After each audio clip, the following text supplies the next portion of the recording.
19. Seize the day. The keypad on my telephone at home has 4 pre-programmed numbers. 1 is Mum, 2 is Saul, 3 is Catherine and Faulkner, 0 is Abnex. The rest are blank.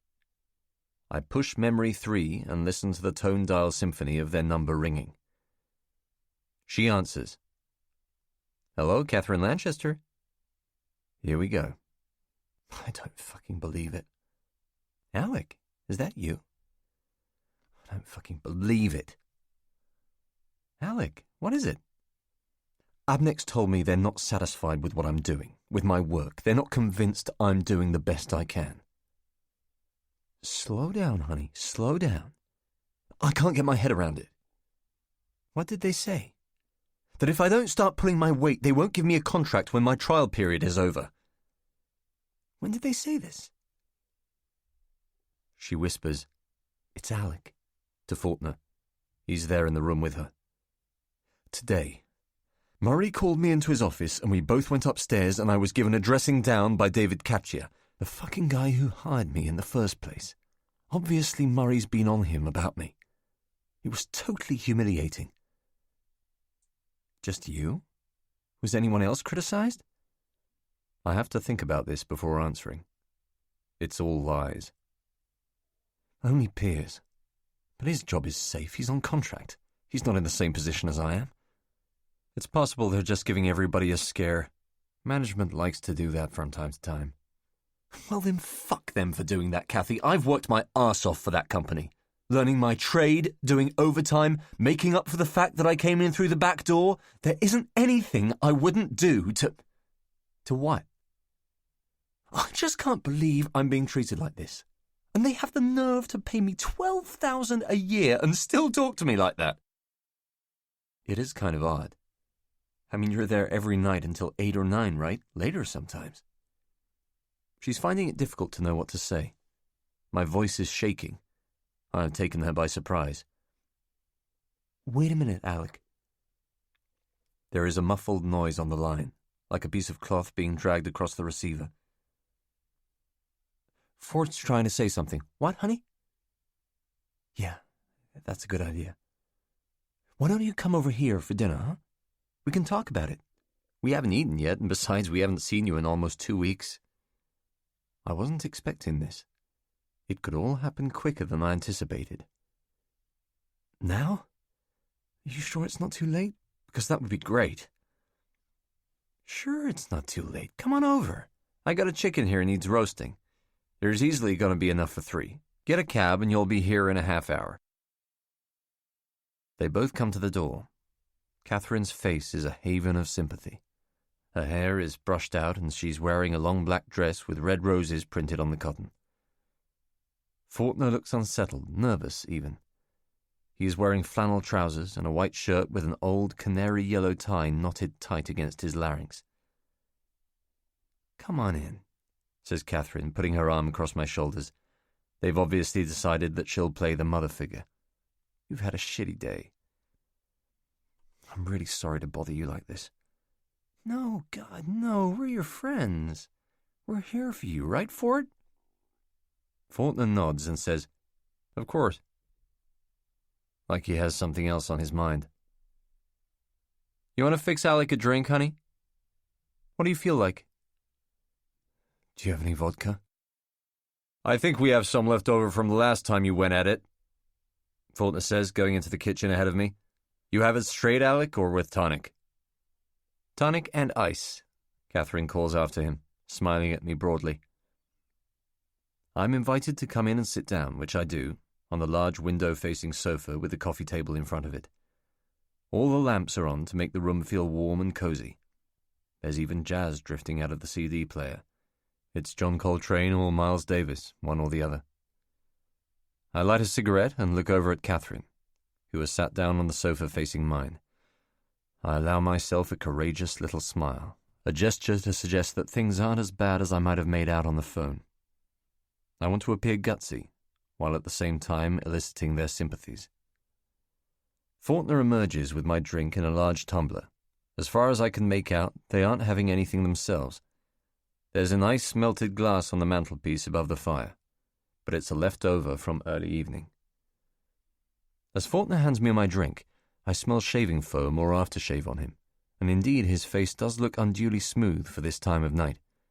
Is it possible that he has preened himself for me, as if I were the vicar coming for tea?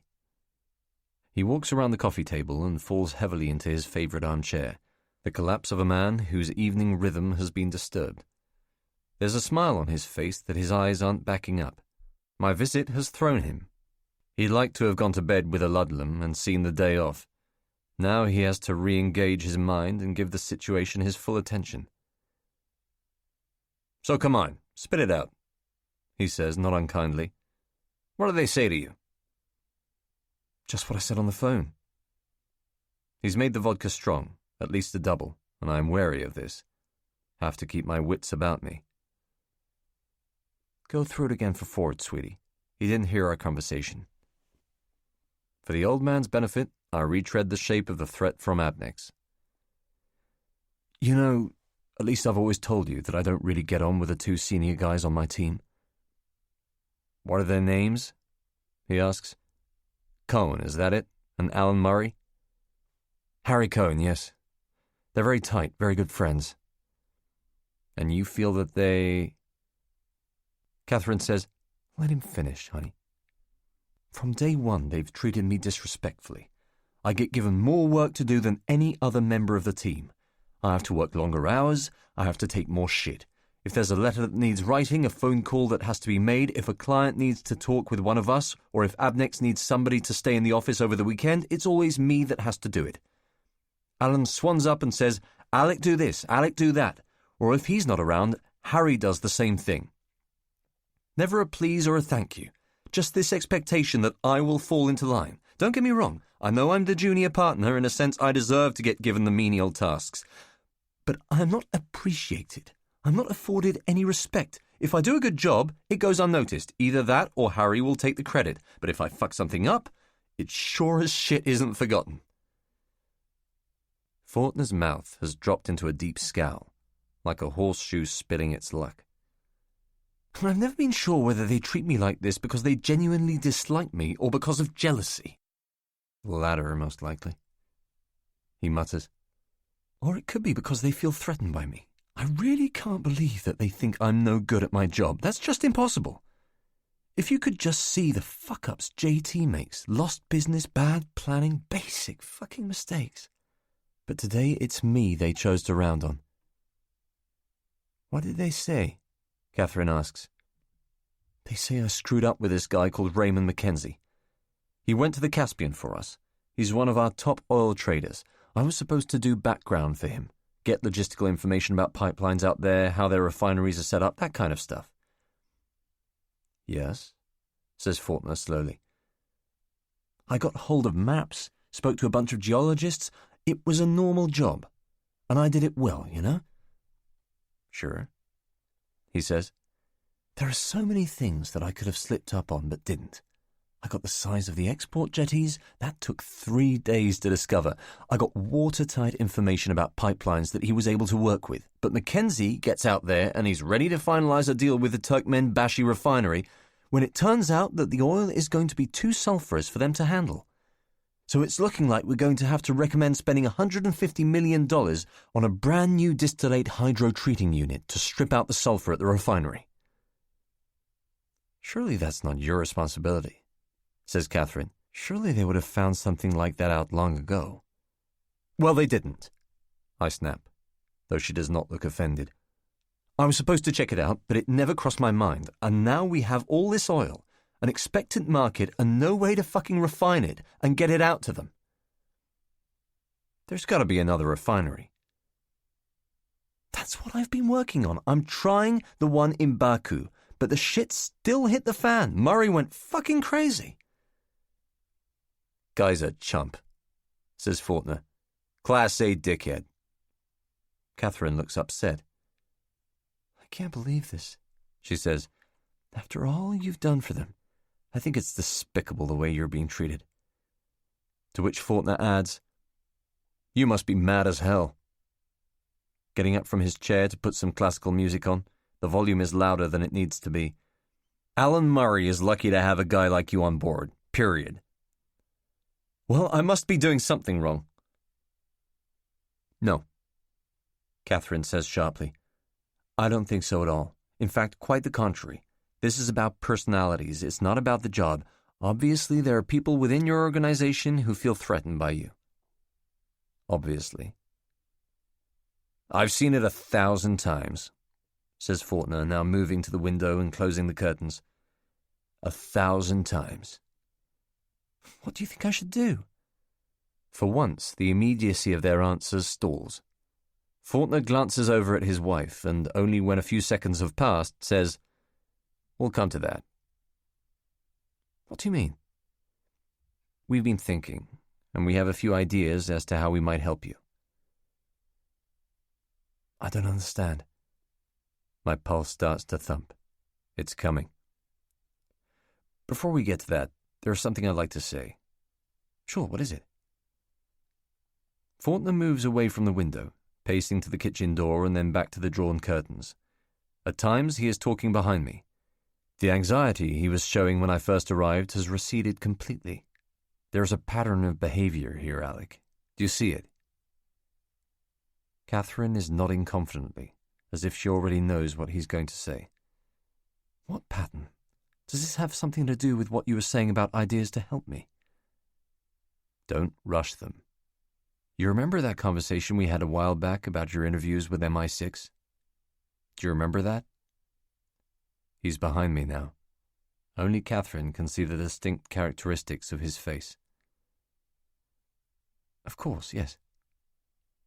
Well, it was my view then, and it still is, that if the British government could afford to throw away someone of your potential, then it's either in much better shape than anyone thinks, or it's just plain dumb. Now. He moves back to the bay window, turning to face me. Abnex appears to be doing the same thing. I get a sense that both of these organizations are overawed by you. You may think of that as an overstatement, but let me explain. He touches his tie, loosening it. It seems to us that Abnex doesn't really know how to get the best out of you. It's almost as if they can't deal with an employee who shows a little flair or versatility. Now, I'm not blind, Alec. We both know that you can step out of line occasionally, but only, and this is crucial, only ever in the interests of the company. I'm just sick of being underestimated, I tell him, skirting the compliment. I'm sick of being ignored and treated as a second-class citizen. I'm sick of knockbacks and failure. You haven't failed, says Catherine, interjecting. Not at all. You're just in a very unfortunate situation.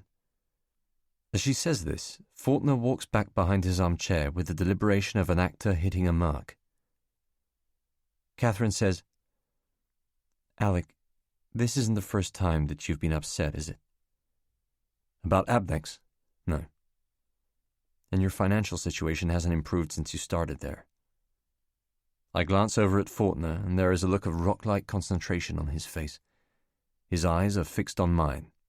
The rest of the room has become invisible to me. It's just the three of us, closing in on something unimaginable. No. Why? Catherine does not answer. There is no knowing why she asked that question, other than to remind me that I am being badly paid. A little subconscious hook. You want another drink? I almost jump when Faulkner says this, and he smiles warmly, taking my glass from the table. From my position low down on the sofa, he looks suddenly vast and strong. Sure, that would be great. You having something? Yeah, I'm going to open a bottle of wine. That'd be nice, honey, says Catherine, very mellow. It's as if they have both gone into a trance. With Faulkner out of the room, Catherine asks, Do you still believe that Abnex is unprincipled in some of its activities? When did I say I believed that? So you don't. There's no noise at all coming from the kitchen. Faulkner is listening. No, as a matter of fact, I still do, yes. And how do you feel about that? About unprincipled behavior? What, generally? Yes. Kathy, it completely depends. Of course. A cork pops in the kitchen. on the circumstances. Right. But I do think that a lot of the stuff that we're getting involved in now will be detrimental to the company, not necessarily in the short term, but in 10 to 15 years' time. That's why I have a problem with it. It's not the dishonesty that annoys me, so much as the stupidity of it. What are they paying you exactly? Faulkner asks, coming back into the sitting room with a bottle of good red wine and 3 upside-down glasses threaded through the fingers of his right hand. 12. What's that, around $18,000 a year? He says, setting the glasses on the surface of the coffee table. In America, for the job you're doing, that salary would be unsatisfactory. And we have lower taxes, medical plans built in, all that. It's time to get it out of them. What are you saying? What we're saying, Alec, is that we'd like to give you the opportunity to do something about your situation. I don't understand. You won't immediately, he says, his eyes fixed on the table. I shift uncomfortably in my seat as he says this and look over at Catherine for some indication of what is going on. Her face is entirely inscrutable. There is an atmosphere of very carefully chosen words. I hear the first swallowing glugs of wine as Faulkner starts to fill the glasses. He twists the bottle to catch any drips, his hand as steady as a flat sea. There's just the rustle of clothing and distant traffic sounds as Faulkner sits down. Each of us takes a glass from the table, sipping, registering the taste. Faulkner breathes in the bouquet and says, We have something.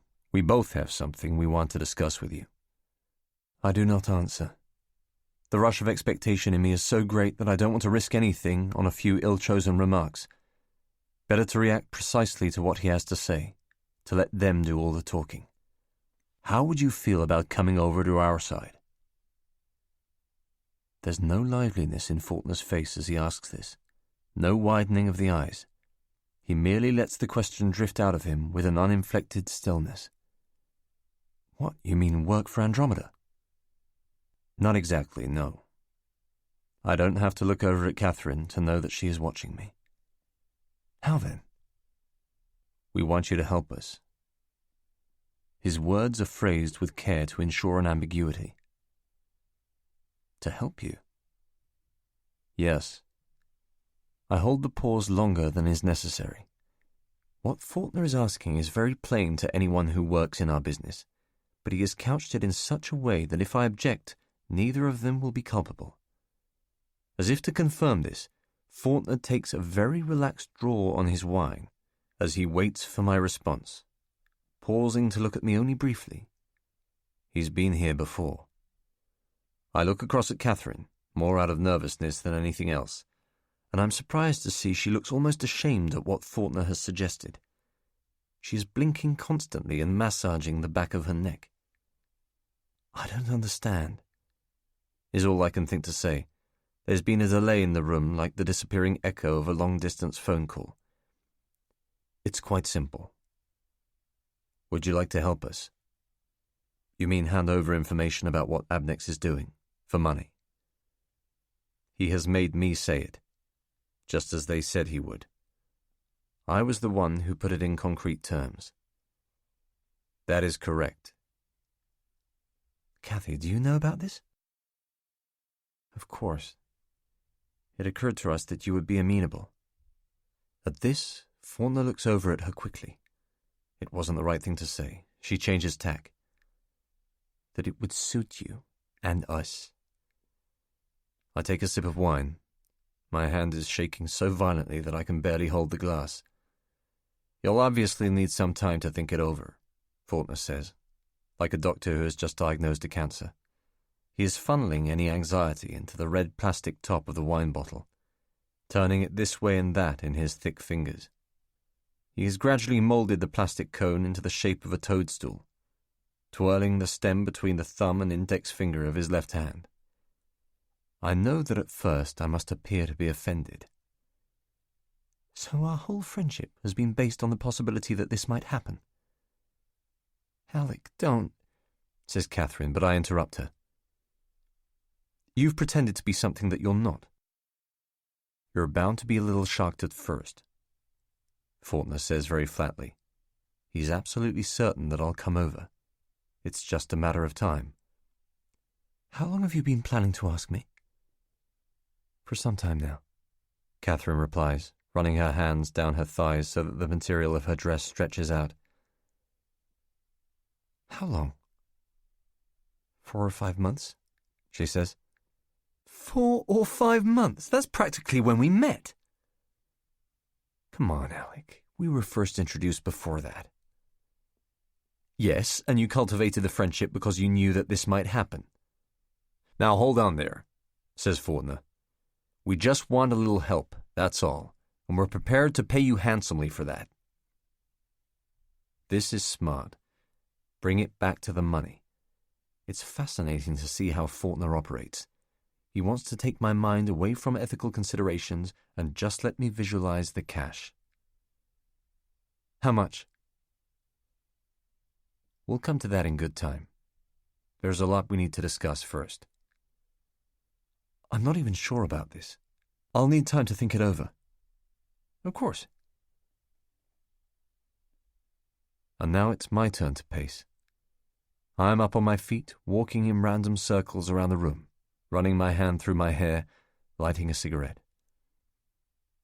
I need some air. What? Catherine looks up at me, a dying fall of panic in her voice. He says he needs some air. Alec, you mustn't talk to anyone about this.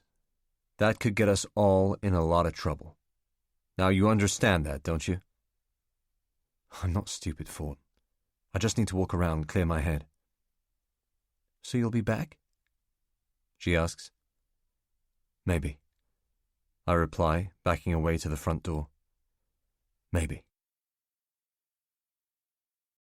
20. Creating Justify. An hour later, I climb the stairs to their apartment, not 2 at a time but singly, contemplatively, slowly making my way to the 3rd-floor landing. Faulkner is standing in the half-open door, his tie gone, a glass of whiskey in his hand. Our eyes meet for a good long time as I go towards him, my shoulders hung deliberately heavy, hair dishevelled by the wind. Where'd you get to? He says quietly, ushering me back inside. To Portobello Road, around. Catherine is sitting on the sofa, upright and very still. She looks to have been scalded. Her eyes are heavy, perhaps even with tears. It is as if a mask has been wrenched from her face, and all that is left is a frightened revelation of self. She looks up at me and gives a weak smile. Everything feels drained now. You want a drink? No, thanks, Faulkner. I want to be very clear. He sits beside his wife, and I settle opposite them on the second sofa, our positions exactly reversed from before. We didn't think you'd come back, says Catherine. We're really very sorry about what happened. I was walking, thinking things through. Of course, she says. Faulkner interrupts me as I make to say something. Alec, it was a bad idea asking you. We could get you in a lot of trouble if... I'll do it. Catherine's head jerks up and her bruised eyes flare open. You will? Yes. Well, that's good news. Faulkner seems less enthused than I had expected. He's known that I would bite all along. I tell them that we need to clarify a lot of things, and he says, Indeed. And I'm sorry I got upset with you, I say, lighting another cigarette. I was just very surprised. Of course you were. Faulkner says this with no feeling in his voice. Catherine stirs, looking at me fondly. Relief has energized her. Alec, I just want to make one thing absolutely clear, okay? Sure. I just want to say that our friendship wasn't predicated on this happening. It was interdependent. More of a product of our becoming friends. Faulkner seconds this, saying, Absolutely. It's very important to make that clear. But it's a lie, because his eyes sink to the floor as he says it. He and Catherine are strangely out of sync, as if every development is new to them, untested. So what is it exactly that you want me to do? Catherine suddenly laughs with nervous relief. Golly, she says breathlessly. Where do we start? Golly isn't a word that I've heard her use before. This is all getting to her in a way that Faulkner cannot have anticipated. We're not going to get anything resolved this evening in any detail, he says with a steadiness suggesting that from now on he will take charge. The most important thing to stress to you is that what we're about to embark on must be undertaken with a view to total secrecy. You can tell no one, Alec. Not a girlfriend, not your mother, not Saul, not some stranger you meet in a bar you're never going to see again. No one. Of course. Believe me, that will be the most difficult part. But you'll quickly come to understand the kinds of sacrifices involved, and I don't foresee that for someone of your integrity it would be a problem. How deft are his little flatteries. Integrity? This doesn't feel all that principled. You'll be substantially remunerated for any and all information that you can give us. I want that to start tonight, I tell him, exhaling smoke in a tight cylinder, which may look self-conscious. I want some sort of initial down payment this evening. There's a fractional skip as Faulkner weighs this before saying, Of course. As he should, he thinks I'm greedy, but it's more important to him to keep me sweet. We'll deposit $10,000 in a U.S. bank account right away. You start getting irregular activity on your high street bank account, and those guys are obliged to tell their money laundering people who'll go straight to the cops. This is intended to worry me, but I say nothing in response. I'm waiting for Faulkner to do what's right. What we can do for you is give you a small amount of cash as an initial gesture of good faith. Say 1,000 sterling. That suit you? Pocket money? But it'll be okay to be getting on with. Don't worry about it, Alec, all right? We'll see to it that the financial side of things is very satisfactory to you. You're not going to have any complaints. We're also in a position to offer you employment at Andromeda if Abnex doesn't pick up your option at the end of the year. And if they do, and if you're still happy with our arrangement, we can keep things just as they are. But that's all in the future. I'll need this in writing. No, he says firmly, his voice raised for the first time. That's imperative. Write nothing down. You let us do all the paperwork. Why? Isn't it better to cloak everything in some sort of code? Isn't that how this is done? I don't want it coming back to me. Faulkner slowly shakes his head, trying his best to be patient with my apparent lack of expertise. It won't come back to you. Not if there's nothing to come back in the first place.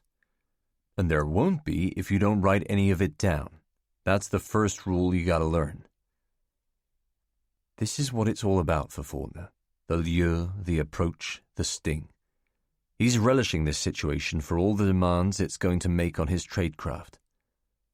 He is lifted right out of himself, and all the old tingles are coming back. This is the way things used to be in the old days. This is the way he likes it. Do you have any other questions? What about getting the information to you?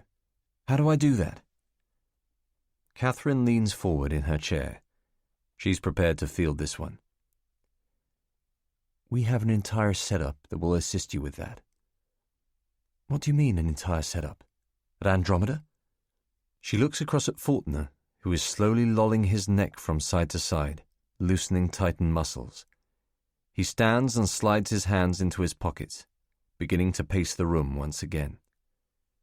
You explain, honey, Catherine says to him, in a quiet, almost respectful voice. Faulkner steadies himself, turns around and smiles at me, a man preparing to reveal his hand. Alec, he says, let me put it to you this way. He takes another couple of paces and briefly glances at the mantelpiece. The end of the Cold War has meant an increasingly blurred line between state-sponsored intelligence gathering and private sector espionage. Do you follow me? I think so, yes. I made the crossover. He coughs, a throat clearer. Do you mean you used to work for the CIA? Asking him this feels very ordinary, very straightforward, like inquiring after his star sign. Yes, he says. I look at Catherine, whose head is very slightly bowed. And you? She looks up at her husband, waiting for him to give her clearance. Catherine is still with the agency, he says. She has a formal relationship with Andromeda, but the federal government pays her salary. Jesus. I can understand your sense of shock. It's not... No. I begin to mumble incoherently. I always thought... Jesus. Please, if I could just say at this stage that anything you might have heard or read or understood about the agency, put that immediately to one side. The CIA is not a sinister operation. I didn't say it was. It's just the American equivalent of your secret intelligence service, with a bigger budget. Well, everything's bigger in America. This is clever.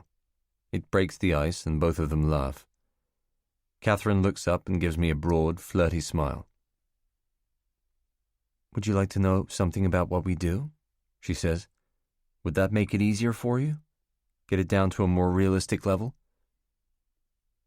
Sure, I say. But I'm sitting here wondering why you need me. Why don't you just bug the Abnex phones and get the information you need from a satellite somewhere? That was always going to be a naive question, but Faulkner gives it a patient, considered response. Only about 10% of our intelligence is scooped by birds. We still need guys like you on the ground. The agency has a budget of $28 billion a year. Only 6 of that goes for satellites. Agents like Catherine and myself still provide the backbone of the intelligence operation, and guys like you are our lifeblood. So this is what you do all the time. Jesus, it's overwhelming. Faulkner smiles, like he's glad to have everything out in the open. This is it. They are looking at each other, an undisguised relief shuttling between them. So what kind of stuff do you get up to? I can't believe this, it's so... Primarily nowadays the agency is involved in reducing the influence of Russian organized crime, Catherine says, with the confidence of someone moving into an area of expertise. Last June, for example, we arrested 3 guys who were trying to sell nuclear-grade zirconium to some of our federal agents posing as Iraqis in New York. That's just an example. FBI agents, not the CIA. That's right, she replies. I'm amazed at her candor. More and more since Ames, we've been working with the FBI, says Faulkner. I should ask who Ames is. Who's Ames? You know, the Catherine stops herself short and adjusts swiftly. The CIA agent who was spying for the KGB, he was our head of counterintelligence in Washington. Oh yeah, I think I read about him. Faulkner sits on the sofa beside Catherine and juts his chin towards the floor. Bad memories. How long have you guys been doing this?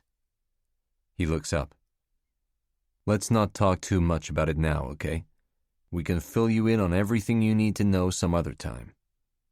Sure, fine, whatever. Almost to himself, he says, Shit, it's not like you'll be doing anything in the same sphere as Rick Ames. What we're asking you to do isn't anything like that. What you'll be doing for Andromeda isn't going to get people killed. I understand that. I wouldn't do it if it did. Good, he says, looking at Catherine. That's good to know. I think it's important to have standards, and I respect you for that, Alec, I really do. Matter of fact, I wouldn't even compare the two. So let's not get sidetracked. What remains to be said right now, the most important thing as far as you're concerned, is that there's a common misconception about how all this works. Catherine, who has been listening quietly, stands and offers us coffee. We both accept. All you gotta do is bring us as much information as you can without arousing suspicion with any of your colleagues or with Abnex's security. Those offices are under 24-hour camera surveillance. Ditto the Xerox room. So you want me to photocopy stuff? We'll go over it. I'm just giving you some basic ground rules. Everything you do on your computer terminal will be logged. He starts to chop the air with his hand, marking out each point. Presume that your telephone is tapped. Never communicate with us using email or cell phone. These are just basic precautions. I see. I hear Catherine in the kitchen taking down mugs from a cupboard. There is also a problem that's unique to your situation. We share a lot of intelligence with your government, and a lot of the codes and ciphers we use are identical to those employed by Five and SIS. We start using them, and they be on us right away. So we can't encrypt text or scramble conversations. I wouldn't want to scare you. You just have to be smart. We can go over all this in much finer detail when we're a lot less pumped up. For now, all I would emphasize to you is to keep it simple. Go home with that thought. Don't ever try to do too much, especially at first. Just make everything look as natural as possible. That's it? Faulkner laughs. That's it. If you don't make a big deal about it, no one else will. Years gone by, we might have asked you to take a couple of weeks vacation so we could get you off to a safe house back home and give you some basic training and equipment and communications. In your case, none of that will be necessary. This is just a small operation. Like I said, we're just going to keep things real simple. That's the mistake a lot of people make. They make things too complicated for themselves, start feeling like the whole world is watching them when in fact the whole world doesn't have a goddamn clue what's going on. You're just plain old Alec Milius to Abnex. And it'll stay that way as long as you don't do anything that's going to arouse anyone's suspicion. Don't go looking for extra information that wouldn't ordinarily cross your desk. Keep it real simple. We'll get into isolated dead drops, surveillance exercises, and audio penetrations only when it's absolutely necessary. Otherwise, it doesn't need to get complicated. What sort of information do you want? Memos, financial reports, business plans?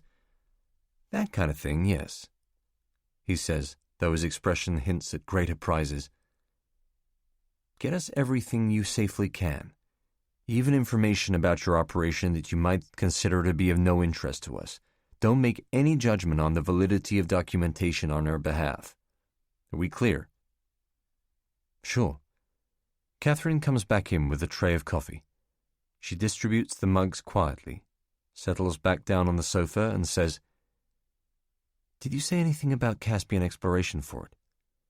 Did you mention 5F371? Faulkner does very well here. She has made a bad mistake, but he betrays no sign of it. How do you know about that? I ask. How do you know about 5F371? And he says very coolly, It's common knowledge, right? Look, we'll get to that some other time, later. No need to talk about specifics at the moment. All we need for you now is a code name, Catherine says, also recovering well. Yes, says Faulkner, sipping his coffee, then putting the mug on the table. Kathy came up with Justify. How do you feel about that? I like it. Sounds fine to me. Why do I need one? In the unlikely event that there is any kind of an emergency, that's the name you would use to contact us. We call it a cryptonym. It's also how you'll be known to our case officer at the agency. I see. So are we clear? He asks, rubbing his hands together with a broad smile. Is this thing underway? Oh, yes, I reply. I'm clear. Absolutely. This thing is definitely underway. 21.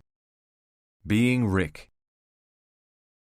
When Aldrich Ames made the decision to become an agent for the KGB, he did it swiftly and without moral compunction. His treachery was motivated solely by greed. He walked into the Soviet embassy in Washington on a sunlit mid-80s afternoon, presented himself to the nearest intelligence operative, and offered up his services in exchange for large sums of money. The Russians couldn't believe their luck. Treason is rarely explained by ideology. Nobody really knows why Blunt crossed over. He only got into Marxism as a way of understanding paintings. The others, Burgess, MacLean, Philby, were twisted in on themselves, corrupt from the soul up. Marxism was only theoretically attractive to them. Their attachment to it was not deeply felt. What mattered more was the secret thrill of betrayal, the proper fulfillment of their vast egotism. All the traitor ever craves is respect. Take Ames. He needed to live with the constant, incontrovertible knowledge that his actions were cherished at a higher level, that what he was doing was world-shifting, deeply consequential. To be merely run-of-the-mill was intolerable to him. Up to a point, Ames was disenchanted with the CIA, sick of going out in the name of American imperialism and risking his life to obtain intelligence that was then overlooked by the agency's masters on Capitol Hill for reasons of political expediency. But the satisfaction of his vanity was crucial, and money provided that. Ames later explained that he wanted money for what it could guarantee: a sports car, an apartment in Europe, a fur coat for his foxy Colombian wife. The trappings of wealth also provided him with the material proof of his importance to the other side. It was the money that was to prove his undoing. Conspicuous and inexplicably vast reserves of cash and possessions led the mole hunt, after months of blind alleys and false leads, directly to Ames's door. He was arrested at his home in Virginia and bundled into the back of an FBI Pontiac by a huddle of G-men wearing flak jackets and mirrored shades. "Think," he was heard repeating to himself over and over again. "Think." A few days after the meeting in Colville Gardens, Faulkner and Catherine called me at Abnex to arrange a rendezvous at the swimming pool in Dolphin Square, a vast brown brick residential cube on the north bank of the Thames. The reception area, off Chichester Street in Pimlico, is a hotel lobby. Faulkner and Catherine are sitting on a small two-seater sofa just inside the main doors, both looking out of place and friendless. They seem quite unable to shed that unassimilated quality that marks them out as Americans. Catherine is wearing a white tennis dress and clean plimsolls over pale yellow socks. Faulkner has on a blue tracksuit with expensive Reebok trainers and two sweatbands secured tightly around his wrists. They seem too healthy, too big-boned to be British, like tourists off the Red Eye whom I had been asked to show around. As we greet one another, it is immediately plain that a shift in the emphasis of our relationship has already taken place. When I kiss Catherine's cheek, it seems colder, and my handshake with Faulkner is rigid with meaning. He holds the eye contact a beat too long. We are bound up in one another now, each of us capable of ruining the other. That knowledge acts as a background to our exchange of pleasantries. During the short walk from the lobby to the pool, there's something forced about the level of civility between us. Faulkner is carrying a heavy sports bag bulging with towels and clothing. We walk downstairs to the sports complex and he places it on the ground at the ticket desk, paying for the three of us to swim. "That's kind of you, Fort," I tell him as he puts his wallet in a side pocket of the hold-all. "Least I can do, Milius." "So I'll see you guys in there?" Catherine calls out as she walks off in the direction of the ladies' changing rooms. "Got your 10 pence for the lockers?" "Don't you worry about that, honey," Faulkner shouts out after her, too loudly, I think, for such a small public space. "We got plenty." The changing room is hot with steam. Men are drifting in and out of showers, and there is a stench of mingled deodorants. Walking in, I am confronted by the tuberous cock and balls of a man of Faulkner's generation, vigorously drawing a towel across his back like someone waving a scarf at a football match. I look away and find a small area of bench at which to undress. Faulkner slots in beside me, cramping up the space. "All right if I slide in here, buddy?" he says. I don't want to do the nude thing with him. Not at all. Sure, I reply. Gradually he unpacks his affairs, a too small pair of Speedo trunks, a set of sky-blue goggles, and, to my surprise, a large black bathing cap. Quite quickly he is undressed, Adam naked for the world to see. Faulkner's skin is white, and, with the exception of the upper part of his chest, comparatively hairless. But the shoulders are broad and strong, and his rib cage juts out proudly, as though packed with voluminous lungs. He looks tougher with his clothes off. I glance away as he puts on the Speedos. "You're not getting changed there, Alec?" This is said brazenly, and two men sitting nearest us on the bench glare over suspiciously. We must look like a couple of queers, rent boy and papa. "I was just wondering if I had a 10p. "I got one," he says, reaching into his trouser pocket on the clothes hook, withdrawing a fistful of loose change and handing me a shiny 10-pence piece. "That do ya?" I thank him and clasp the coin in my hand. Then I wrap a towel around my waist before sliding on my Bermudas. In the meantime, Faulkner shoulders his bag and walks to the locker rooms. He has thick, stubby legs dotted with freckles and a faded pink scar running down the back of his right thigh. I hear the metal clatter of a locker opening, then the slide of his bag being stowed within. "Flashy shorts," he says as he comes back in, and the two men again look over at me. I drop my head, gathering my clothing into a tight round ball, which I place in a locker in the next room. There's nothing worth stealing, but it would be irritating to be robbed. I have a wallet with a picture of Kate inside and a decent pair of shoes that cost me 70 quid. By the time I have returned to the changing room, Faulkner has already showered off and entered the pool. There are two men dressed in suits preparing to leave, hair wet and faces flushed with exercise. I switch on the taps in an open shower cubicle and soap away the sweat and surface grime of an average London day, trying to clear my head for what is about to follow. I must remain alert to everything they say or imply. We have not spoken about Justify for 72 hours, and there will be details that they will want to clarify. My dive into the pool goes badly wrong. I haven't been swimming in a long time, and I land too flat on the surface of the water with a loud, clapping belly flop. The hard slap against my stomach is painful and stinging. I swim briefly underwater, long enough for any embarrassment to subside, and surface in the center of the pool. Faulkner and Catherine are standing in the shallow end, talking to each other, but they stop when they see me coming towards them. Being tall, Catherine is only up to her waist in the water. She's wearing a blue bikini, and her stomach looks flat and supple to the touch. I dare not look directly at her breasts in case Faulkner notices. He looks absurd in the black bathing cap. It is wrapped so tightly around his head that all the blood has vanished from the upper part of his face, leaving his forehead looking white and ill. The goggles, too, are sucking down hard on his eyeballs, bulging out the surrounding skin. "Nice temperature, don't you think?" he says. "Ideal." "You've been here before, Milius?" "Never. You picked a good spot for the meeting." "That's right," he tells me. "Everything we say gets lost in the clamor." "Is that the idea?" "It's a well-known technique." "That's the idea." Faulkner splashes water onto his face and says, "You want to go about halfway down and talk there?" I nod and he pushes off, leading the way with a gentle crawl. Catherine follows in the slipstream and I swim with her, still adjusting to the sting and warmth of the pool. We swim directly beside each other, both of us breaststroking, and at one point our hands touch very briefly near the surface of the water. Catherine laughs instinctively as they slip apart, looking across at me with a smile. Her wet hair has glossed to jet black, thick as seaweed. An elderly man passes us, swimming in the opposite direction. He moves with a painful slowness, as though he is here under duress.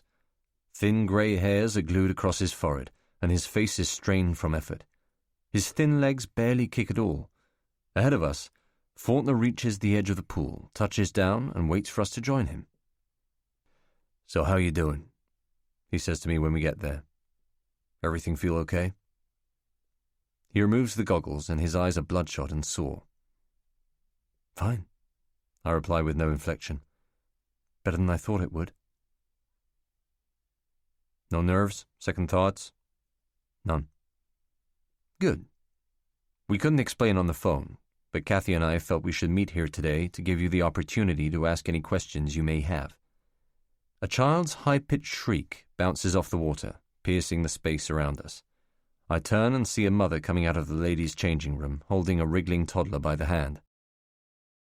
"There is one thing," I say, trying to keep things light and easy. "What's that?" Catherine asks. "How did you know I'd do it?" Faulkner's face retracts very slightly. This is not the question he was expecting. "Do what?" he asks. "How did you know I would agree?" Faulkner considers his answer for some time.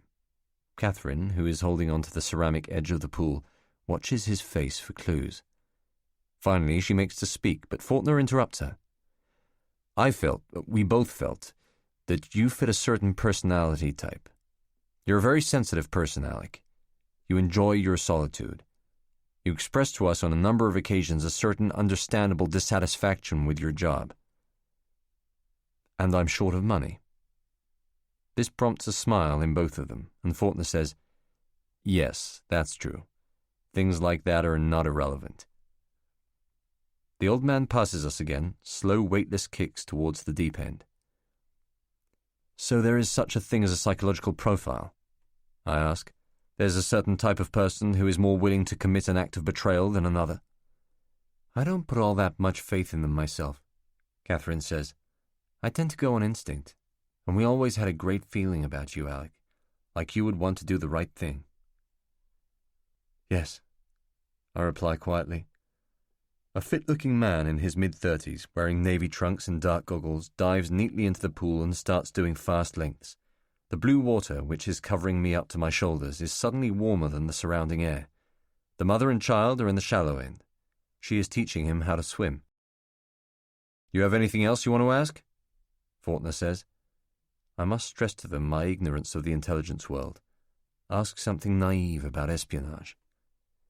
"Yes, you said something about your organization sharing a lot of codes and stuff with MI5 and MI6. How much intelligence do we share with the Americans?"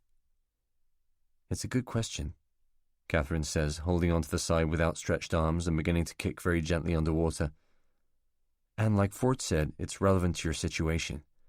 Usually we share a great deal. The agency sits in on weekly meetings of the Joint Intelligence Committee, for example. Some time ago, the British government paid our National Security Agency about $800 million to share satellite signals intelligence. But there's a problem right now with MI5. They feel that sensitive information about terrorist activities in Northern Ireland is finding its way back to the IRA via the Clinton White House. They're blaming Kennedy Smith, our ambassador in Dublin, who they think is soft on republicanism on account of her Irish roots. It's all bullshit, of course, but the security service is understandably upset. They're being a little more economical with what they hand over. This is certainly true. I recall Litherby talking about it in one of our first meetings. It was just the latest in a long line of disputes with the Americans. He was also incensed that they had eavesdropped on British troops in Bosnia. At the time, I recall thinking that Litherby's antagonism towards the CIA may have justified the entire Abnex Andromeda project in his eyes. I stare down at the clear blue pool and try to think of something else to say, something that will further convey my lack of expertise and a sense of my enthusiasm about Justify. But my mind is a blank. Catherine lifts a small handful of water and lets it fall. "You're looking a little raggedy there," Faulkner says. "You okay?" Our lack of movement in the water has stilled my muscles. I'm starting to shiver with cold. "Sure, I'm fine. I'm just going to swim for a bit," I tell them. "Let's have another talk in a while." 10 minutes later, resting in the shallow end after 6 brisk lengths, my eyes are stinging with chlorine and my head aches with the effort of concentration. The pool is almost deserted. The child and her mother have gone, as has the old man. Only the man in navy trunks remains, ploughing up and down the lanes with his vigorous front crawl. Faulkner's black-capped head is bobbing up and down in the water, the goggles coming slowly towards me like lizard's eyes. Catherine is about 7 feet to his left, arms describing elegant arcs of backstroke. They touch the shallow-end wall simultaneously and move across to talk to me. Faulkner rubs his eyes and makes a low noise that is only halfway to civility. He wants to get down to business. "We need to talk about your first drop," he says. "You want to do that now?" "Sure." "What do you think you can get us?" Catherine asks. My answer comes out swift and easy. This is what I had planned to say today. Abnex has just done some commercial price sets, which include our assumptions about how the global economy is going to pan out over the next few years. They'd give Andromeda some idea of our short-term plans, where we think the price of oil is going, that kind of thing. "Sounds good," she says flatly. They expected more. "It's available in email format, but I suppose that'll be traceable if I send it to you." "That's the right way to be thinking," Faulkner says, keeping his voice low. "Safety first. You could direct your messages via a remailing service that will strip them of their identifying features, but that's probably too risky as a first venture. We can't simply encrypt them. We'll have to think of another method, maybe on floppy or straight printout." "That wouldn't be a problem," I tell him, trying to appear amenable and cooperative. Catherine comes in with a suggestion. "If you just ran it off the printer at the Abnex office under the pretext that you wanted to do some work at home, would that be okay? I'm sure everyone does that as a means of staying on top of his workload." Faulkner nods in agreement, as though there were nothing more to be said on the subject. But something about this worries me. Just standing here watching the two of them discuss these vital first stages with such apparent calm makes me feel edgy and rushed. Catherine drops her hair back into the pool, and a thin film of water on her neck glistens in the light. When she brings her head back up, she looks directly at me in anticipation of some sort of response. "Yes," I tell her. "We do it all the time. It won't be a problem." But it might be. How can I get the information onto the printer and out of the office without running the risk of somebody at Abnex noticing? There is constant movement in the office, constant observation. I cannot be certain that someone won't start asking questions. In an attempt to avoid looking nervous, I try to convince myself that it is best to let the Americans dictate things at this early stage. All of us are keen for the first handover to be completed and out of the way. Their experience here is greater than mine, but I do not like letting others make decisions on my behalf. There is already the danger that my best interests could be undermined by forces beyond my control. With this development, it feels almost as if the Americans are laying traps for me, and yet I know that this can surely not be the case. "The actual process of handing over any information should be simple and straightforward," says Faulkner, who halts momentarily as the swimmer approaches us, does a brisk turn and moves away. He continues. "There is an absence of risk if you just keep to the basics. Let me give you a few examples of how we can work all this to our mutual advantage." Hot chemical air is rising off the water and continuing to sting my eyes, but I manage a nod that I hope looks alert and concentrated. "To start out, you can make duplicates of discs on the laptop at your apartment and photocopy any sensitive documentation at a convenience store in your neighborhood without arousing undue suspicion. Who's in those places after all? Old ladies buying scratch cards and teenage kids sifting through porno magazines? Nobody's going to notice. Better to do it there than under the cameras at Abnex, right?" "What about getting the documents to you?" I ask. "Just get a cab or subway over to our apartment like you would do any other time. Or you can meet me in a restroom, a movie theater, any public area where an exchange will go unnoticed. Or we can do it at your apartment in Shepherd's Bush. The key is variety, to avoid anything that may look like a routine to a possible tale." I bob my head without responding. This is the first time they have mentioned anything about my being followed. Catherine says, "The only thing I would add..." The man is already back again, swimming fast and hard to burn himself out. The three of us stare wanly out at the pool as he touches down, somersaults, and swims away. When he is safely out of earshot, Catherine continues. "The only thing I would add is that it's better to say as little as possible about Justify when you're visiting Colville Gardens, or if we're meeting at your apartment, just in case there's any audio surveillance. We'll put some background music on whenever you show up, and you should do the same when we come to Shepherd's Bush. And don't just do it when it's us that's visiting. Make a habit of putting on a CD whenever somebody comes round. That way it won't stand out as unusual if anyone happens to be listening in. Now, is there anywhere in particular that you would like to use as a location for the first drop?" Her voice is full of patience. Without thinking, I reply, "What about Saul's flat on Saturday night? We're all going for dinner anyway, so it might just as well be there." Faulkner's response is tentative.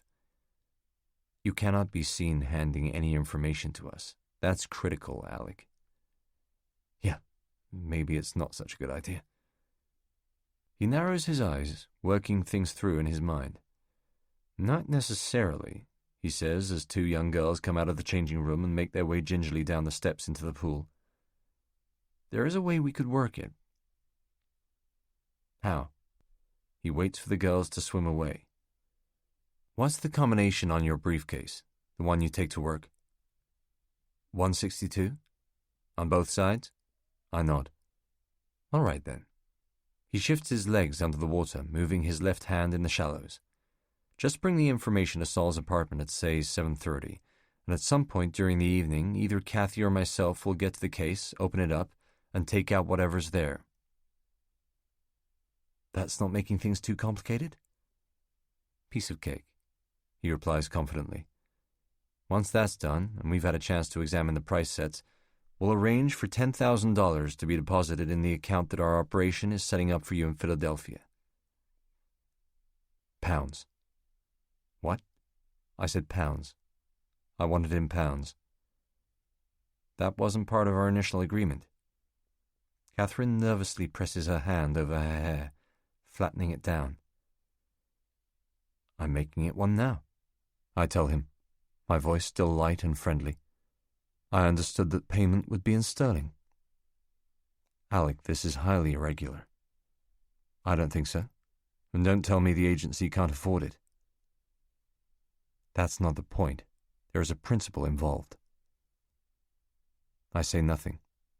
Faulkner's hands are tied, and he will have to consent. "We'll see what we can do," he says quietly. Catherine looks away. "Thank you. I feel bad now, like I've gone too far. What if there's no opportunity to get to the case during dinner?"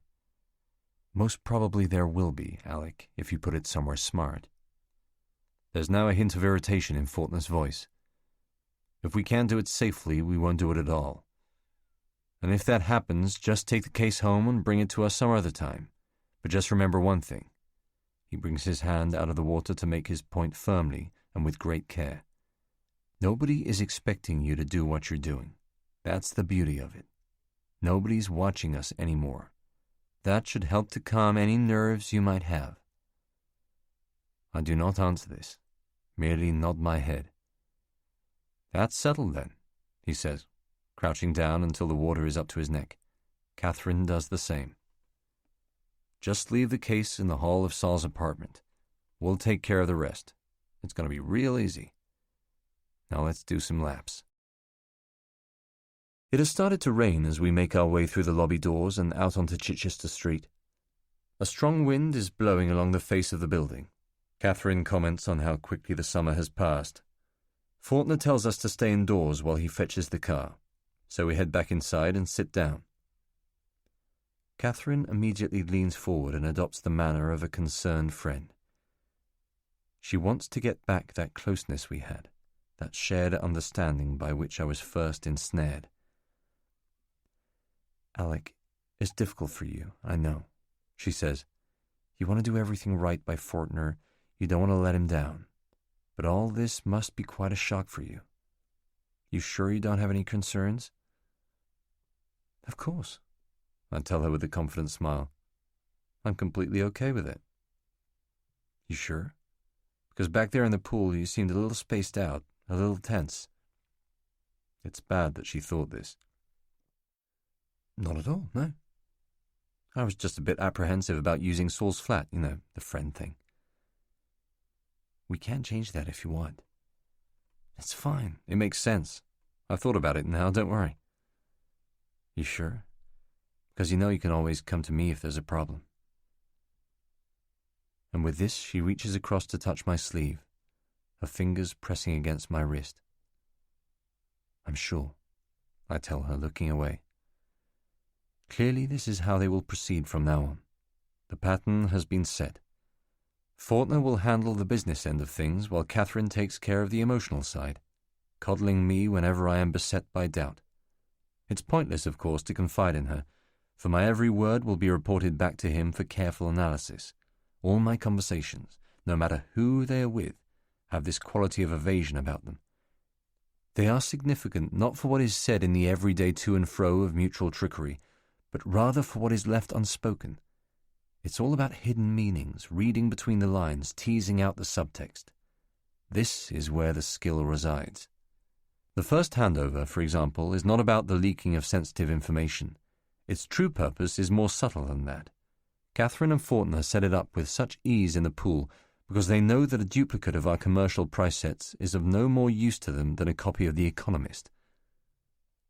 The true value of the exchange at Saul's flat lies in giving Justify a dummy run.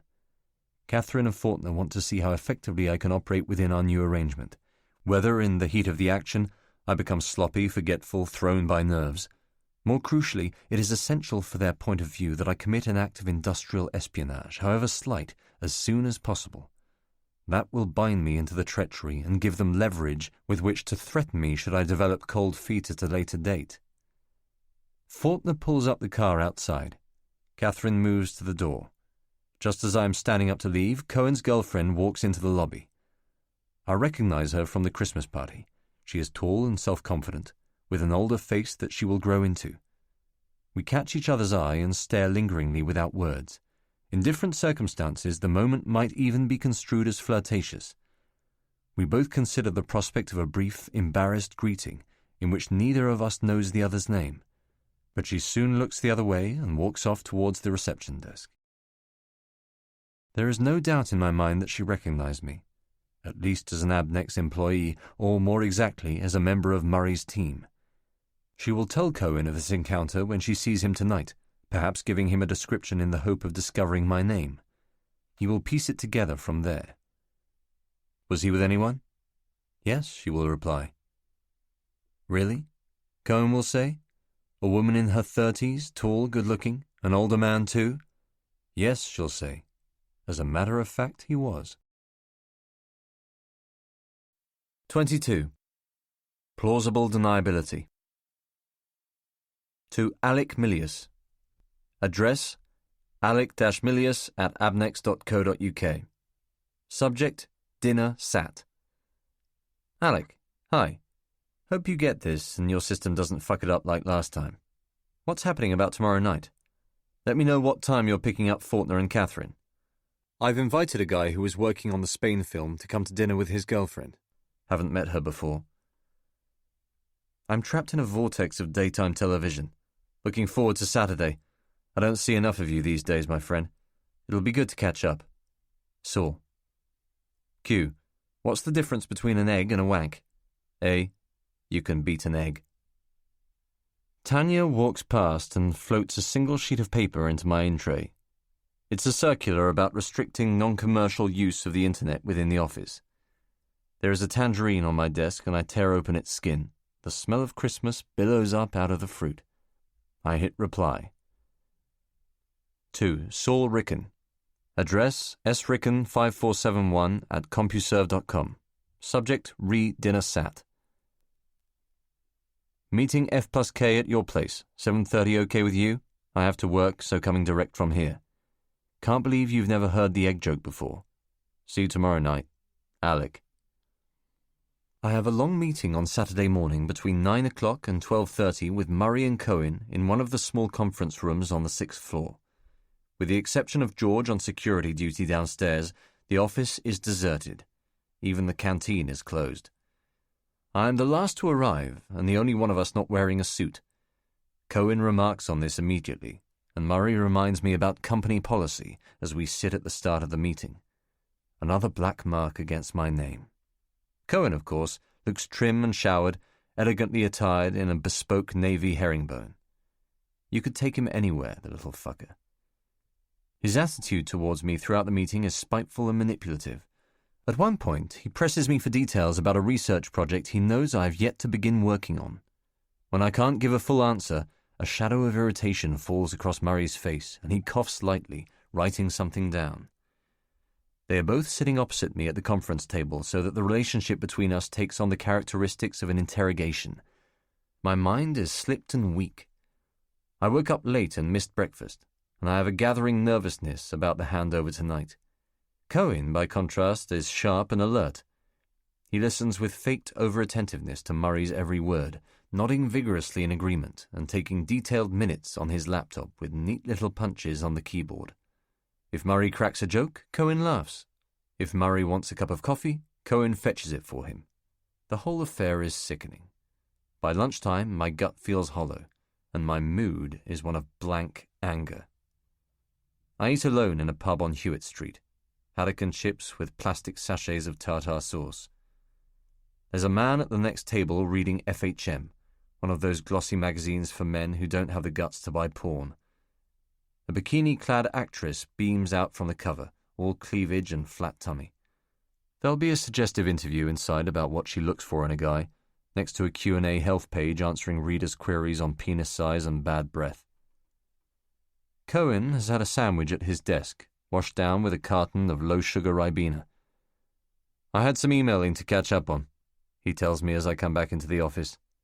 A query from a law firm in Ashgabat. I sit at Piers's desk and flick through a copy of the Wall Street Journal. Where's Murray? He's had to go home. Family crisis. Gemma's fallen off a swing. Who's Gemma? His youngest daughter.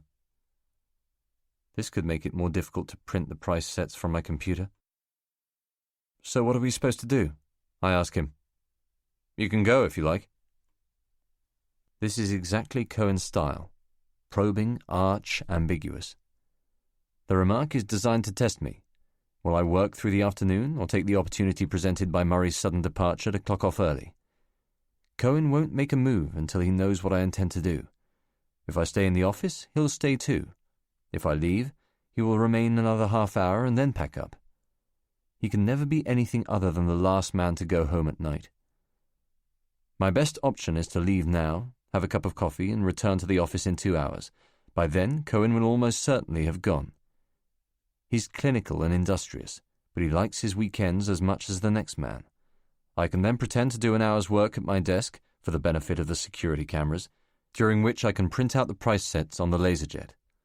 That way I'll still be on time for the 7:30 handover. I might go, I tell him firmly. Really? He says, disappointment in his voice. Lots to do. I want to go shopping in the West End, get myself some new clothes. Fine. He isn't interested in any excuses. So I'll see you on Monday. Monday. 3 blocks away, I order a macchiato and a chocolate wafer in a decent Italian cafe where there's a pretty waitress and a fuzzy TV bolted to the wall. The BBC is replaying highlights from the Euro 96 soccer tournament. A Czech player saluting the crowd after chipping the goalkeeper. Alan Shearer reeling away from the goal with his right hand raised in triumph. Simpler pleasures. My neck starts to hurt from craning up at the screen, so I turn to the copy of the Times that I brought with me to pass the time until 4 o'clock. I read it almost cover to cover. Op-eds, news, arts, sports, even the columns I usually hate in which overpaid hacks tell you about their children going off to nursery school, or what brand of olive oil they're using this week. I drink 2 more coffees, lattes this time, and then make my way back to the office. George is still on security duty as I come in through the revolving doors. Forget something, did we? George has just come back from holiday. He looks sunburned and overfed. You won't believe this, I tell him, all casual and relaxed. I got all the way home, made myself a nice cup of tea, and was just settling down to watch Grandstand when I remembered I had some letters to finish by Monday morning. I'd forgotten all about them, and my notes are here in the office. So I had to get on the tube and come all the way back. That's too bad, says George, rearranging a bunch of keys on his desk. And on a weekend and all. I walk past him towards the lifts, clutching my security pass in the sweat of my palm. I have to wait for some time for a lift to arrive, pacing up and down on the cold marble floor. George ignores me. He is reading today's Mirror next to the flickering monochrome of 5 closed-circuit televisions. The crackle of his newspaper provides the only noise in the reception area. Then a lift chimes open, and I ride it to the 5th floor. The coffees have started to kick in. I am fidgety without being any more alert. If I can see that Cohen is still working at his desk through the glass that separates our section from the lift area, I will leave the building for another hour. If Cohen has gone, as I expect he has, I can proceed. Panpipe music issues from a speaker above my head. I emerge slowly from the lift as the doors glide open and immediately look through the window partition in the direction of Cohen's desk. My view is partially obscured by a rubber plant. I carry on to the door of the office, still looking around for any sign of him. Keep moving. The cameras are watching. Don't loiter. The team area appears to be clear.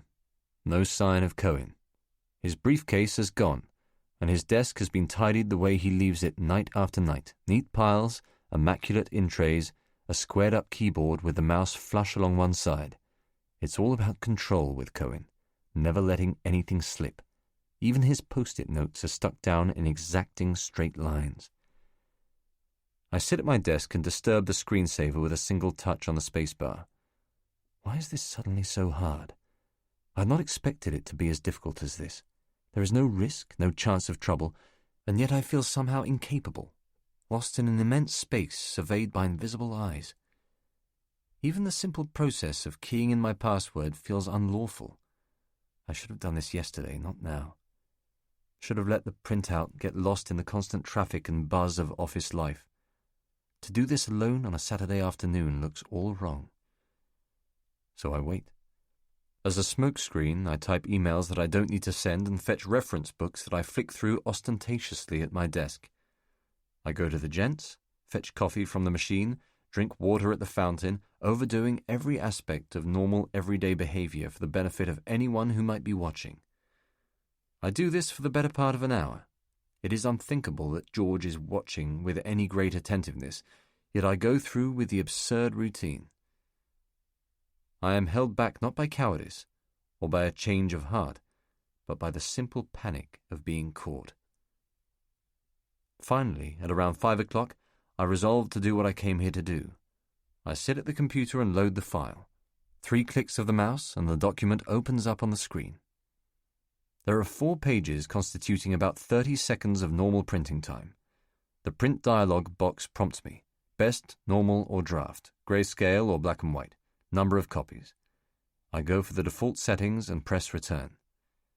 The file spools over to the printer, but it takes longer than usual to emerge from the laserjet.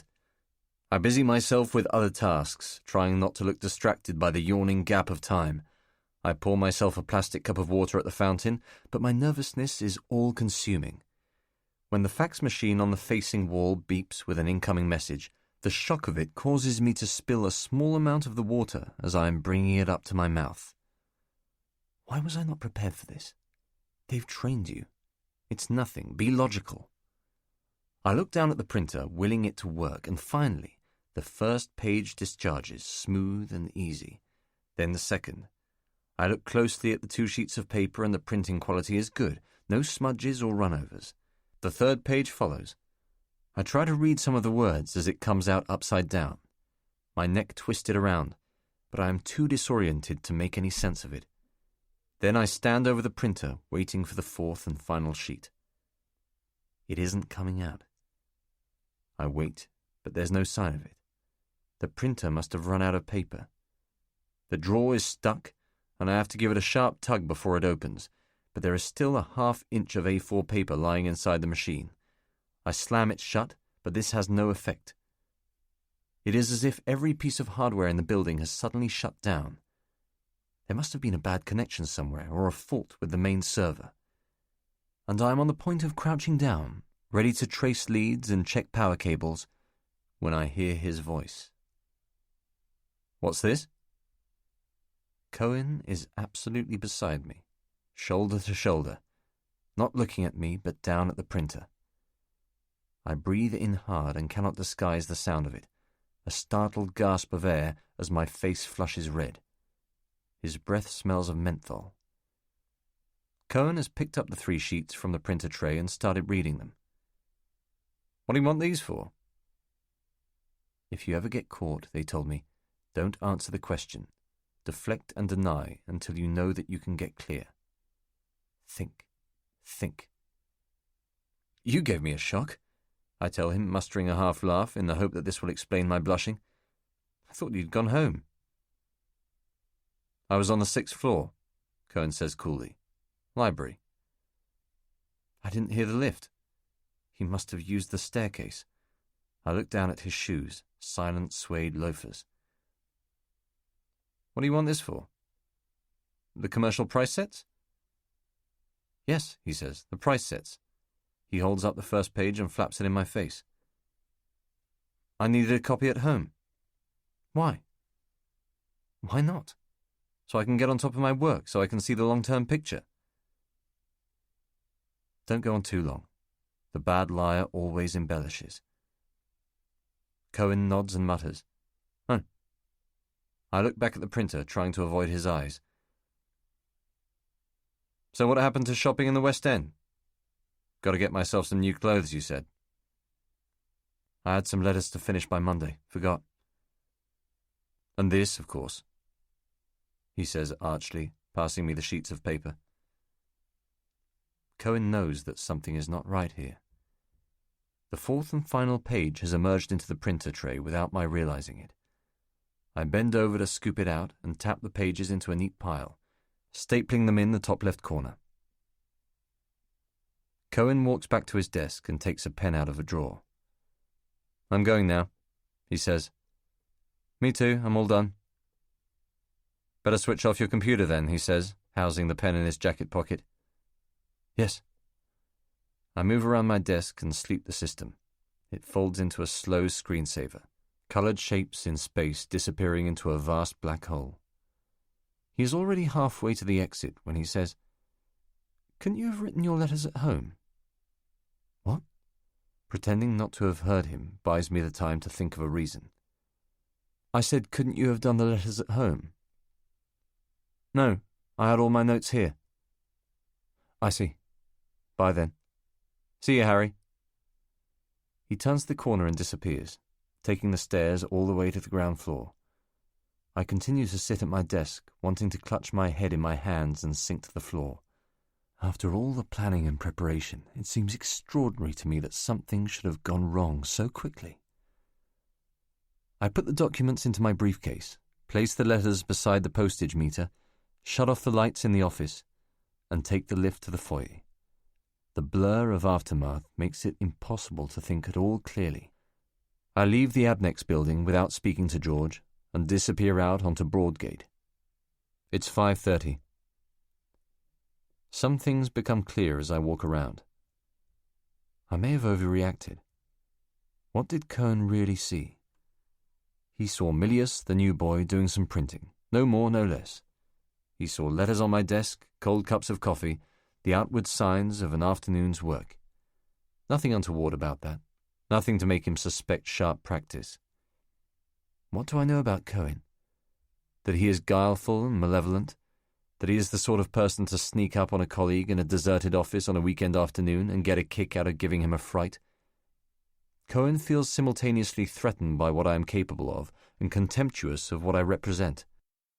He's just another Nick, snuffing out his insecurity by making others feel uneasy.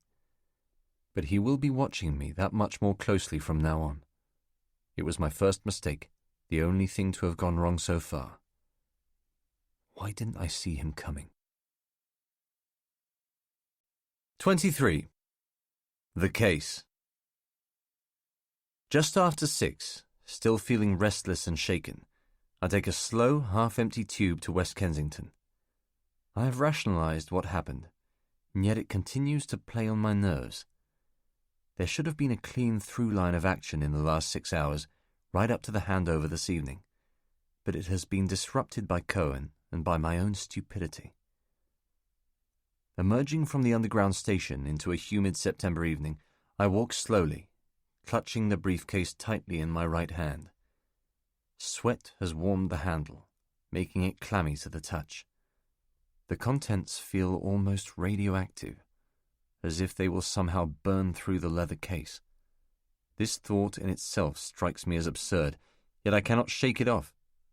I want to stop and open the briefcase to check that the documents are still inside. Dog walkers and lone queers pass me as I walk through Hammersmith Cemetery, and each one appears to steal a glance at the case, as if aware of its contents. Their faces seem full of bored, suspicious loathing, and this only deepens my sense of isolation. I was warned that the first drop would be like this, but the chaos of it has completely bewildered me. Approaching the door of Saul's apartment building at 7:15, I turn around in the street to check for evidence of a tale. There is an old lady loitering near a fenced-off expanse of grass, but otherwise the road is deserted. I look closely at the cars parked up and down the length of Queen's Club Gardens, but all of them appear to be unoccupied. Now there is not solely the probability of American and British surveillance, which I had anticipated, but the added problem of Cohen. It is as if I am expecting him to appear around the next corner at any moment. Saul buzzes me in without saying hello, and I climb the 4 flights of stairs to his flat. This is a slow business. My mind has been scrambled by the afternoon's events, and my body feels tired and cumbersome. Yet the optimism contained in his smile as he opens the front door momentarily lifts me. I had forgotten just how much I rely on him for a sense of being liked. He plants his arm across my back and gives it a slap. Catherine and Faulkner have come up behind me on the stairs. They are so close that Saul asks if we have come together. How could I have not seen them after staring so long down Queen's Club Gardens? They must have been parked a long way from the building, watched from a distance as I entered, and then followed me up. As soon as I see them, my stomach tightens. "Hi, sweetie," Catherine says, kissing me on the cheek. Her face looks puffy up close, suddenly middle-aged. "You okay?" "Fine, thanks," I say, "fine." Both of them look unnervingly focused. Faulkner's complexion is almost grey against the faded white of his shirt, but there is a look of intense concentration in his fixed, still eyes. In his left hand he is holding a single bottle of wine wrapped in thin crepe paper, and in his right a tanned leather briefcase that I have not seen before. He will be using this to carry my documents away. Catherine surges forward to plant a kiss on Saul's cheek and compliments him on his clothes. He's wearing a cream shirt and a trim pair of dark moleskins, with what look to be a new pair of running shoes. Saul has always had the money to buy decent clothes. He and Faulkner shake hands as we shuffle around, putting our jackets and coats in the hall. With Saul's back turned, I set my briefcase down next to an old umbrella stand and look to Faulkner for approval. He nods quickly, letting me know that he is registered where it is. I look back at Saul to check that he has not seen this exchange, but he is speaking to Catherine, unaware. It occurs to me that I have still not properly considered the implications of allowing a handover to take place here. Should Saul ever find out, the consequences would be enough to end our friendship. Yet I barely feel a jolt of betrayal. I have to concentrate so hard nowadays on every aspect of my relationship with Andromeda that there's no time to consider anything as mundane as friendship. "Everything all right?" Faulkner says to me, not bothering to lower his voice. "Absolutely." "Did you find the stuff we needed?" Across the hall, Saul is still talking to Catherine, though she must have one ear listening in on what we are saying. "Yeah, I got it. It's there." I nod in the direction of the briefcase. Faulkner sets his own down beside it. "Nice going." "Come through and I'll introduce you," Saul is saying, and he guides the 3 of us into the sitting room. I just float through the next half hour, oblivious of the others, unable to concentrate on anything beyond the possibility of discovery. We are introduced to Dave, Saul's friend from Spain, and Susanna, his girlfriend. They are the only other guests, which concerns me. Faulkner's absence, when it comes, would not be so noticeable in a larger crowd of people. Dave is a squat 30-something, bald before his time, with a generous smile stitched below weak eyes. Susanna is also short, but pale and thin, with vanished tits and charity shop wardrobe. I distrust her immediately, and think of him as ineffectual. He has a slightly desperate way of looking at me, a craving to be friendly and affable. Saul pours us all a drink, and a conversation develops among the 5 of them to which I make no contribution. The utter pointlessness of getting to know new people, given my present situation, is palpable. Smells of garlic and wine drift in from the kitchen, where Saul goes from time to time to check on the food. Towards 8 o'clock, as we are standing up to go to the table for dinner, Dave asks me how I know Saul. Old school friends, I tell him, from way back. Listen to him, Saul interjects loudly from across the room. From way back. You never used to say that, Alec. He looks over at Catherine. You two are turning him into an American. The other day on the phone he told me to have a nice day. No bullshit, I say, but the way this comes out sounds angry and petulant. There's a sudden embarrassed silence among us, and Saul grimaces, a joke gone wrong. All right, he says, and his face fills with disappointment. He has been growing more impatient with me in the last few months, knowing that something in our friendship has changed, but without any real knowledge as to why. I don't telephone Saul as much as I used to, and don't have the time to send him jokes via email. We haven't been out for a drink, just the two of us, since Christmas of last year, and I've entirely lost track of his career, his girlfriends, his worries and concerns. This is how I imagined things would pan out, but now that something has gone wrong, the burden of secrecy feels suddenly overwhelming. With Kate gone, Saul is the one person I might trust to talk to about what happened this afternoon. I want to tell him the truth. I want to tell him exactly what is going on. This constant entanglement with bluff, double bluff, second guess, and guile is wearing. Any notion of trust or honor that I have ever had has vanished. My life has become a wall of lies, shored up against the possibility of capture. I cannot recall what it felt like just to sit around in this flat in the old days, watching videos with Saul and pissing away our teens and 20s. Telecommunications, Dave is saying, to no one but me. We're sitting beside each other at the dining room table, Catherine and Faulkner at either end, with Saul and Susanna opposite us. What about them specifically? You know how they're paying for the internet and all the fibre optic networks? Has he been talking to me about this before now? Have I missed something? Have I just been nodding and mumbling at him, my mind drifted off elsewhere? No, how? Answering machines. What do you mean, answering machines? Dave leans forward, plucks a napkin from his side plate, and places it on his lap. Before answer phones came along, you just dialed a number and let it ring out, right? If somebody wasn't in, you hung up and there was no charge for making the call. But all that's changed now that everybody has an answering machine. Whenever you make a call, it kicks in after 2 or 3 rings. So a connection's been made, right? And if a connection's been made, then you've added to your phone bill. They have a minimum charge of 4 pence, so it adds up. How many answering machines do you think there are in the UK? I have no idea. Maybe 15 million, conservative estimate. So every time somebody rings those machines, British Telecom is making 60 million pence, which is... The night is still while Dave makes his calculation. I do it for him. £600,000. Exactly, he says, thank you. Susanna is reacting to something Saul has said. She has a laugh like a broken fan belt. There's some kind of mousse appetizer in front of me, and I'm already halfway through it.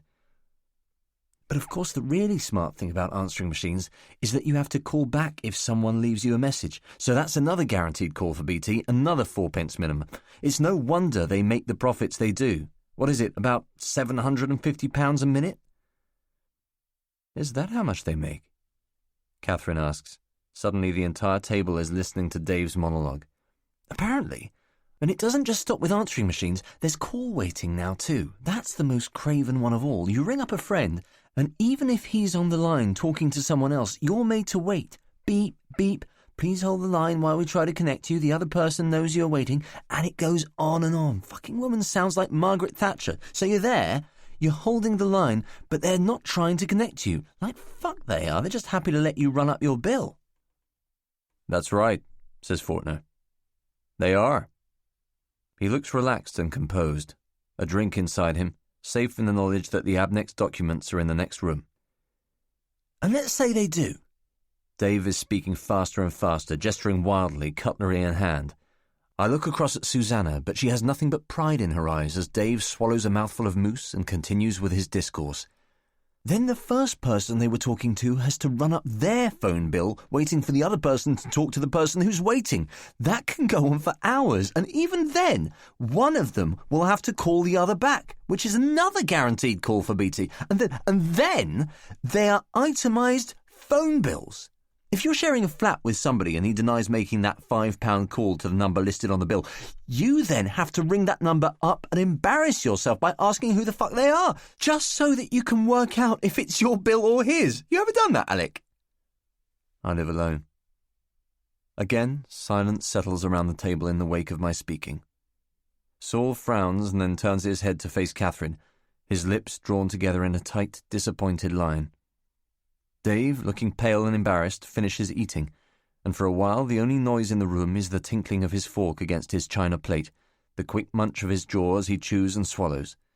Saul is already up and collecting the plates before Dave has finished, stacking them noisily and making for the kitchen.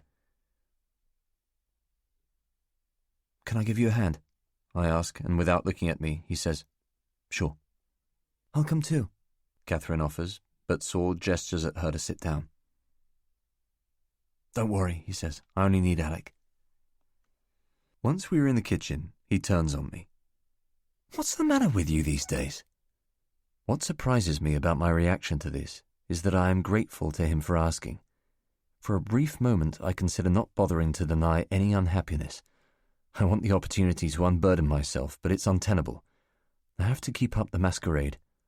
"I'm fine, I tell him, managing a smile, but there can be nothing in either my voice or my attitude to convince him of this. "You're not fine, Alec," he says, the weight of his body shifting forward, coming at me. "You're hardly there. Most of the time I don't even recognize you anymore." He is keeping his voice low, tinkering with a pan on the stove that has pasta boiling hard inside it. I am worried that Faulkner, who is only across the corridor in his chair nearest the kitchen, will hear us. So I move away from the sink and close the door until it is ajar. Come on, Saul. Who has the will to listen to a guy they've never met before doing his party piece about answering machines and phone bills? I have a lot on my mind. "We all work hard, for fuck's sake," he says, but before I have time to reply, he has carried a bowl of salad into the dining room and left me alone in the kitchen. I turn to the sink and begin rinsing the plates in a coughing stream of lukewarm water. One by one, I slot them into the dishwasher. "Is the pasta ready?" he says, coming back in. "I don't know. Listen, why don't I stay tonight? We can talk then, have a smoke, watch some TV." "Okay," he says, forking a strand of tagliatelle out of the water. Then, more quietly, "Whatever." At 10:30, with the main course out of the way, Faulkner makes his move.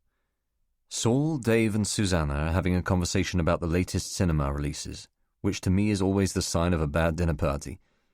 Faulkner interjects to ask if anyone has seen Mission Impossible, and Susanna says yes she has, and tells a boring story that reveals only that she has misunderstood the plot. More summer blockbusters are discussed. Independence Day, Die Hard with a Vengeance, one with Schwarzenegger I haven't heard of called Eraser, and everybody gets to share his views about whether Arnie is past his prime. Dave plays the art house card by revealing that he has seen The New Bertolucci. As far as I can tell, it's just a story about a bunch of seedy British expats sleeping around in Tuscany. In the middle of all this, Catherine simply says, "Honey, have you taken your medication?" Which is Faulkner's cue. "Dunno why I bother," he says, getting up from the table with the slowness of a geriatric. His voice is a low grunt. "Goddamn pills never do any good." And with that, he lumbers towards the entrance hall. He makes this look so natural that the others would never suspect a thing. Dave carries on. "I often think, would Bernardo Bertolucci have half the reputation he has if his name were Bernard Bell or Bob Bauer or something?" From the hall I can hear the slap of my briefcase falling onto the carpet, and the successive snaps of the brass catches flying open. I mean, don't you think that the success he's enjoyed has something to do with the allure of the name Bernardo Bertolucci? He already sounds like a great movie director before he's even shot a frame of film. There's a rustle of papers in the hall, clearly audible to all of us, and not at all like the sound of a pill bottle or a foil pack of antibiotics. Then the briefcase is closed. Almost immediately another case, Clearly Faulkner's is opened. The sound of this is much fainter. Only someone who was deliberately listening would hear it. Faulkner must have held the catches with his fingers, drawing them up slowly to smother any sound. I look at Saul and Susanna, but they have been sidetracked by Dave, who has segued into Last Tango in Paris. I listen for further noises, but Dave's voice smothers everything. Catherine catches my eye, but the expression on her face does not change. Then, at a convenient break in the conversation, Saul says, "I'll get pudding. Will Faulkner want any, Cathy?" This could be dangerous. If he heads out into the hall, he may see Faulkner. I try to think of a way to delay him, but Catherine reacts more quickly. "Hey," she says, thinking on her feet, "before you do that, just tell me about something. It's been bugging me all night. You see that book there?" "Which one?" Saul is wavering near the door, looking back at her. "On the second shelf." "Here?" Saul points to a book with an orange spine, coming back into the room. "No, just a little further along, to the right." "The one by James Michener?" "That's it, yes." By now we have all swiveled and are looking at the book in question. "That's right. Now, was he British?" "Michener?" "Yes," Catherine says. "I don't know," Saul admits. "Why?" "Because I have an ongoing argument with my father that he's from Connecticut." Saul doesn't know that Catherine's father is dead. "I've no idea," Dave says. "I'm fairly sure he's British." Faulkner comes back into the dining room. "No idea about what?" he says confidently, a spring in his step. Everything must have gone smoothly. "Oh, it doesn't matter," Catherine tells him, settling back into a chair with a faint grin. "Do you want any dessert, honey?" There is pudding, there is cheese, there is coffee. My sense of relief at the success of the handover has made adrenaline gradually dissipate from me like a deep, muscle-softening massage. For the first time in hours, I begin to relax. Out of this comes a tiredness that flattens me towards 11 o'clock like jet lag. Catherine notices this and offers me more coffee. I drink it and pick at the pudding, a chocolate goo that goes some way to restoring my energy, but it remains difficult to involve myself in the party. At midnight, Catherine begins to fade and is soon making excuses to leave, which Faulkner is only too keen to pick up on. He came here for the briefcase, after all, not the conversation. Having stood up, he walks over and kisses Susanna twice on the cheek and shakes Dave's hand, telling them what a pleasure it's been to make their acquaintance. "Goodbye, young man," he says to me, placing his arm on my shoulder. "We'll be seeing you soon, I hope." "I asked him for supper next week," Catherine says, disengaging from her farewell to Dave. "Terrific. See you then." Saul then walks them to the front door. I remain where I am, listening to Dave talk about his job, and he sees them out. When Saul comes back, he smokes a joint with Dave in the sitting room while Susanna makes a vague attempt at clearing up. By 1 o'clock, the two of them have gone out into the hall arm in arm with warm smiles and promises of meeting again that I do not deserve and do not believe. Saul now goes for a pee and I sit on the sofa. It's late and he's stoned, and when he comes back, he doesn't want to talk. I was expecting a long, involved chat into the small hours, but he just wants to sit in front of the television watching a videotape of Match of the Day. As the cassette is rewinding, he asks me what I thought of Susanna, and I say how nice she seemed, how funny and smart and easy, and that seems to satisfy him. On the sofa, beer in hand, Saul follows the match between Chelsea and Manchester United with the attentiveness of the lifelong fan. I half watch it, my mind wandering back through the events of the day. Faulkner will be home by now, going through the contents of the file, preparing the information before handing it over to his case officer in the morning.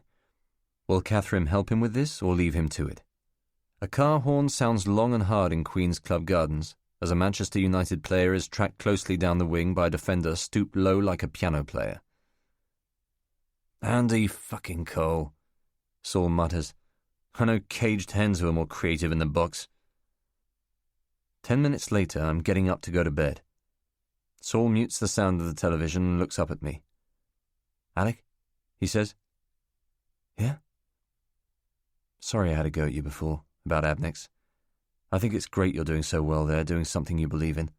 A lot of people would give their arse to be in your position." "Don't bother." "No, hear me out," he says, raising his hand. He's more drunk than I had realized. I don't have the right to criticize you for working hard, for spending time with people in the business.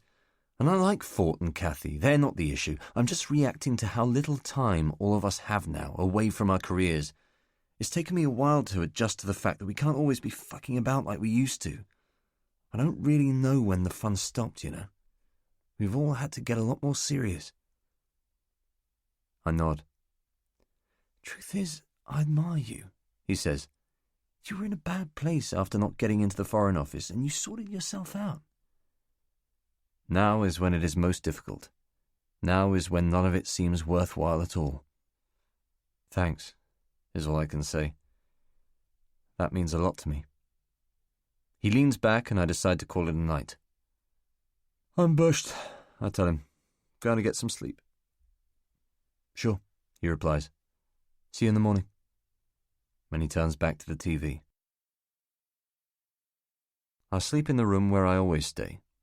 A study with a futon in it, the walls lined with paperbacks and hefty academic tomes left over from Saul's days at LSE.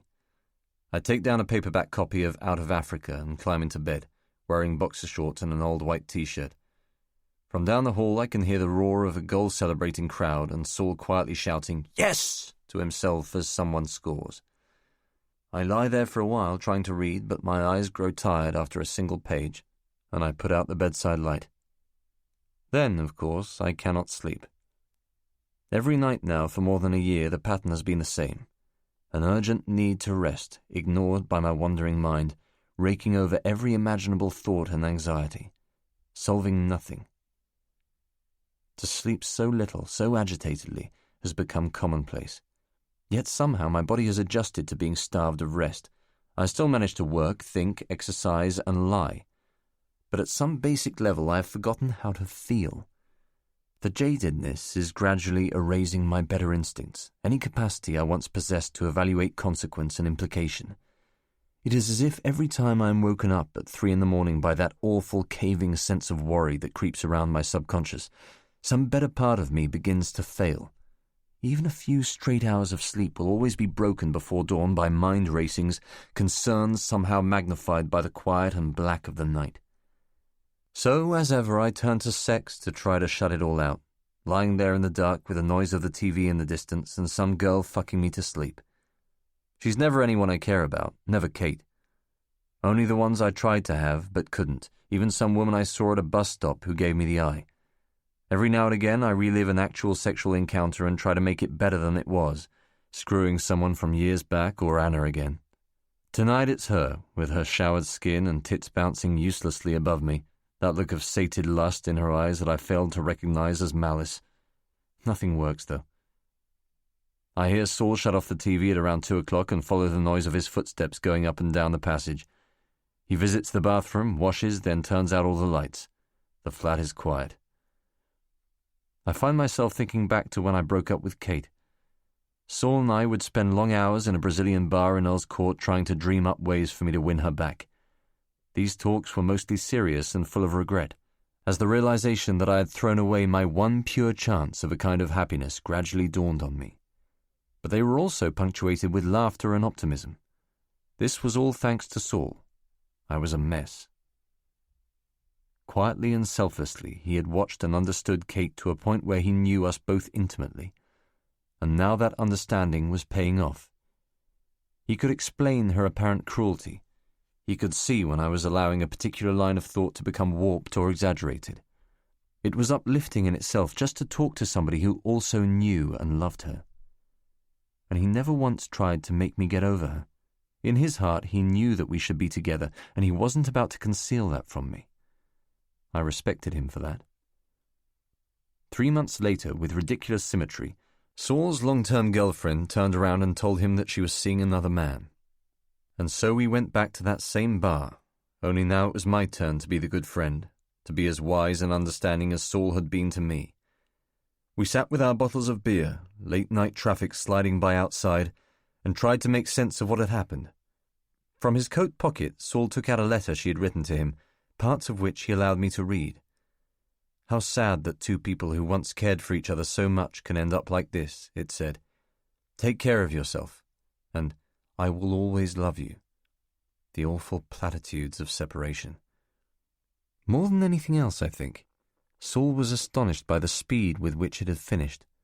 They had been together on and off since school. To my knowledge, she was the first girl he had ever slept with. What he needed then was for me to keep my mouth shut and just drink a beer with him. But I felt some sort of obligation to cure and began bombarding him with half-baked advice and banalities.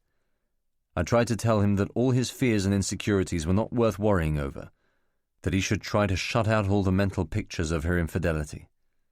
I told him that the anguish we feel in the immediate aftermath of heartbreak only dissipates in time into prejudice and misinformation. Best to ignore it. None of this seemed to make any impression on him. He looked at me almost with pity. I wanted, absurdly, a transcript of the advice he had given me to read out to him. The truth of that situation was that he had already made up his mind what to do. He had stopped loving her the moment she had told him about the affair. Very quickly, she had become reprehensible to him.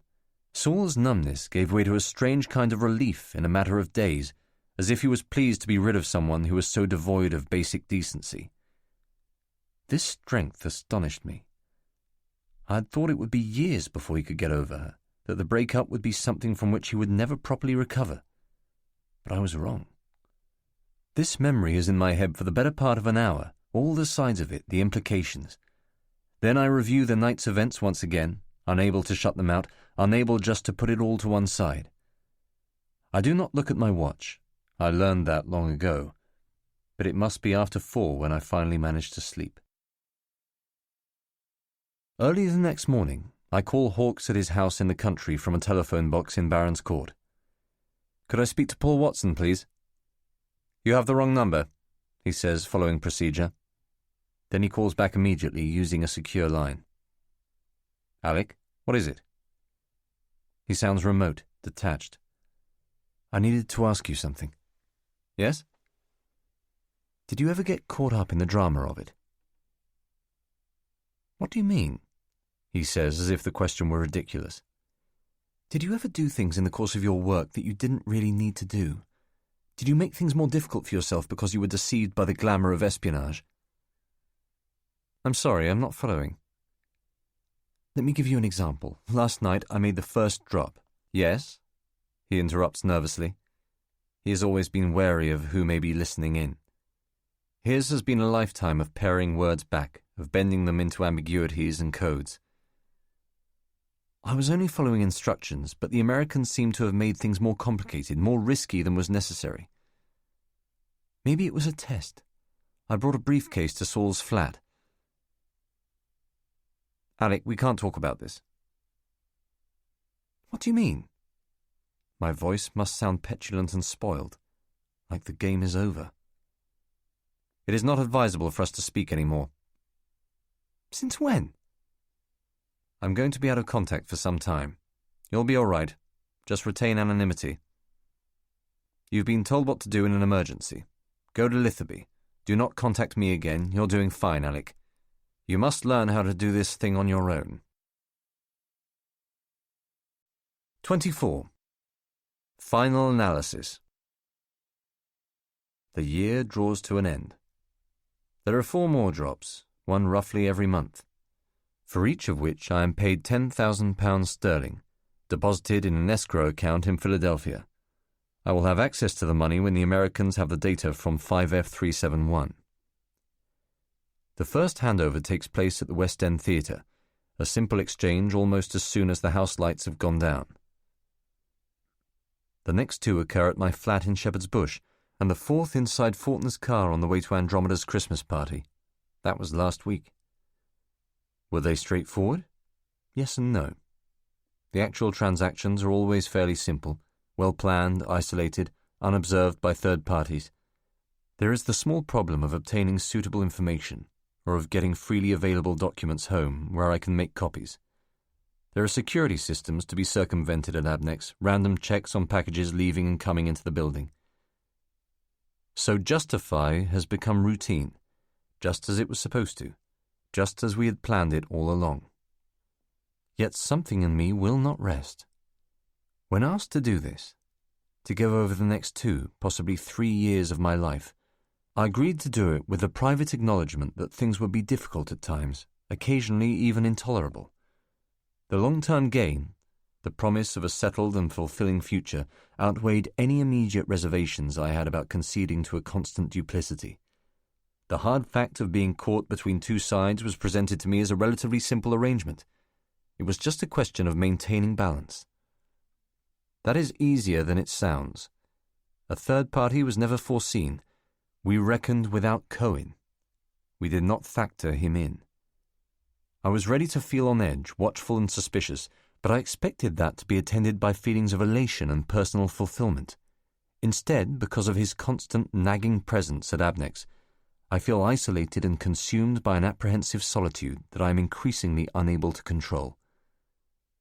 To give an example, in mid-October, I began to notice that black rubbish bags were being taken from the outside of my building, as often as 3 or 4 times a week.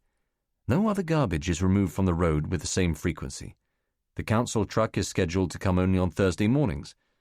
I could not mention the problem to anyone, for fear of worrying them about the security of Justify. It was conceivable that American agents were going through my bins as a way of checking on the validity of their agent.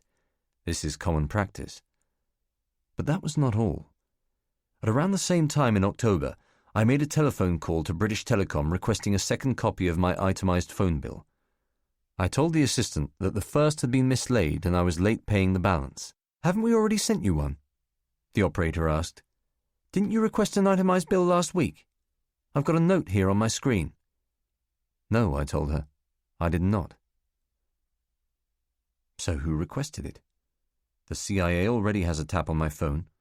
Was it Abnex, Cohen himself, or had the operator simply made a mistake?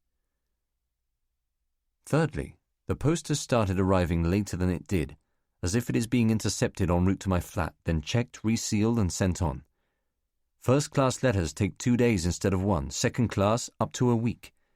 Parcels have often been tampered with, seals broken, and so on. I expected taps and tails, but everything else is outside normal US and British procedures. It is possible that, because of Cohen, Abnex has placed me under 24-hour surveillance. There is at all times a feeling of being watched, listened to, sifted, followed, pressures exerted on me from all sides. I live constantly with the prospect of abandonment, constantly with the prospect of arrest. Things have been like this for so long now that I cannot recall what life was like before they started. The sensation is not dissimilar to the experience of being ill.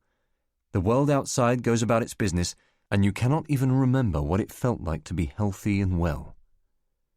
Walking to Colville Gardens tonight to make Justify's 6th drop on a cold December evening, I feel tight and self-contained, certain in the knowledge that I am being tailed. By Cohen, by the Americans, even by our side. Do they know It's Christmas is playing out of the open window of a house on Pembridge Crescent, but there are no visible signs that it is Christmas. The streets have not been decked out with lights, there are no glowing trees in the bay windows of sitting rooms, no carol-singing children scurrying from flat to flat in the cold.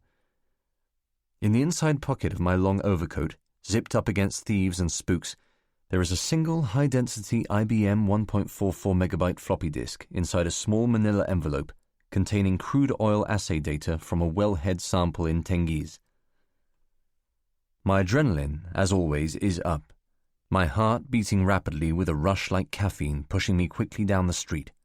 I tilt my head down for warmth and watch my breath as it disappears into the folds of the coat.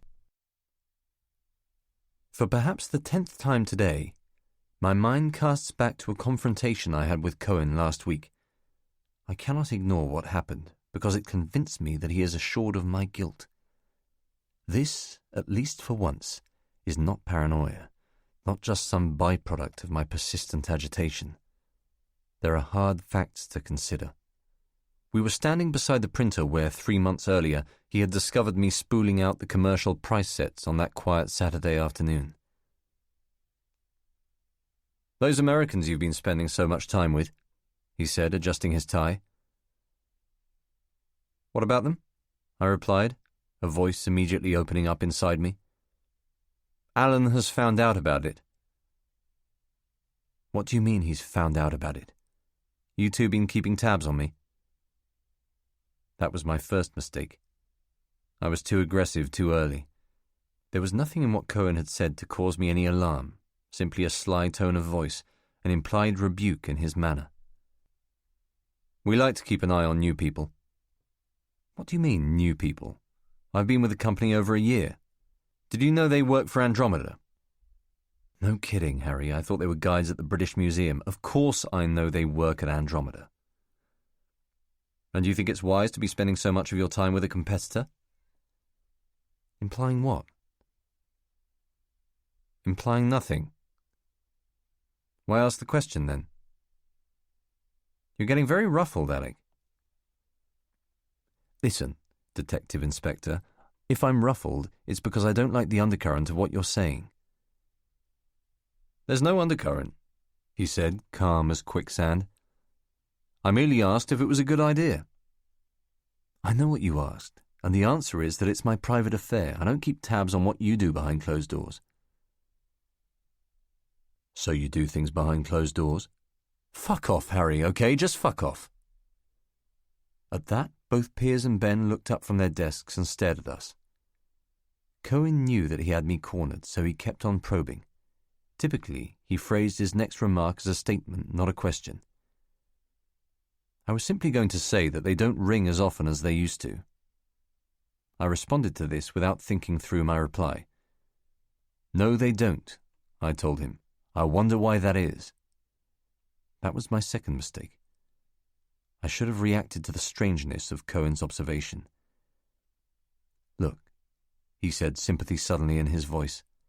I'm just telling you this because you might need to be prepared for some questions. About what? Anybody who spends an unusual amount of time socializing with employees of a rival firm is bound to come under suspicion at some point. I had to presume that this was a lie designed to flush me out. He paused, leaving a silence that I was supposed to fill. My body was wretched with heat, exacerbated by the warmth of the office. I managed to say, suspicion of what? We both know what I'm talking about, Alec. This conversation is finished. That's something of an overreaction, don't you think? Faulkner and Catherine are my friends. They are not work associates. Try to make that distinction. Your life may begin and end with Abnex, and that's admirable, Harry. It really is. We all admire you for your dedication, but the rest of us try to have a life away from the office as well. You'll find as you get older that this is perfectly normal. Smirks from Piers and Ben. I'll take that into consideration, he said and walked back to his desk. I ring the street bell of Catherine and Faulkner's building, and the door buzzes almost instantaneously. They have been waiting for me. When I get to their apartment, Faulkner opens the door slowly and offers to take my coat. I pass him a bottle of wine, which I bought in Shepherd's Bush, and extract the manila envelope from my inside pocket. He takes it quickly, a magician's sleight of hand. Simultaneously, he is talking, asking about the weather, hanging up my coat, pointing out a scratch on the door. Never noticed that before, he says, rubbing his thumb against it. You want a drink? Glass of wine? You got it. Catherine is in the kitchen, washing up after dinner. She has had her hair done. It makes her look older. The clock on the wall says 10 to 9. Hi, Alec. How are you doing, sweetie? Fine. Tired. Everybody is, she says. I think it's the change in temperature. Isn't it cold suddenly? She comes over to kiss me, a warm, dry lingering on my right cheek. In the next room, Faulkner starts up some classical music on the CD player, piping it through to the kitchen with a switch on the stereo. The orchestration is loud, talk-smothering. Oh, that's nice, honey, Catherine says as Faulkner comes into the kitchen. Choppin', he says with no attempt at an accent. Let me get you that glass of wine. We have a signal, one of only 4, that I use to inquire whether it is safe to talk. I simply put a straightened index finger to my lips, look at either one of them, and wait for a nod. Catherine glances at Faulkner and does so. It is safe. I had a conversation with Harry Cohen at the office last week that I think you should know about. Cohen, Faulkner says. The one who's always on your back. He knows exactly who he is. That's him. What did he say? Catherine asks, touching her neck gently with her hand. He's noticed that you've stopped calling me at the office. Brought it up out of nowhere. Okay, so we'll call a little more. I don't think you should be unduly concerned. Did he say anything else? Faulkner takes a sip from one of 2 glasses of wine he has poured near the stove. He hands me the other. No, there was nothing else in particular. I just found it odd that he should have brought it up. Listen, Alec, he says quickly. Far as I can make out, this guy's been all over your job since you started. He feels threatened by you, just like they all do. Asking you questions about a couple of Americans who happen to be working for Andromeda is just his way of bullying you. You gotta ignore it. You're doing a great job and nobody suspects a thing. I want to leave it at that, but Catherine comes a step closer to me. She's biting her lip. You all right? She asks. You look almost feverish. I sit on one of the kitchen chairs and light a cigarette. My hand is shaking. No, I'm well. I get nervous. I worry about being followed, you know? Natural reaction, says Faulkner, still very matter-of-fact. Be strange if you didn't. They have bought a new picture, a Degas print in a wooden frame. The one of the girl at ballet school, bending down to tie her shoes. Now, just briefly, I let things slip. My intense desire to talk to someone momentarily outweighs the wisdom of doing so with Faulkner and Catherine. It's funny, I tell them, trying hard to sound as solid and as capable as I can. I'm living with this constant fear that some journalist on the Sunday Times is going to call me up out of the blue and start asking questions. Mr. Milius, he'll say, we're running a story in tomorrow's edition that names you as an industrial spy working for the Andromeda Corporation. Would you care to make a comment?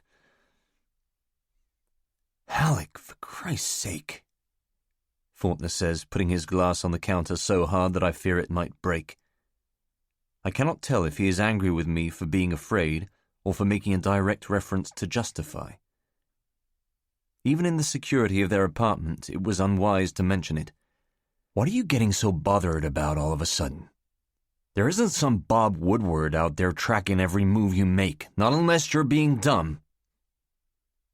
There is a brief silence. Are you being dumb? No. Well, there you go. Now just relax. Where's all this coming from? He doesn't give me time to answer. If you're worried about being tailed, we can have one of our own people follow you. They'll know in 30 seconds if you've got a surveillance problem. The nerve of this. They're already tracking me. Great. So now I won't know if I'm being tailed by the CIA or Scotland Yard or a private security firm hired by Abnex. Faulkner doesn't like this now. Not at all. Now look, Alec. You'd better start being cool about this or you're going to slip up. When they caught spies during the Cold War, they were sent to Moscow and made into heroes. If they catch you, you'll be sent to jail and get your butt fucked. And if you get caught, we get caught. So let's all just calm down, all right? Let's not get too excited. He sits on the chair nearest mine, and for a moment I think he is going to try to reach out and touch me. But his hands remain folded on the surface of the table. Look, he says, taking a deep breath. Bottom line, if things get too hot, we have a safe house for you here in London. In fact, we have safe houses, plural. We can get you in the witness protection program back home, whatever you want. I almost let out a laugh here, but luckily some latent good sense in me smothers it. Catherine says, the important thing is that we are all deniable to one another. Her voice is a welcome balm. Now, are we deniable, Alec? What is the nature of our relationship should you get caught? I'm not going to get caught. If you do, she says, trying to be patient with me. Friendship. We had dinners and drinks, that's it. No one has ever seen me hand anything to you, not even in the theatre. That's how you wanted it. Good. And me? I ask. Am I deniable to you? Of course, they say in practiced unison. Absolutely. Now we sit quietly for a moment, no one saying anything, just coming down off the tension. Catherine gets up and pours herself a glass of wine. I light a cigarette, searching around for an ashtray. The Chopin has slowed to an aching lament, single notes collapsing into each other. I don't mean to get tough on you, Faulkner says finally, moving his hand closer to mine on the table. Look, Catherine says, joining in, we're here for you. What you're doing must be messing with your head. This is standard procedure. Officers must combine a firmness of intent with enough flattery and conciliation to keep an agent on side. Is there anything else you need to talk about? She adds. No, I reply. I'd just like to talk business briefly, if that's all right. Faulkner jerks his head up. Sure, he says, looking pleased. It's just that I have some interesting news. Go on, he says, nodding slowly. He needs to shave. You know, of course, that Abnex has been exploring 5F371 in the North Basin. Sure. I take a long draw on the cigarette. This is what the Americans have been waiting for. The exploration work finished as of last week. My team are expecting a geological report containing sufficient 3D seismic data to depict the extent and location of the hydrocarbon deposits within the field. That could happen at any time in the next 2 months. If I can get hold of a copy, it should tell you how much Abnex is prepared to pay to get access rights to the oil. Good, Faulkner murmurs. As far as I know, bids are being tabled in early summer of next year. That should allow Andromeda time to outflank us. I can also get you documentation outlining how we plan to export the oil once our bid has been accepted. There will also be maps and information regarding pipelines, terminals, and shipping routes, all of which should be useful to you in making your bid more attractive. And I can get you access telephone numbers and addresses for all the key personnel at each of the transport nodes. There's also a lot of detail on loopholes and flaws in Kazakh law. That would be dynamite, Faulkner says, leaning towards me. He glances over at Catherine and beams. I go on. Abnex has done all the hard work, spent all the money. All you've got to do is outbid us and the field is yours. But it's going to cost you. I want $200,000 for the information or I'm out. $200,000? That's right. Haven't we been here before? He says, but the glow in his face betrays an excitement. The geological data is too important to Andromeda for Faulkner to risk alienating me. I'm aware of that. But this is the crown jewels, Ford, and it's worth a lot more than 10 grand. If Andromeda's bid is successful, I'll have made the shareholders millions of dollars. That's got to be worth something. I think $200,000 is cheap. All right, he says, buying time. I'm not authorized to greenlight that kind of money. Let me talk to our people and we'll get you an answer within 72 hours. My instinct says it may be a problem, but I'll try to bring them around. You do what you have to, I tell him. It is nearly midnight by the time Faulkner shows me to the door.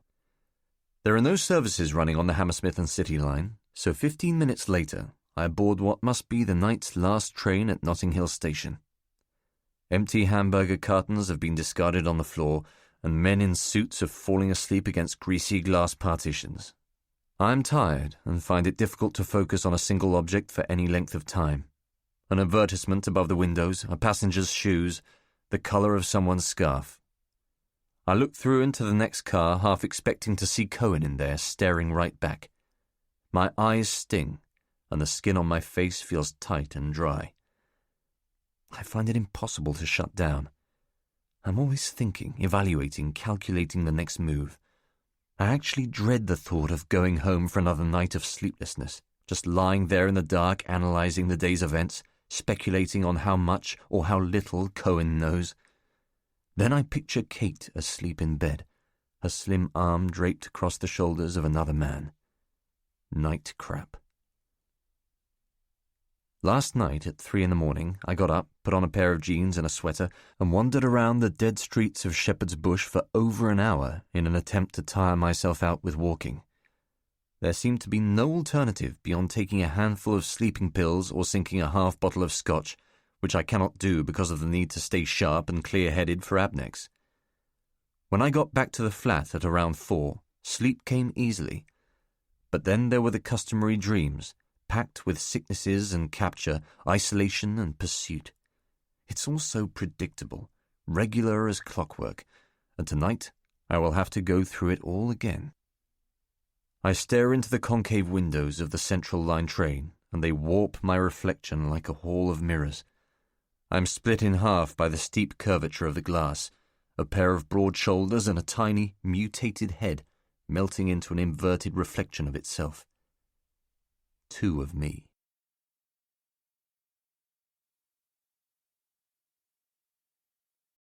Part 3. 1997. And ye shall know the truth, and the truth shall make you free. John 8:32. Inscription in the main lobby of CIA headquarters, Langley, Virginia. 25. The Lure. The new year brings with it familiar clichés of renewal.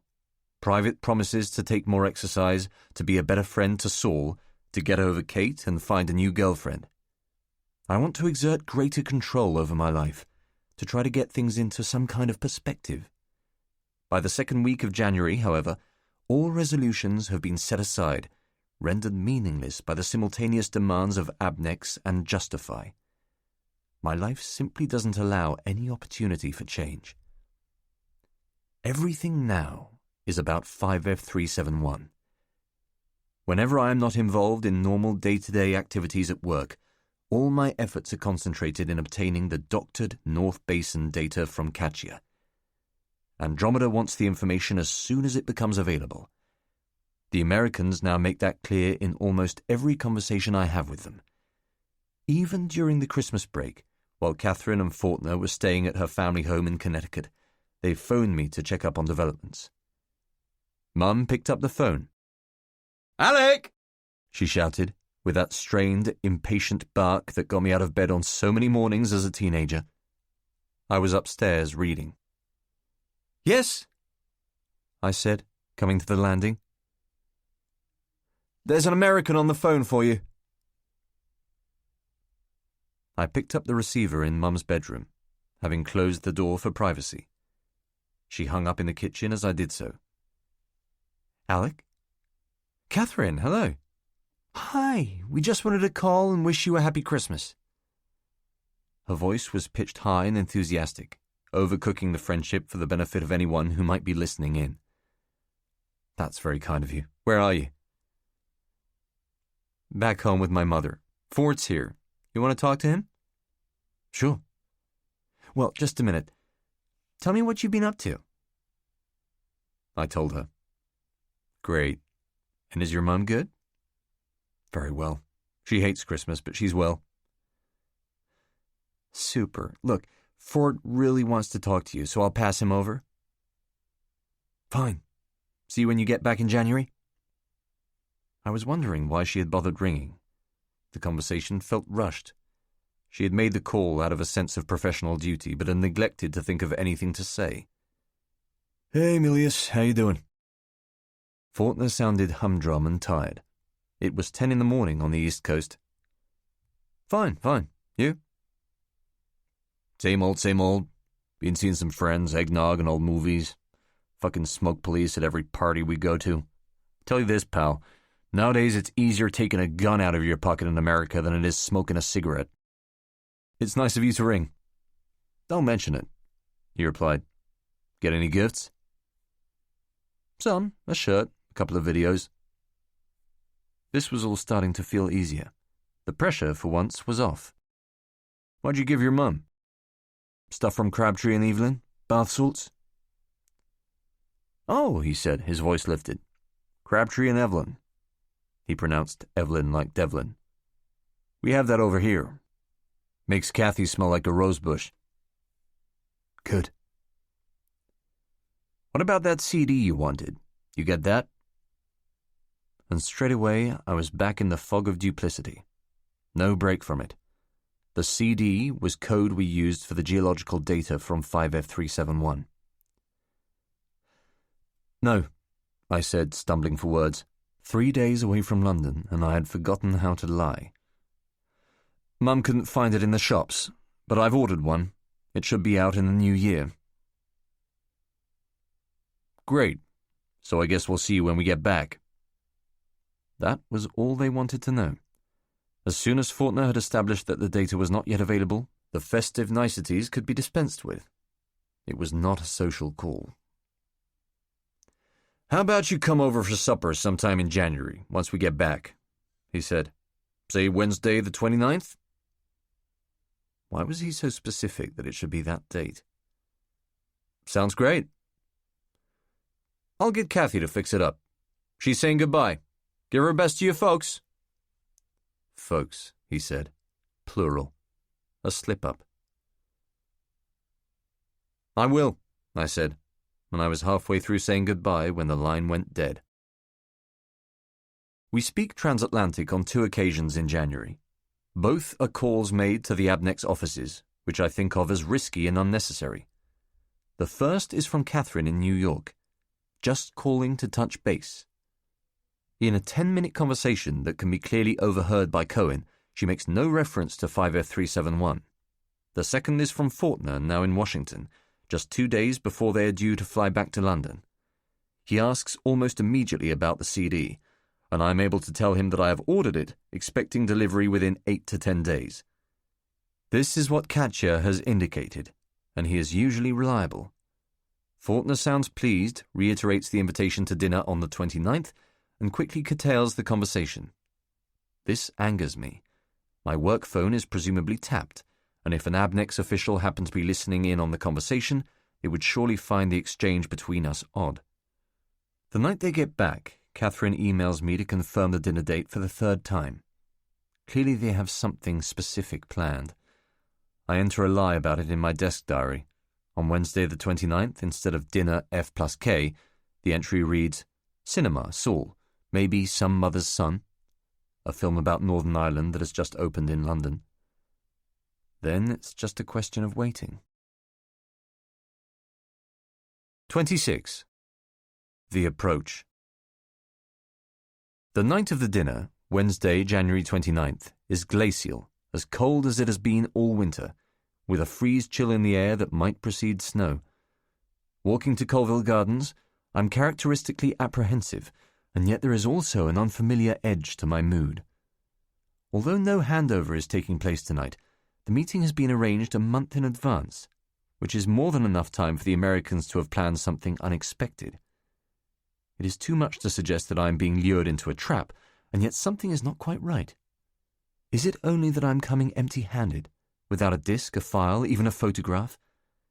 To meet them purely on the basis of our friendship is both so unnecessary now and so utterly false that it feels almost sinister. I take a pair of gloves out of my briefcase and put them on. The people around me are moving quickly, hurrying, just wanting to be indoors and out of the cold. I've started to notice a gradually increasing dampness in my left shoe, as if rainwater has seeped through the leather, wetting the sock. But when I stop to check it, there is only pavement dreck and muck on the sole, with no sign of a hole or tear. I light a cigarette and continue walking.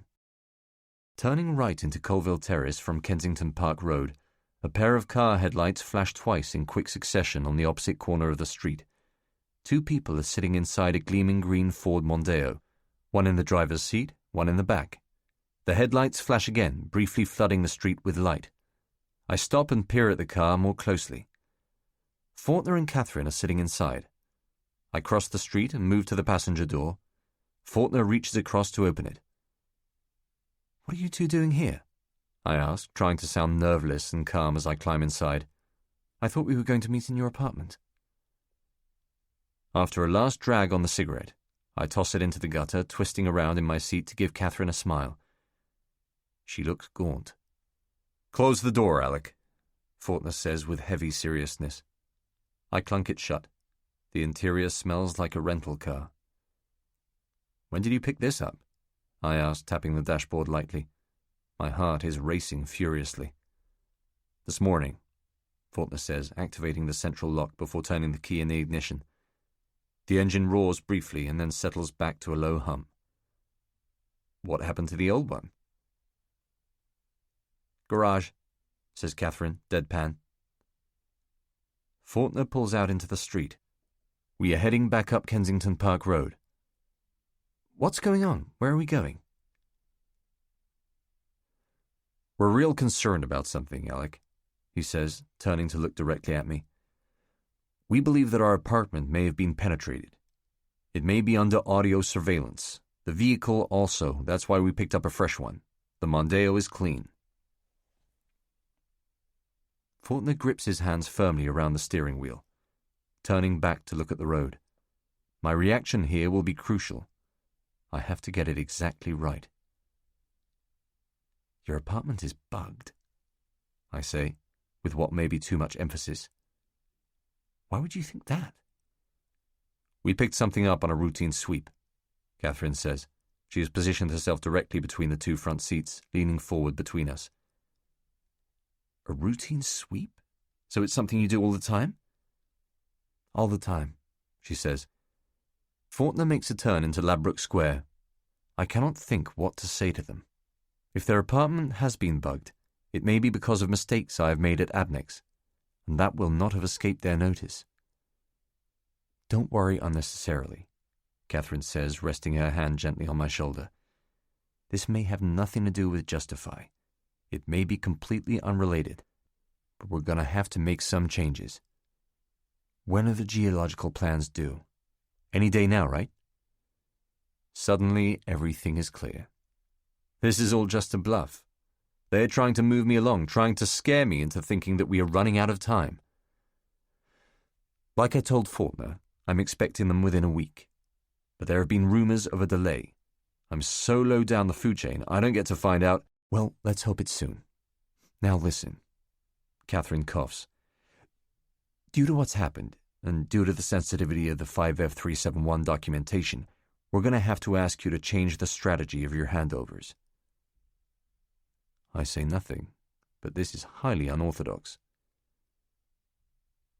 It's nothing too serious, nothing that you won't be able to handle. After a brief pause, no more than a deep inhalation, she adds, "We're going to introduce a third party." I glance out into the road, trying to calculate the implications. A third party is outside our arrangement, an unnecessary complication that I have been advised against. I turn to look back at Catherine. The understanding we have is that I am to deal with you and you only. Introducing a third party would be reckless. I know that, Alec, she says, but we can't risk any foul-ups. Faulkner is staying well out of this, just driving the car, his lined face swept by the shifting lights outside. Catherine's voice is close and loud in my right ear, and I cannot twist around to look at her for any length of time without causing pain in the small of my back. Who is the third party? I ask, turning back to face the dashboard. Is he CIA? His name is Don Atwater, she says.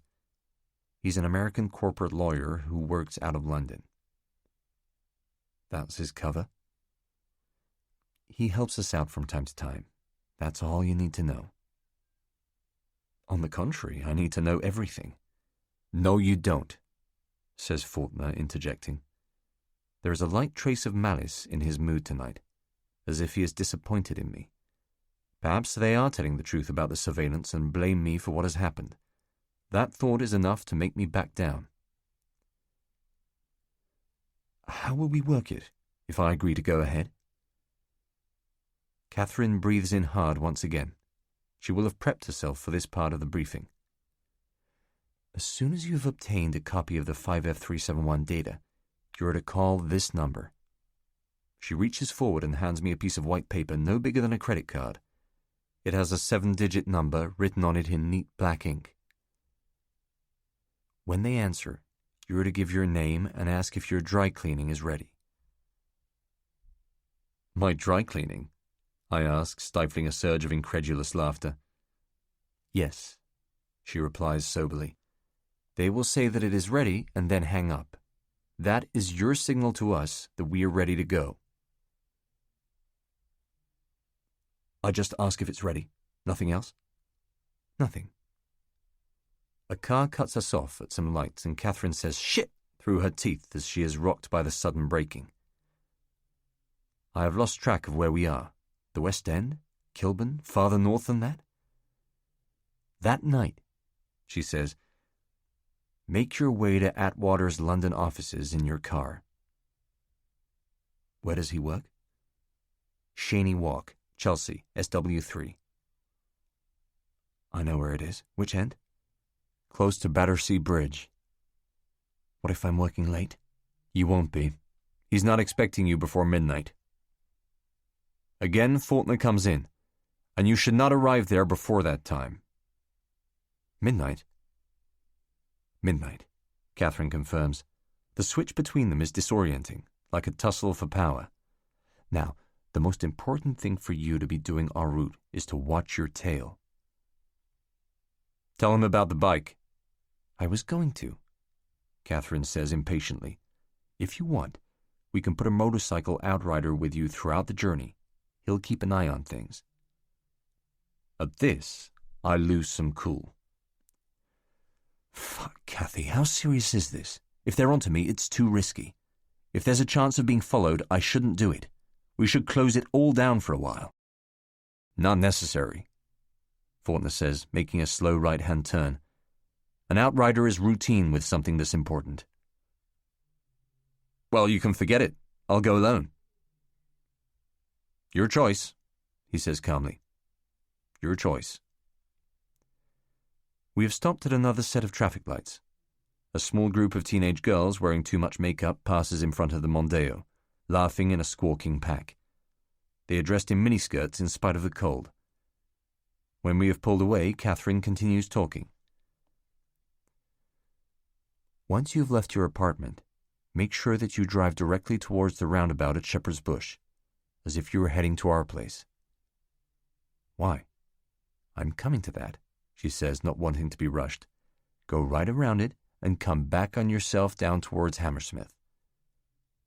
I know why she has recommended this, but still I have to say, go right around the roundabout? Why? Best way of shaking a tail, says Faulkner, who can't help himself butting in. His voice is low and dismissive. Take the Shepherd's Bush Road down to Hammersmith, then make your way to Chelsea Harbour. Why there? I ask. Why not go directly to Atwater's office? There's something you've got to do before proceeding to Shaney Walk. The information is starting to pile up now, and after a tough day at work, I'm finding it hard to work through all the ramifications of what they are telling me.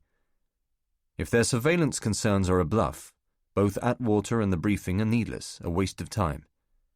If there is a genuine threat of penetration by Abnex, I am at great risk. This is getting very complicated. We'll go over it all again before we get you home. Faulkner drops down into first gear in a crawl of traffic. What happens at Chelsea Harbour? Catherine gathers herself. There is only one entrance there and one exit. If you still have a tail, this is where you will lose him. Wait inside the complex. It's a left-hand turn if you're coming off Lots Road. Anyone following you will be forced to pass your vehicle once they're inside. When you're sure it's safe to drive on, proceed to Shaney Walk, not before. Go back onto Lots Road and drive east towards the river. Don Atwater's offices are at number 77. Park your car. It shouldn't be difficult at that time of night. Once you're inside, hand the documentation to him.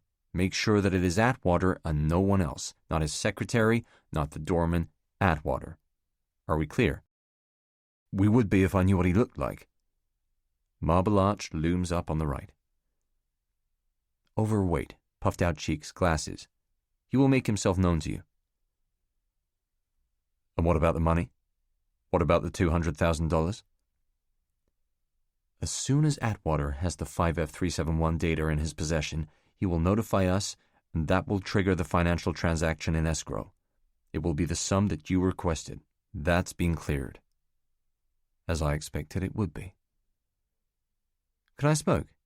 I ask, taking out my pack of cigarettes.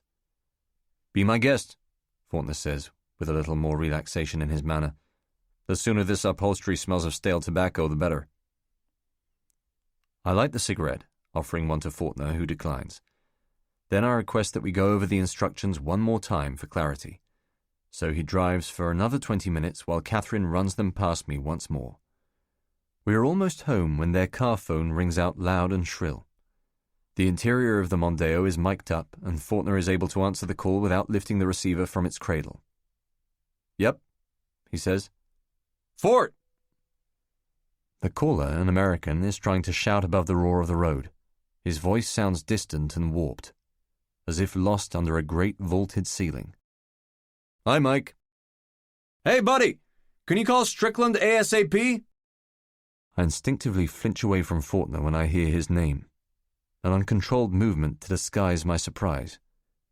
Strickland, the agent Litherby used to leak my SIS file to the CIA. Is this just coincidence, or is there another level to this? A conspiracy that I'm not seeing? Sure, says Faulkner quickly, too casually, as if he wants the conversation to end before Mike says anything else. Usual number? Everything that has happened tonight has been curiously unnatural, almost like the rehearsal of real events.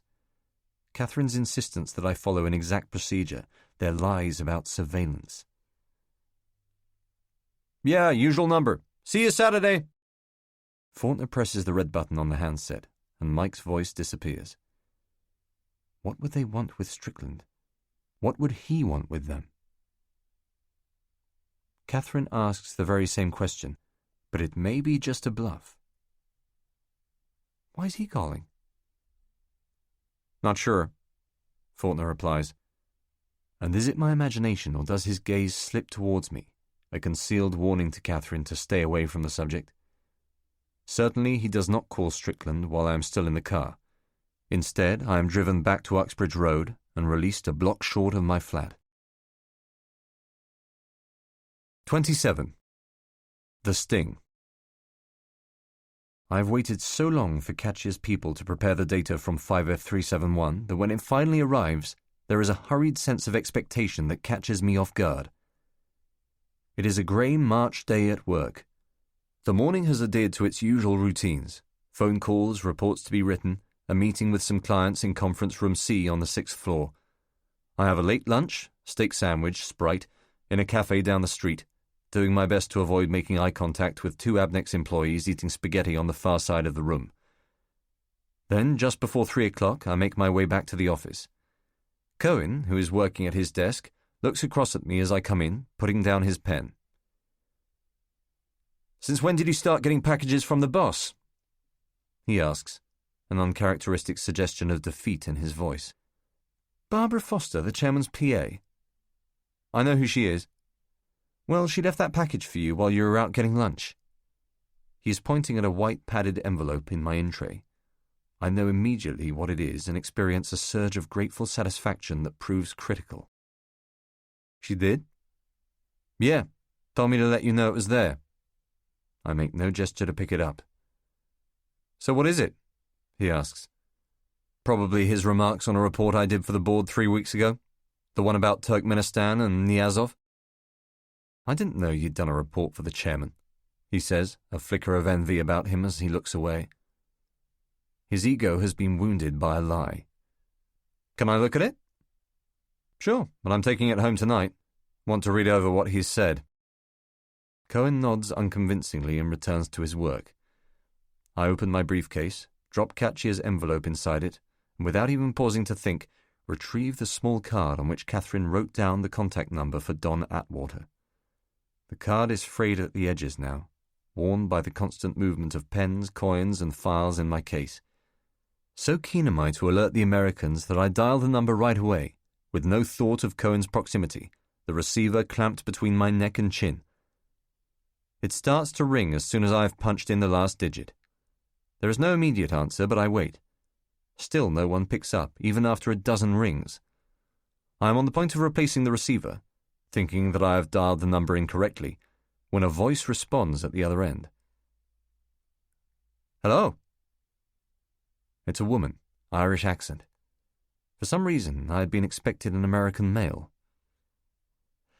Hello, this is Mr. Milius calling. Is my dry cleaning ready? I brought it in last week. As an afterthought, as if to take the edge off the absurdity of what I am saying, I add, a jacket. Cohen is tapping something into his cyan organizer. There is a brief pause on the phone line, backgrounded by a rustling of papers.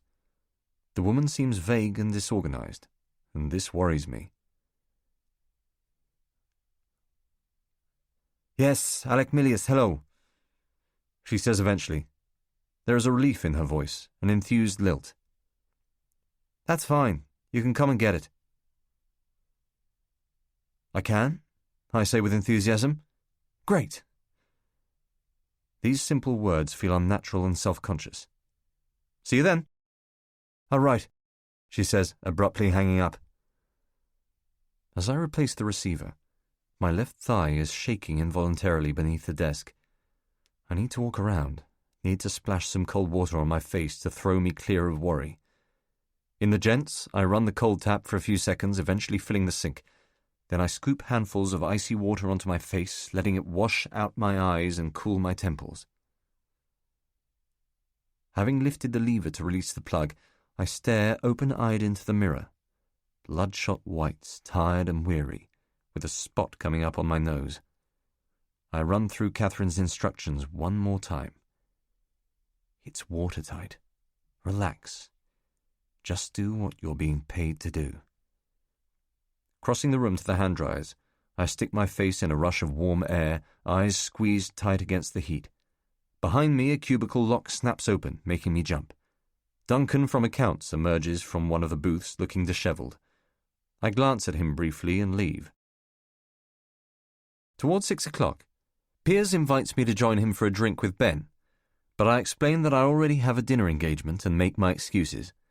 I need time in which to settle myself before the handover tonight, time in which to gather my strength. At past, I join the early evening rush hour and for once am glad of the people crowding up the tube, glad that we stop between stations and wait in the darkness for the train to jerk just a few yards down a tunnel. It takes 3 times as long for the sheer volume of passengers to get on and off at each station, and every passing moment shrinks my waiting time before meeting Atwater. I dread the inevitable slowness that precedes a handover, the dead period in which I can only anticipate capture. Every enforced delay is welcome. It is 7:45 by the time I get home. A weak drizzle has begun falling outside, a wetness that clings to the roads and buildings glistening under the streetlights. My hair is damp when I get inside, and I dry it off with a towel while boiling the kettle for tea.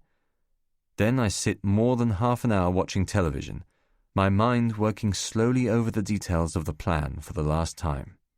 The circuit of the roundabout, the route to Chelsea Harbour, the tenor of the meeting with Atwater. I stay off the booze and occasionally pick at a microwave potato, but deep concentration has left me with no appetite. Just after 9 o'clock, I go through the contents of Katya's package. The envelope is padded with bubble wrap and contains a light blue plastic folder labelled Confidential in bold black ink.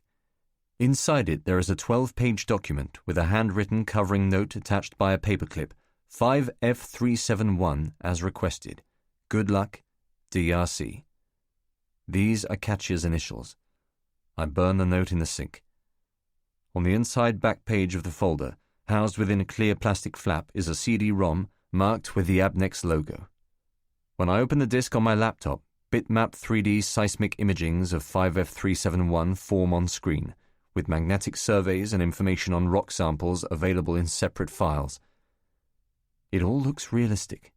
The printed document contains everything from assay data to sources of capital, with details about loans Abnex has taken out to finance drilling operations in the North Basin. There is more here even than I had promised them. I go into my bedroom and take a new A4 manila envelope from my desk in which to place the contents. Once I've put the disc and the documentation inside, I seal it up with a lick. The gum on the flap tastes like curry powder. The minutes then drag out until 10 o'clock. I stare at the envelope on the kitchen table, smoking dumbly, drinking cups of strong percolated coffee that only make me feel more shaky and tense. Finally, unwilling to sit things out, I place the envelope inside a folded copy of the Sunday Times and leave the flat. My car is halfway down the right side of Godolphin Road, about a 30-second walk from the front door. There's been an ice cream van parked in the same space next to it for weeks, painted with cartoon characters and pictures of Cadbury's flakes. When Kate was a small child, her mother used to lie to her, would tell her that the jingle of the van, the ripple of bells in the street, meant that the vendor had actually run out of ice cream. Kate told me that story on the first night we met. It was one of the first things she said. Inside the car, buckling up, I realize that there are things I have forgotten to do. I should have filled up with petrol, checked the tires and oil, and turned the engine over at least once in the last few days to free it of winter cold. When I put the key in the ignition, the starter motor turns over asthmatically, sounding disconnected and warm. And I switch it off for fear of flooding the engine. At the second attempt, there appears to be less seizure within the system. The starter moans briefly, flicks over twice, but then catches and the engine fires. I whisper a grateful shit to myself, switch on the headlights, and pull away from the curb. There are still plenty of vehicles on the roads, lorry drivers making up time before stopping for a night's rest, cabs shipping people across the city. I drive down Uxbridge Road, join the one-way system at Shepherd's Bush Green, and glide in the wet under the mocked-up inner-city walkway.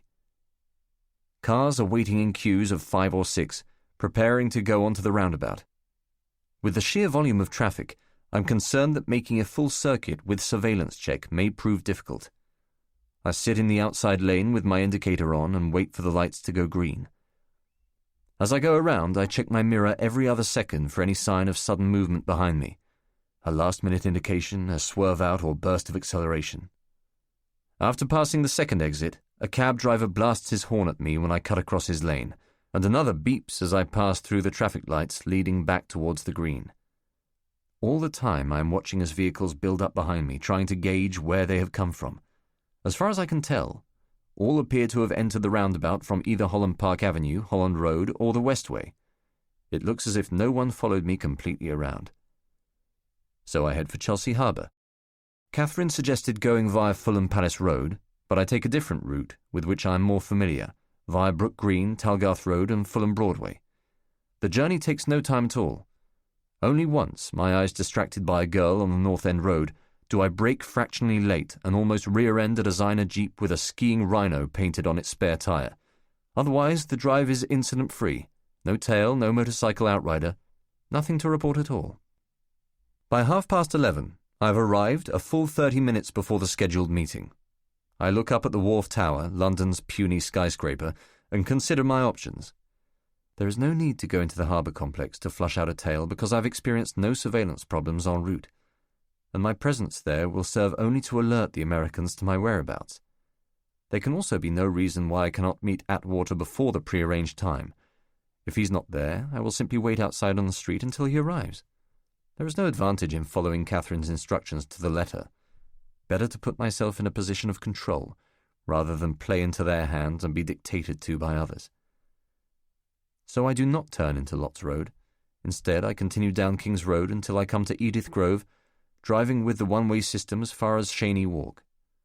After a brief block in traffic, I cross the Battersea Bridge lights and park in the first available space on the left, just a few feet from the statue of Sir Thomas More. From here, it's a short walk to Atwater's office. There are 3 white stone steps rising to number 77. I climb them, the file and Sunday Times clutched in my right hand, and press a small plastic buzzer marked Donald G. Atwater, Corporate Attorney. A wild wind is gusting off the Thames. It whips across my face as I stand in the porch. The lock buzzes softly, and I push the door. The foyer is an enclosed hall with high white walls and a checkered marble floor. There is a mirror to one side with a wooden umbrella stand directly below it. Opposite that, above an empty cream mantelpiece, hangs a large watercolour depicting thin children at the seaside, paddling in the shallows. I stop and wait, hearing heavy footsteps coming down a staircase. There is a deep male cough, what sounds like the rustling of small change in a pocket, and then a man comes into the hall through a door in front of me. Donald G. Atwater is a large, humorless American, full of expensive lunches. He moves towards me more quickly than his short, stumpy legs would otherwise suggest. "Alec Milius?" he inquires in a slurred Virginia drawl. He is holding a small white envelope in his left hand. "That's right." "Privileged to meet you, sir." Sir sounds absurd coming from a man of such size, a man who must be twice my age, but by now I am well used to empty American flatteries. He extends a hand, which I briefly shake. His palm is dry and hard. "You got the package?" he asks. "Down to business right away, no pleasantries." "Yes, but first I have to ask who you are." He seems surprised by this and gives me a strange sideways glance. "I'm Don Atwater." "Do you have some sort of identification?" He fishes around in his pockets for a business card, die-stamped with his name. "Thank you. I just had to be sure." Atwater cranes his neck back and looks down his nose into my eyes. There is an unsettling quality about this man, a suggestion of lazy ruthlessness. "You want to come in, or are you happy doing this out here?" he says, glancing carelessly around. Somehow we must have got off on the wrong foot. "Why don't we just do it here?" "Fine," he says curtly. I take the envelope out of the folded-up newspaper. Atwater reaches out and takes it with a thin smile, his eyes staying focused on the pale manila. He tucks the file firmly under his left arm and coughs at a higher pitch than before. Neither of us says anything, as if in deference to the moment. Then, as this awkward silence draws out, I ask, "Why was it necessary for me to give this to you?" "Excuse me?" he says. He has a way of talking that implies I am wasting his time. "This isn't the way we normally proceed." "I'm just acting on behalf of my client," he says, down-curling his lip. Interesting that he used the word client there, singular. He may be working on behalf of an agency case officer higher up the food chain. But I might be jumping the gun. Atwater could have no knowledge of the contents of the file, and consequently no idea of the real importance of Justify. He may be just what the American said he is, a lawyer acting as a middleman. "Then is there any reason why your client was so adamant that we meet this late on a weekday night?" "Mr. Milius," he says, making no attempt to disguise an impatience with my questions, "as I understand it, the fewer people who know about this, the better. Am I right?" "Right." "Hence the midnight exchange?" "I'm sorry I asked." "Not a problem." Atwater reaches out sideways with his right arm and leans against the wall, propping up his vast bulk with a splayed-out hand. "I have instructions to authorize the release of funds to you in escrow." "Yes." He pauses briefly before saying, "The money is being held at the Chase Manhattan Bank in Philadelphia. Inside this envelope you will find the account details." He passes me a small white envelope, lick-sealed and with no writing on it. I place it in the back pocket of my trousers. "Thank you." Atwater lifts himself away from the wall and makes a move towards his jacket pocket. "I also have something that my client wanted me to give to you. A gift, a gesture of thanks." I was waiting for this to happen. One day.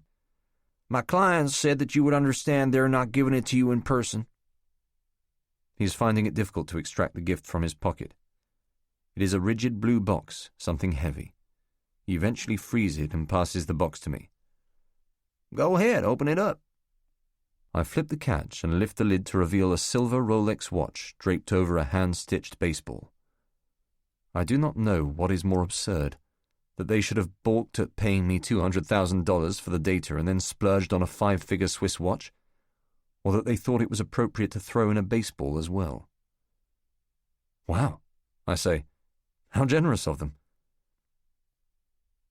"What is it?" Atwater asks. "It's a Rolex," I say, swiveling the box so he can take a look. He must have known this already. "And a baseball." "That's a beauty," he says. "Put it on." I take out the watch, house the baseball in my coat pocket, and thread the broad silver links of the strap onto my wrist. "Will you thank them on my behalf? Tell them I won't be declaring it as a corporate gift." Atwater manages a meagre laugh and takes a firmer hold on the file as he slips it under his arm. He says, "Of course," as I rattle the watch, which weighs heavy on my wrist. "I really wasn't expecting anything so generous," I add, privately wondering if the watch contains a bug, a tracking device, a small plastic explosive. This is the ludicrous state of my movie-fueled mind. "Yes, it's a fine gift," Atwater replies, suddenly sounding bored. His job is done. I have a feeling that he is keen to get rid of me. "Is there anything else?" he says, confirming this. "No, not really. Just to thank them." Atwater says nothing. We find ourselves swaying in the wind of another lengthy pause. The baseball knocks lightly against my hip bone as I rock from foot to foot. "Alec," he says finally, "I have things I need to be getting on with, so if there's nothing else—" I have a bizarre desire to keep him here, to ruin his night with a needless hour of talk. This man does not approve of me. I would like him to suffer from that, but instead I say, "Yes, I should be leaving." And he quickly replies, "Whatever you like," with a quick leftways jerk of his chin. "Maybe see you again," I say, turning to go. The watch slips on my wrist with the movement of my arm. I'll need to have it adjusted for size. Take a couple of links out. "Yes." Everything feels rushed in these final seconds. I shake Atwater by the hand, but his skin is damper than before, and nervous heat spread out across the palm. Then I turn around and pull the handle on the front door. It does not budge. I look back at Atwater, who says, "Wait just a minute,"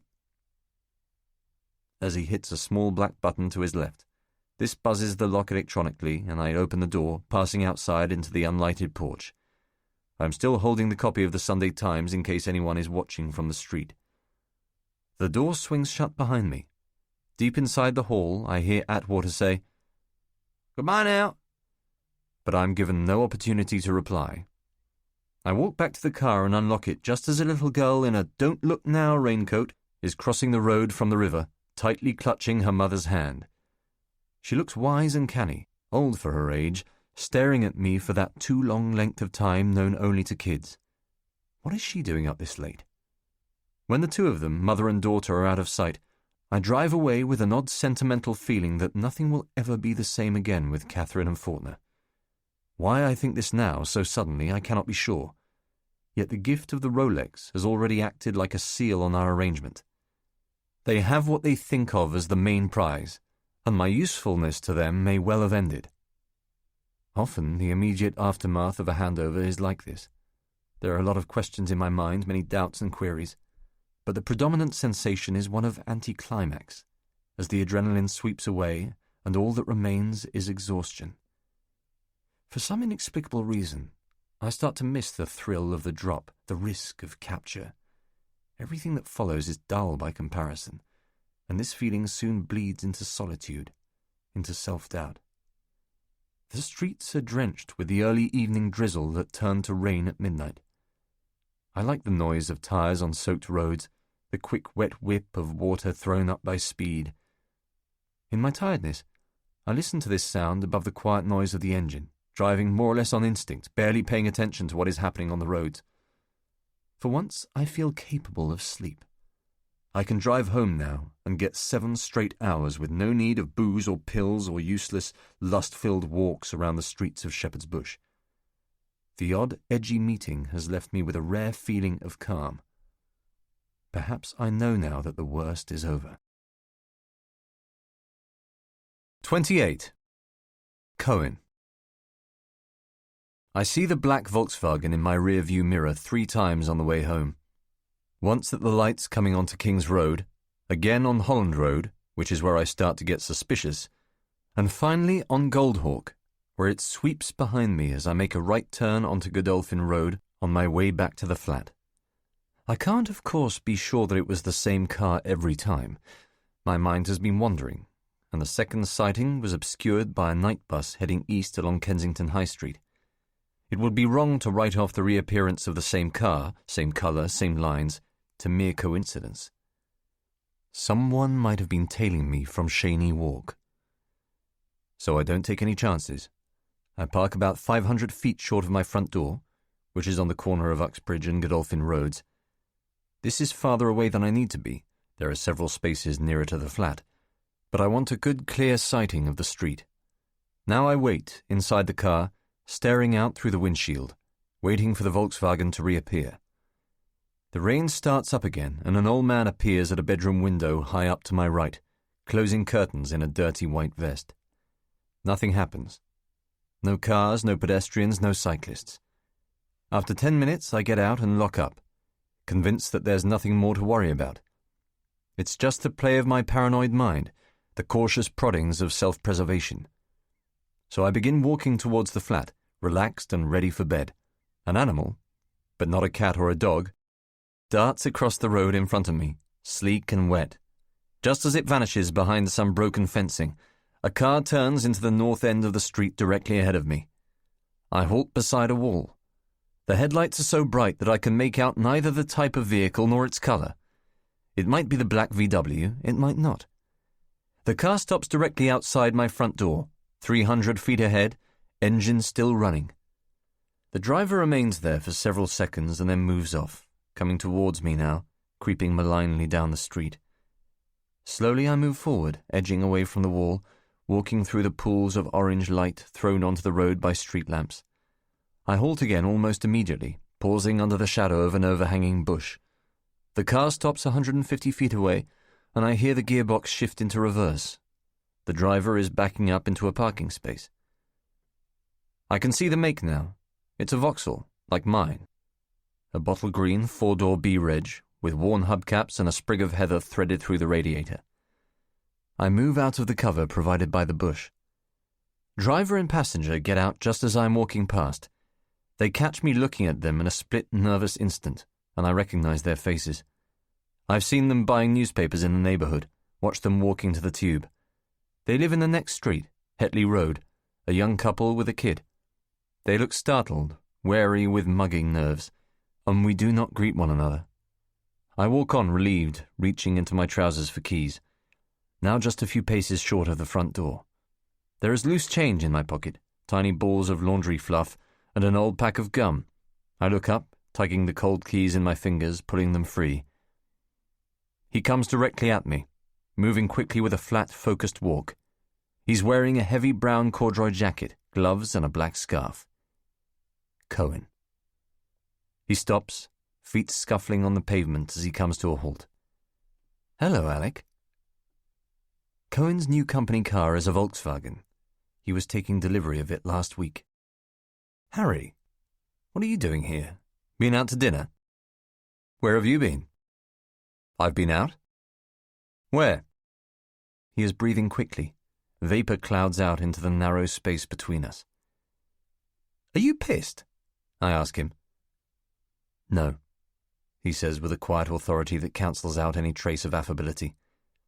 He has been rushed to get here, but has quickly regained his composure. "I've just come from Cheyne Walk." I try to work through the consequences of this. He must know something. He must be on to me. Think. "Where have you been, Alec?" "I've been on Cheyne Walk as well, but something tells me you already know that. What's all this about? What are you doing here?" "Who are you with tonight?" "Is that your business?" "Why don't I tell you who you were with?" "Why not?" He inches forward on the pavement. "You were with your contacts from Andromeda, the Lanchesters." I am briefly relieved. He has made a baseless assumption. "What is it with you and those two, Harry?" I ask, letting out a little sputtering laugh. "Are you saying you weren't with them, or not?" The manner in which he asks this worries me. It is as if he already knows the answer to his question. Perhaps Cohen saw Catherine and Faulkner going into Atwater's building before I arrived. There would be no logic in that, but it is possible. They may have been there throughout the meeting. I feel suddenly rushed and get lost in the double negative of Cohen's question. Taking a chance without thinking things through, I tell him, "No." And immediately I sense from his reaction that he has trapped me. "No? You're saying no?" The tone is one of grim sarcasm. "Then why did I see them enter the building you just come back from half an hour before you got there?" Why would the Americans have kept that from me? Momentarily, this question outweighs the grave fact of Cohen's accusations. I try to stay on the offensive. "What the fuck were you doing wasting your time following those two around?" "I wasn't following them," he says unconvincingly. "I was having dinner on a houseboat, and I saw them going into the building as I was leaving." "And you decided to spy on them?" An appropriate word, wouldn't you say? I take out a cigarette and light it as a means of shutting out the implication. "Am I not allowed to see the employees of other oil firms after a 9 o'clock curfew? Is that it? Is that a clause in my Abnex contract?" That's not the issue. "Well then, I don't know what is the issue. You're wasting your time. I'm very tired. I want to go inside and get some sleep. Maybe we can have a word about your problem in the morning." This is weak, a thin attempt at escape. And, of course, it does nothing to deflect him. "You made a telephone call this afternoon," he says. "I made a lot of phone calls today. That's part of what we do, Harry." "Ostensibly to a dry cleaner." I try to disguise my reaction to this, but some of the shock must seep through. "That's correct," I reply, not bothering to deny or deflect. Better to find out how much Cohen knows, to listen to the evidence he has compiled. "You went to the toilet afterwards?" "Yes." "After you got up from your desk, I pressed the redial button on your telephone." It is as if something collapses inside me. "Why did you do that?" I do not expect him to answer. Cohen knows he has the upper hand. He came here with enough evidence to flush me out and is interested only in confession. He has acted with a greater swiftness than I would ever have anticipated. "A woman answered," he says, moving a few inches closer to me so that his face is suddenly bathed in the grim orange glow of a streetlight. He is almost whispering now, as if out of courtesy for my sleeping neighbours. "Do you want to know what she said?" "You had no right to do that, Harry," I tell him, but my anger makes no impression on him. She said, "Mr. Milius, Alec, is that you?" Now, does it strike you as odd that she should say that? This is ridiculous. You must be very friendly with your dry cleaner to be on first-name terms with her. "I've spent a lot of money there. We know each other by name. It's not that uncommon, Harry. Did you come here just to tell me this?" In my stupidity, I think that this remark may be enough to deter his questioning, but it is not. What comes next is the worst of it. "Does the word justify mean anything to you?" His eyes scour mine, and I look away down the street. My body suddenly limp with fear. I inhale deeply on the cigarette and try to think of a response, but any reply will be futile. This is over. "Excuse me." "Justify," says Cohen, as if the effort of repeating it has annoyed him. "Does that word mean anything to you?" No. Why? The woman on the phone, she had an Irish accent. She used that word as if it was some sort of code. Is that what it is, Alec? Just tell me, and let's get this out of the way. I do not know if he sees my face in the darkness with its flush of humiliation. Perhaps the fall of a shadow saves me, a simple lack of colour in the night. I can say only this. Go home, Harry. I don't know if you're drunk or paranoid or whatever, but just go home. The word justify means nothing to me, absolutely nothing at all. Why don't you just tell me what's going on? I'm very tired. You're getting a big kick out of playing private detective, and I'm very tired. Just tell me. I'll understand, I promise, he says. Then, after a calculated pause, how much are you being paid? You want to be careful what you say. How much are they paying you, Alec? Our eyes lock in a tableau of male bravura, a standoff on a street corner. I have to deny this. I cannot betray the truth to him. I must, from somewhere, summon the energy to counterattack. Yet I feel, as I have felt for so long now, completely worn down by him. Cohen has always second-guessed me. He has always been there right from the beginning, hounding my every move. How did he know? What clue did I give him to allow his slight suspicion of me to develop into something altogether more serious? What was my mistake? Again I say, go home, Harry. Get in your car and go home. But he says, this is not going to go away.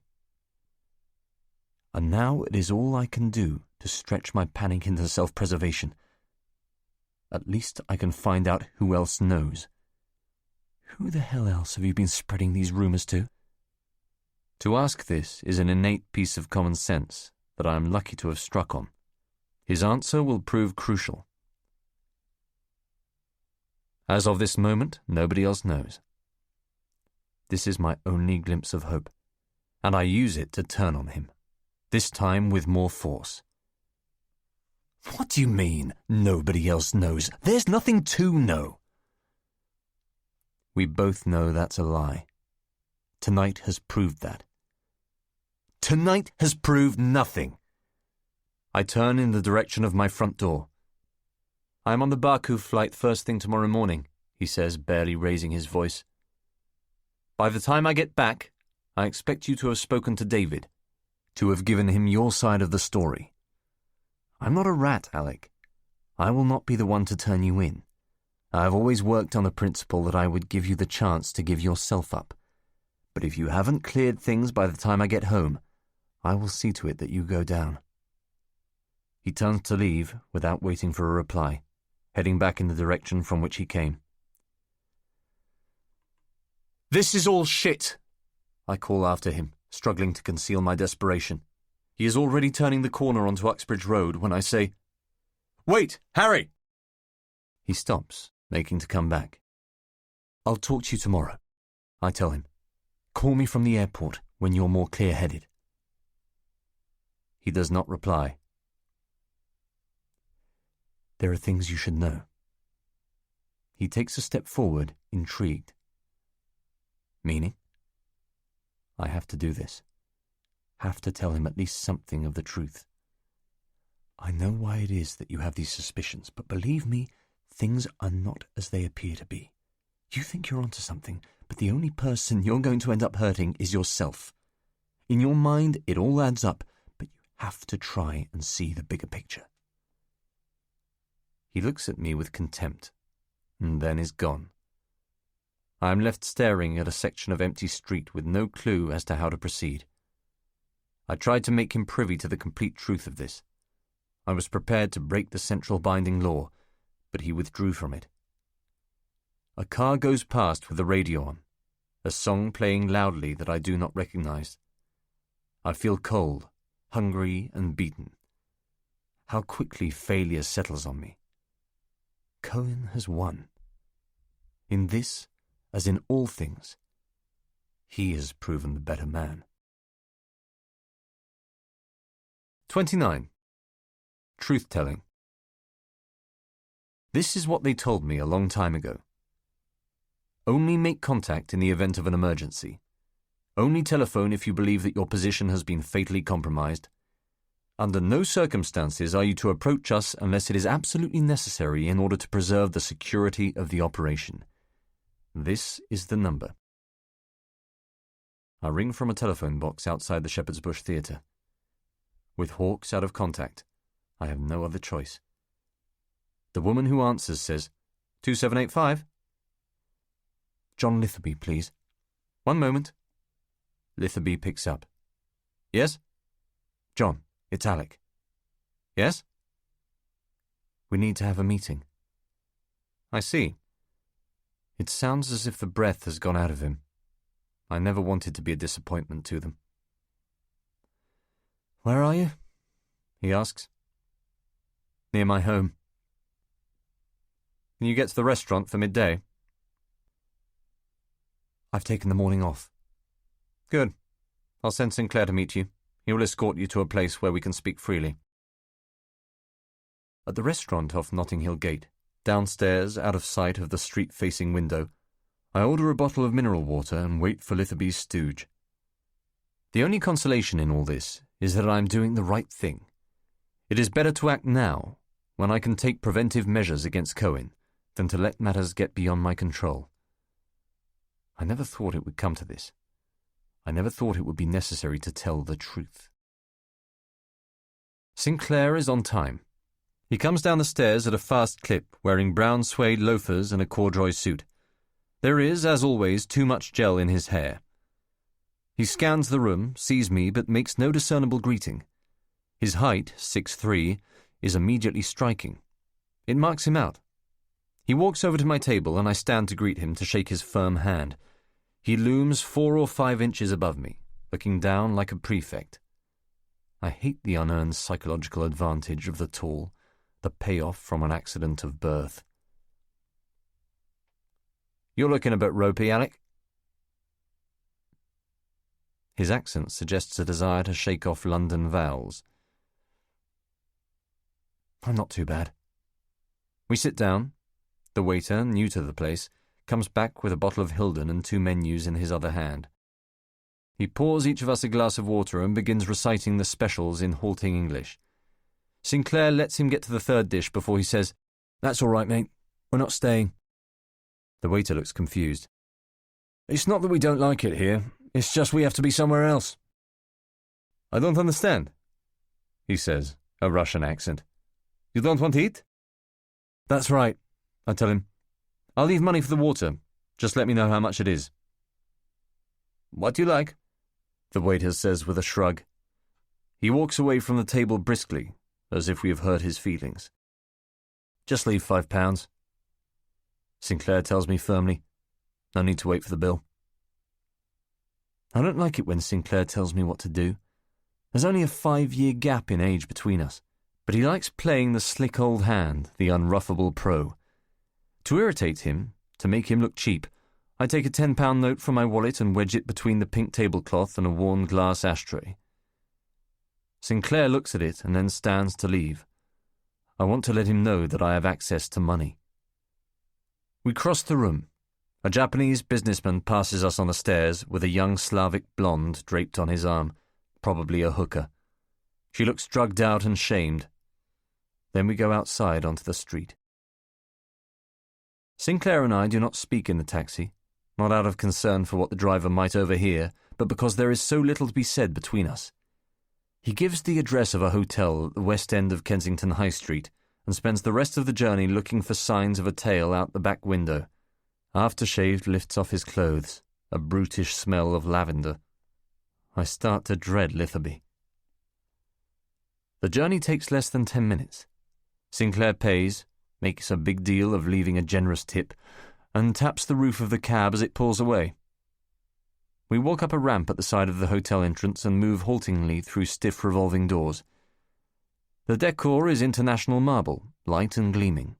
A reception desk widens out ahead of us, manned by a slim, mustachioed man and a brunette with galaxies of dandruff stuck to the shoulders of her corporate blazer. I scan the lobby for surveillance. 2 tourists, undoubtedly Americans, are sitting on a sofa behind us. There are 4 Japanese, all men, loitering near a window. A cleaning woman stooped and dusting. A Royal Mail delivery man with a clipboard making his way across the marble floor, and 2 young girls giggling near the entrance to a buffet-style restaurant. We have not been followed inside. Sinclair and I walk to a bank of lifts. There is one already waiting. Its doors slide open and we ride in, just the 2 of us, to the 10th floor. There is a large mirror inside the elevator car that makes the narrow space feel less claustrophobic. Sinclair brings a mobile phone out of his hip pocket like a revolver and twists it lovingly in his hand. He turns to me. We have people on either side of 1011. It's on the top floor, directly above the conference suite, so there's no listening threat from above or below. We step out of the lift and make our way to the room along a cream-walled corridor, the floor a Mary Rose carpet flecked with ticks of blue. Sinclair walks a pace ahead of me, brisk and purposeful. My mind is simply not prepared for the rigours of a debriefing. As we pass room 1010, I can hear voices, relaxed Cockney laughter. There are men inside setting up recording equipment, ready to take down everything I say. Room 1011 is standard issue, a hard mattress double bed with a smooth cream cover lying taut across it, a dressing table with a strip-lighted mirror, a freestanding lamp next to velvet curtains shut heavy against the daylight. There's a smell of cleaning fluids, a sense of the recently hoovered, as if the memories of all former guests have been quickly and efficiently erased. John Litherby is sitting in a narrow, high-backed chair in front of the closed curtains. There is a briefcase at his feet, but he has left no trace of himself elsewhere in the room. Sinclair shows me in, nods deferentially at Litherby, and leaves. I hear the door to 1010 open and close as he enters the next room. Alec. Hello, John. He appears to be in a stark, blunt mood. I stand in the narrow space between bed and wall, getting my bearings. I back up and scope the bathroom. Neat soaps in packets, a shower above the bath partly obscured by a blue plastic curtain. Everything's so clean. Why don't you come in and sit down? He says. We can start whenever you're ready. Nothing about Litherby ever changes. His shirt is blue with a stiff white collar, the greying hair barbered in an exacting straight line that stretches from the back of his semi-bald cranium to the upper perimeters of his forehead.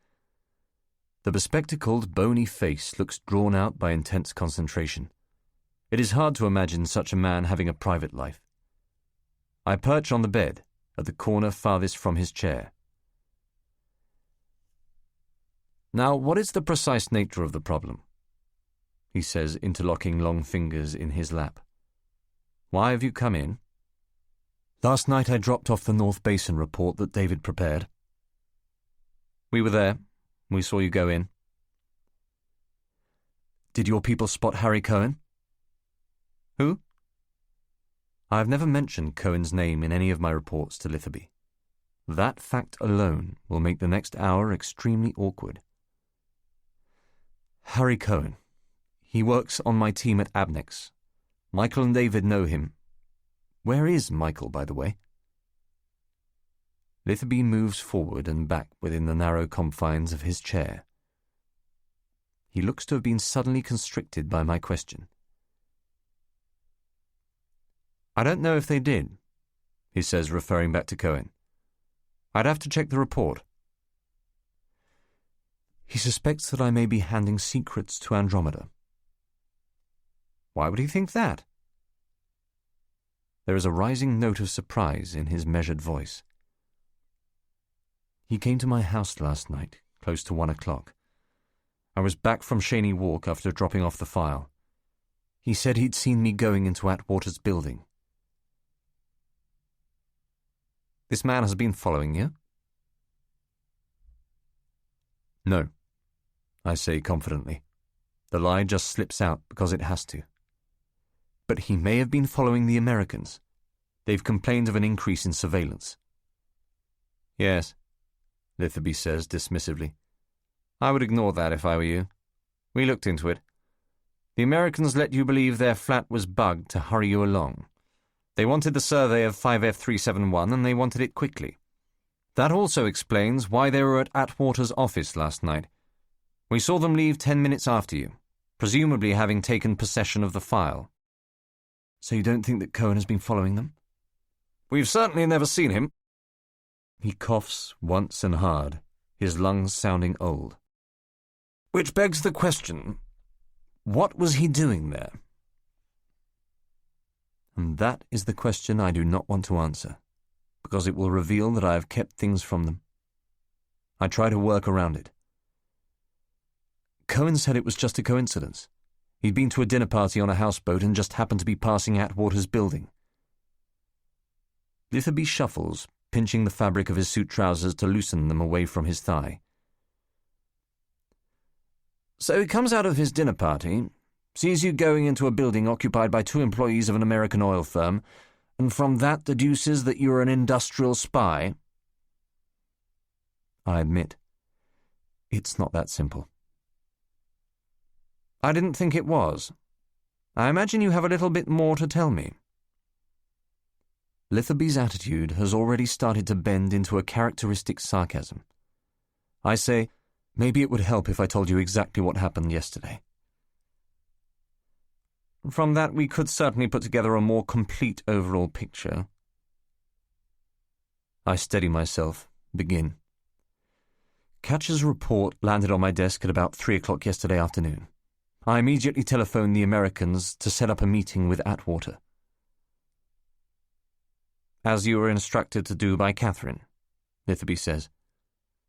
The smug self-assurance of his voice has started to unnerve me. Where did you telephone from? From the office. Why didn't you use a secure line? Another mistake. I didn't think Cohen would recognize the dry cleaner as code.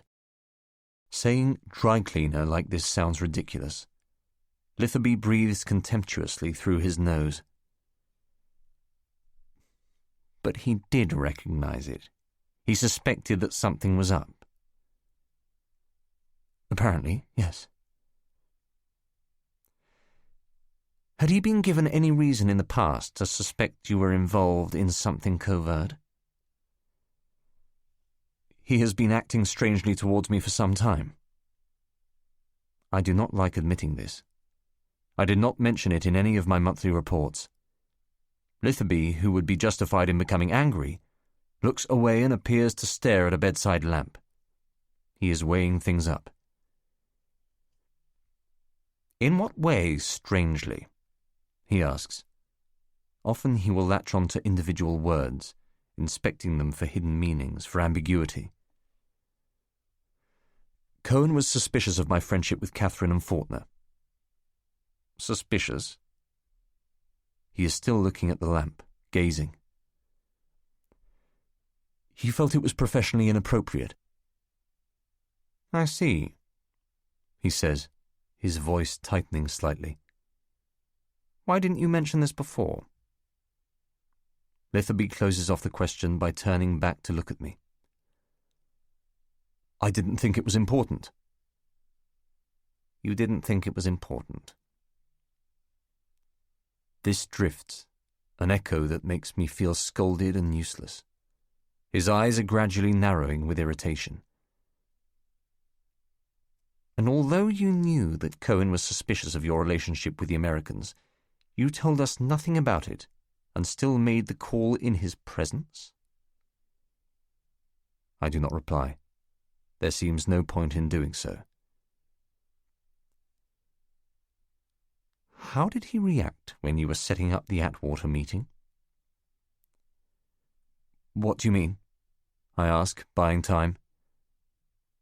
Litherby's reply is quick and impatient, a rapid list of questions he considers obvious to the overall design. Was he listening? Was he alone? Did he look up? How did he react? He did nothing, I say equally quickly, to match him. He was working quietly at his desk. Something knocks against the wall to Litherby's left, A hard, heavy falling, but neither of us moves. I add implausibly, I can only conclude that it wasn't the code that alerted him. It must have been something else. Litherby stares hard. My last remark has triggered something. It occurs to me only now that because my work phone is tapped by GCHQ, he may already know about Cohen redialing the Irish woman and hearing the word justify said freely on the line. If that is the case, he may think of this conversation solely as a test of my integrity. But I cannot tell Litherby what motivated Cohen to confront me. That information might be enough to persuade him to shut everything down. And you have no idea what that something else could be? He says. None at all, I reply. And yet from somewhere this Harry Cohen has got hold of the idea that you are handing information to Andromeda. Yes. Clearly, he thinks I'm keeping something from him. There's an increasingly curt, disapproving tone to Litherby's questions, an impatience with my failure to provide him with satisfactory answers. You said earlier that you were certain Cohen hasn't been following you. How can you be so sure? I just know he hasn't been. You get a feel for these things. Yes, you do, Litherby says in apparent agreement. Tell me what happened last night. What time did you leave your flat? 10:30, around then. And what did you do? How did you get to Shaney Walk? I drove down Uxbridge Road, got to Shepherd's Bush Green, did a complete circuit of the roundabout to shake off anyone who might be following. He interrupts me. His expression has taken on the sudden alertness of the interrogator who has discovered a flaw. Why did you feel it necessary to do that if you weren't worried about Cohen following you? He has led me into a trap. He wants me to admit that I have been fearful about Cohen for some time.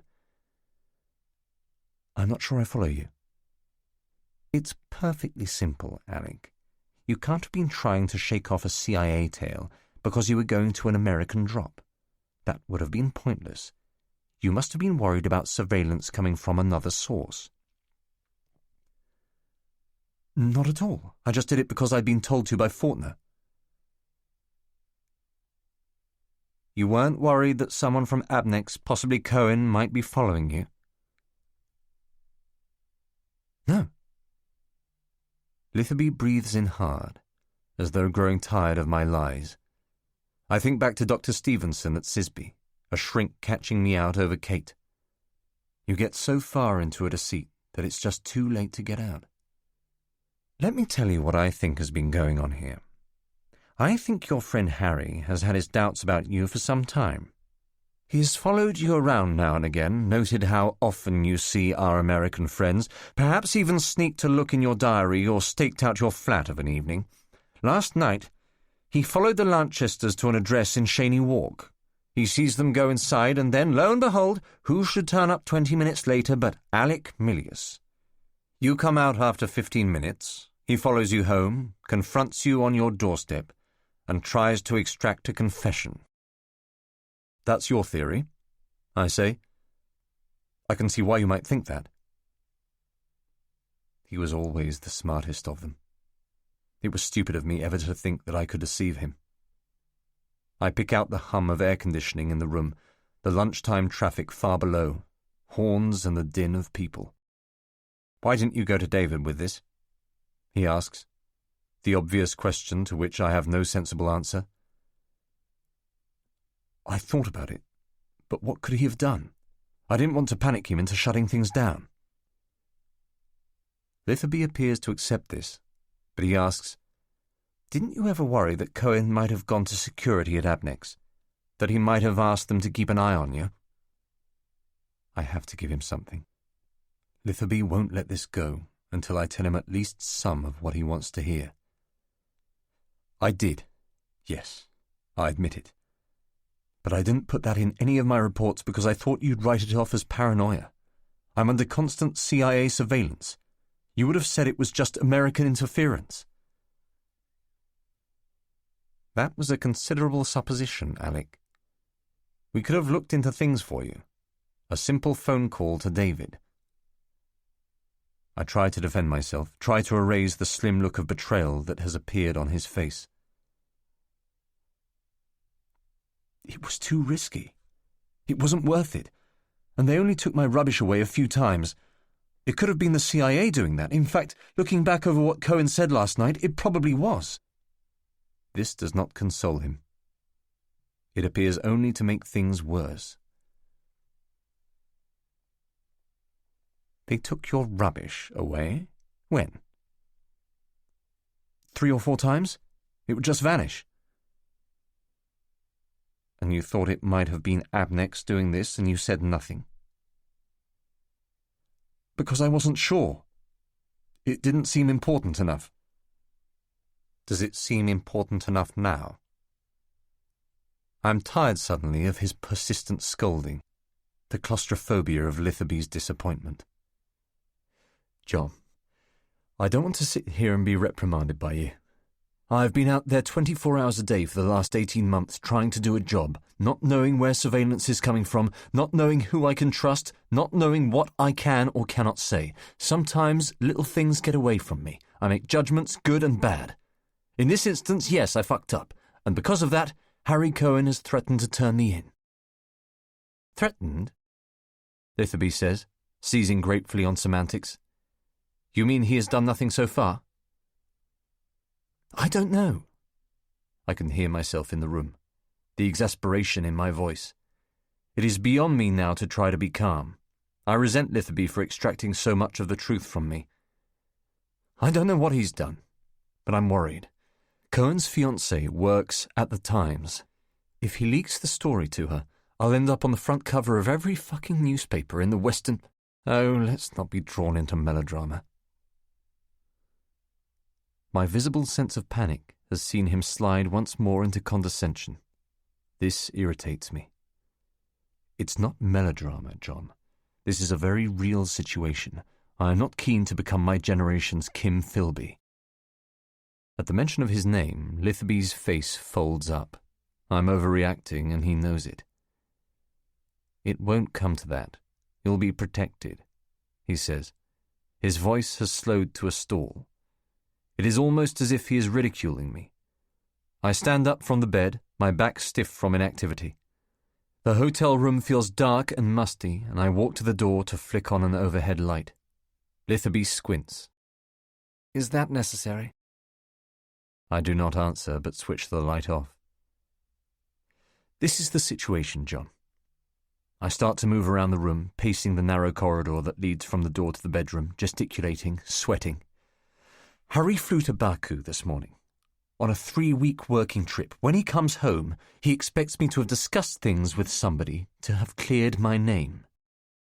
So you think no one else at Abnex knows what he knows? Litherby has latched onto this, as though it were a sign of hope, and I have no intention of deflating that. I'm convinced of it. I wasn't until last night, but I am now. Cohen was very specific about it.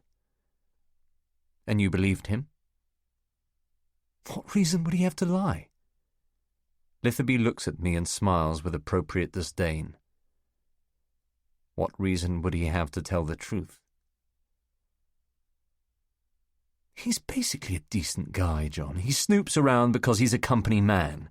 He does it out of loyalty to the firm. I trust him to stick to his word. We made an agreement. Now I have 3 weeks in which to come up with a way of convincing him that I am not an industrial spy, and I need your help with that. And what do you suggest we do? Litherby asks this in a tone that suggests he is prepared to do very little. All solidarity between us appears to have vanished. Can you talk to Harry? Out of the question. The only people within Abnex who know the truth about you are David Katcher and Michael Hawkes. And that's how things are going to stay. We cannot jeopardize the operation because of one man. The North Basin data is being examined by the Americans as we speak. In a matter of days, they will start to act on the information contained within it. To get to that point has always been the purpose of this operation. And it doesn't bother you that Cohen may go to the press and mess everything up before that happens? Of course it bothers me. Do you know what a scandal it would cause if we were found to be selling fake secrets to the Americans? No more of a scandal than that the Americans were buying them in the first place. Litherby likes that I've said this. It's the argument that legitimizes his operation. He pushes out his lips to smother a grin that steals up on him. Then he crosses his legs and says with absolute conviction, "Cohen isn't going to go to the press." How can you be sure? I speak to David Catcher regularly. He has never mentioned anything about a security alert at the company. Cohen must have kept his mouth shut, and there's no way an employee of the firm would go to the Times, girlfriend or no girlfriend, without making certain of his story beforehand. He would need to instigate a thorough internal investigation of your activities before he went to the press. If he was wrong, he would lose his job. This reading of Cohen's behavior makes perfect sense. With a slow absorption of his logic, I experience a first buzz of relief. That is not to say he isn't a fly in the ointment, Litherby adds, but Cohen is easily dealt with. How? He pauses for a moment, as if weighing up a raft of options.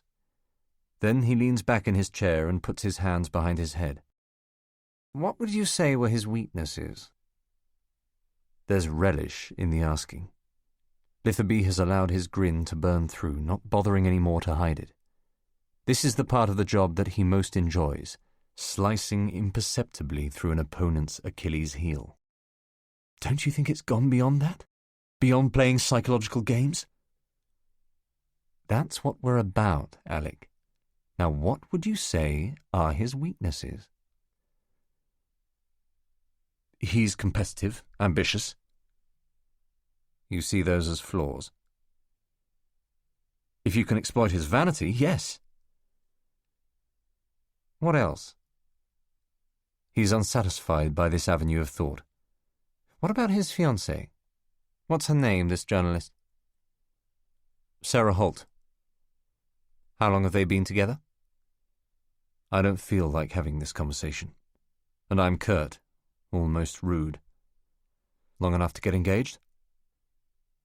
Is Cohen faithful to her? John, I don't know, I replied, thinking immediately of Anna and Kate. I assume so. He's that sort of person. What hotel is he staying at in Baku? If it's the one we normally use, the Hyatt Regency. Fine, he says. We'll take care of him. Then his face seems to shut down. His appearance takes on the calm detachment of one who has access to terrible power. What do you mean you'll take care of him? I mean just that. We will see to it that Harry Cohen no longer poses a threat to the operation. What are you going to do? That will require consultation. With whom? I'm suddenly fearful for Cohen's safety. The first time that I've ever experienced any measure of sympathy for him. It's not your problem, Alec. You can relax. Don't let your imagination run away with you. I'm not. Good, he says, in a tone close to reprimand. We're on your side. Don't lose sight of that. You don't need to worry about me, I tell him, summoning a sort of strength. Litherby smiles unconvincingly and takes off his glasses, polishing them on a lint cloth that he has produced from the breast pocket of his shirt. Here sits a man who exists outside the usual parameters of right and wrong. I will one day be like him if they decide to keep me on. He replaces the cloth and moulds the thin, wire-rimmed glasses back onto his face. There are positive elements to be drawn from this, he says, standing up. He wants to stretch himself out with a little theorizing. And what are those? I ask. The Americans know nothing about this. Everything in that respect is going very well, and that's in large part down to your efforts. I'm very pleased, on the whole, with the way things have gone. On the whole. Good, I say. I'm glad. We are facing each other now, both on our feet, the conversation coming to its natural end. I have a deep need to be away from this place. I should be getting back to work. Of course, he says, clapping his hands against thin hips. No point in upsetting the firm. I turn towards the door, and as I do so, Litherby puts his arm around my waist to guide me out. The physical contact is sickening. A card hooked on the door handle reads, "Please do not disturb." Just as I am reaching for it, he says, "Haven't you forgotten something, Alec?" We are a pace away from being outside, yet it feels as if I will never leave. There must be something that Litherby knows, something that I have omitted to tell him. But I cannot think what that might be. "I'm not following you," I say. He withdraws his hand from my waist and rests it on the bone of my left wrist. It becomes clear. "Oh, you mean the watch? The Rolex?" I hold it up and give it a slow shake. "How did you know about that?" "Catherine was seen buying a Rolex in Bond Street by one of our people. I noticed today that you were wearing a Rolex. I merely put two and two together." They gave it to me as a gesture of goodwill, of thanks for the North Basin data. "Did they?" he says, opening the door with a dry smile. "Well done, Alec. That's a good sign. Well done." Sinclair, I see, is already waiting outside in the corridor. He nods complacently at me as we come out. He's heard everything. "I'll be in touch," I tell Litherby. "Yes," he says, already turning to go back inside. It is as if the vivid glare of indoor light in the passage has startled him. "Chris," he says, just as an acknowledgement of Sinclair, nothing more. The single syllable trails off as the door closes, and there is silence now, not a sound from anywhere. Just Sinclair and I standing alone together in the corridor. Eventually he says, "All set?" 30. Limbo. And what now? It appears that I am expected to go about my business as normal, to conduct my everyday life with the same blank regard for routine that I have shown for the past 18 months. I receive no instruction from Litherby, no hint or tip about Cohen. I can measure his disappointment in the silence that follows our meeting. 6 days go by. I wait by the phone, sleep only with the help of pills, drink from twilight till 2 a.m. Self-discipline erodes. At work I am somnambulant, incapable of clear and sustained thought. Tanya inquires if I am ill. "You look tired," she says. "You look sick, Alec." And I leave every afternoon at 4, eager for the simple shelter of home. What has happened is that I have grown bored of secrecy. I have developed a compelling urge to confess. I want now to be rid of all the half-truths and deceptions, of all the necessary lies of my life. I have been doing this for so long now that I cannot recall when the deceiving began, when it became necessary, in the name of a higher cause, to be something other than the person I once was. Did I let this happen willingly, or was I lured into a trap set by Hawks? I have never been able properly to answer that question. Late 1995 and 96 is a blur of heartbreak and bruised ego. SIS rejected me, but in the next instant, just a day later, I was presented by Hawks with a plan. At the time it seemed a lifeline thrown by kinder fates, a glimpse at last of something promising, and I grasped at it with no thought to consequence, no concept of its dependence on total secrecy, with nothing but a young man's blind greed for acclaim. That, of course, is how the intelligence services operate. They appeal to your innocence, to your secret and grandiose dreams. Any large corporation is the same. Get them when they're young. Prelapsarian, before they've had a chance to get too disappointed with what life throws at them. Get them when the prospect of being faced with a choice does not constrain but rather liberate, when the thought of the clandestine life is thrilling, not abhorrent. I no longer recognize the person who made those choices, and yet he was surely a better person than I am now, the one whom Kate knew. If I could only get back to that. On the weekend of April 4th, I set myself to do some clear thinking, but it's vague and contradictory. For a while, I convinced myself that there was a part of me that was waiting for Cohen, a desire actually to get caught. Something about his persistence was comforting. It offered me a way out. Just below the constant fright of imminent capture, I'm experiencing a curious sense of relief, an intimation of rebirth, a feeling of beginning again in the past. To be free of Litherby, of Katia and Hawkes, to start afresh, seems possible now. But to believe this is fatuous.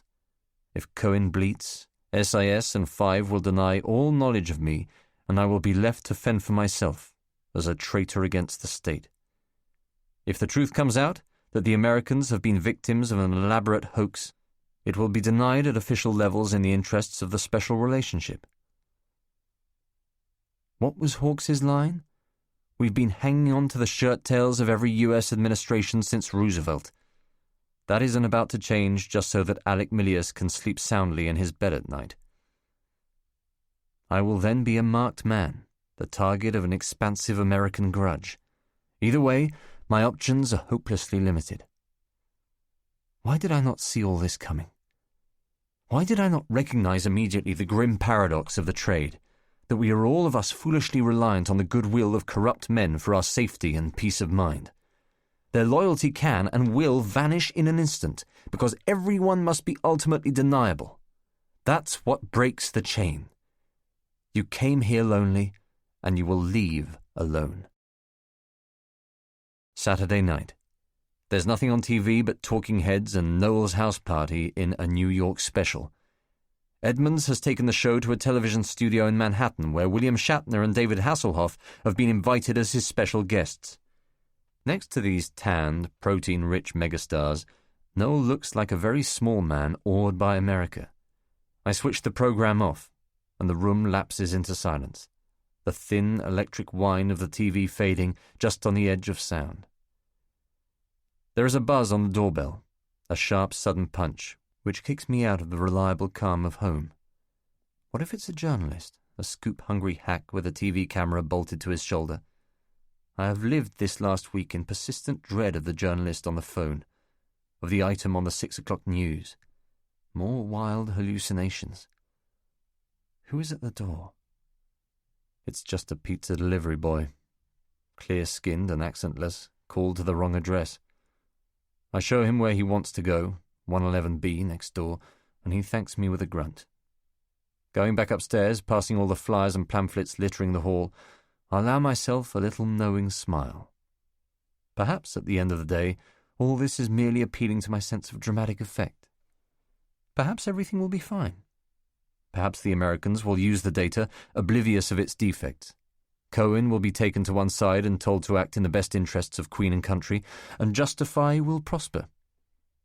And maybe I should stick to the plan that has existed all along.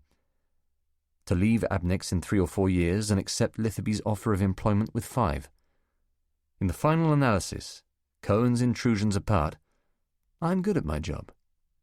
I have a talent for it. I had thought about a confession to Saul.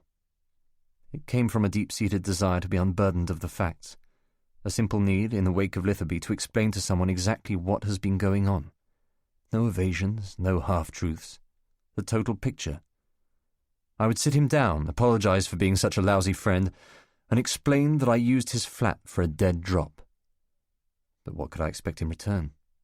Forgiveness and understanding? Why burden him with something so beyond his experience?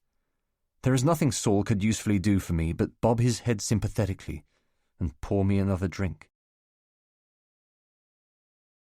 31. Baku.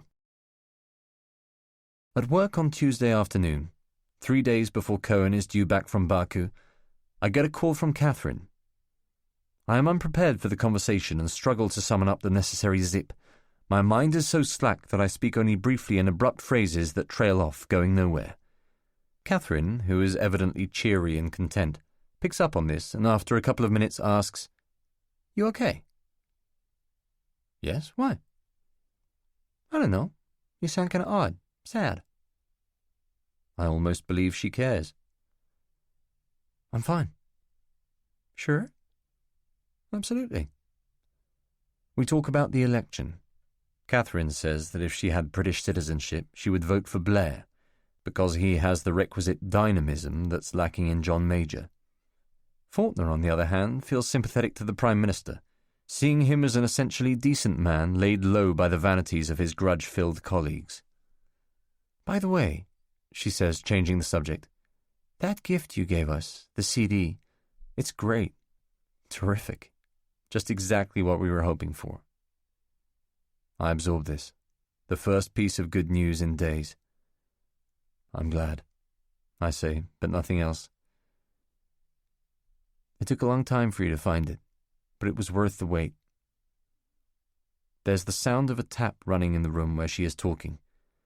She must be using the phone in the kitchen, fridge magnets, a wooden rack of wines. My concentration wanders. I can think of nothing to say. So maybe we'll see you before too long, huh? That would be nice. I cannot lift myself out of this sapped funk. The intensity I need for Justify has somehow vanished. I cannot even lie with my voice on a phone. You sure you're okay, Alec? Just a bit tired, that's all. Maybe you should take a vacation. They work you too hard. This is when I see Tanya coming out of Murray's office, her eyes flooded with tears. I think at first that she has been fired, but this is sadness for another person. It isn't the grief of self-pity. Her cheeks, the stretch of her face, have flushed to raw pink, like someone with a bad cold. She has a handkerchief balled tightly in her right hand, which she is pressing weakly against her nose. I am the only other person in the office. Alec? Sorry, Kathy. Look, can I ring you back? Sure. Get some rest, will you? I replace the receiver slowly, without saying goodbye. Tanya is slumped now at her desk, and I start walking over to console her. Murray appears in the doorway, arms propped on both sides at head height. Can I have a word? He does not wait for me to answer, turning back in the direction of his office on the opposite side of the corridor. You all right? I say to Tanya. You better go in, she says. Shut the door, will you? Murray is standing in the bright spring light of his window, which overlooks a merchant bank and a small block of flats. He has his back to me, staring out over the city. He is very still. A man who has found a calm within himself so that he may deliver bad news. I close the door. Someone walks past outside and I hear a woman's voice, in concerned tones, asking Tanya a question. What's going on? I ask. It's about Harry. Murray turns, and I find that my head lolls down, shamed into staring at the carpet. He's been badly injured in a fight in Baku. A robbery. 3, they think maybe 4 local boys attacked him. Knives. He's in bad shape. We'll take care of him. He's alive? Intensive care. We will see to it that Harry Cohen no longer poses a threat to the operation. Where? He's in a hospital in Geneva.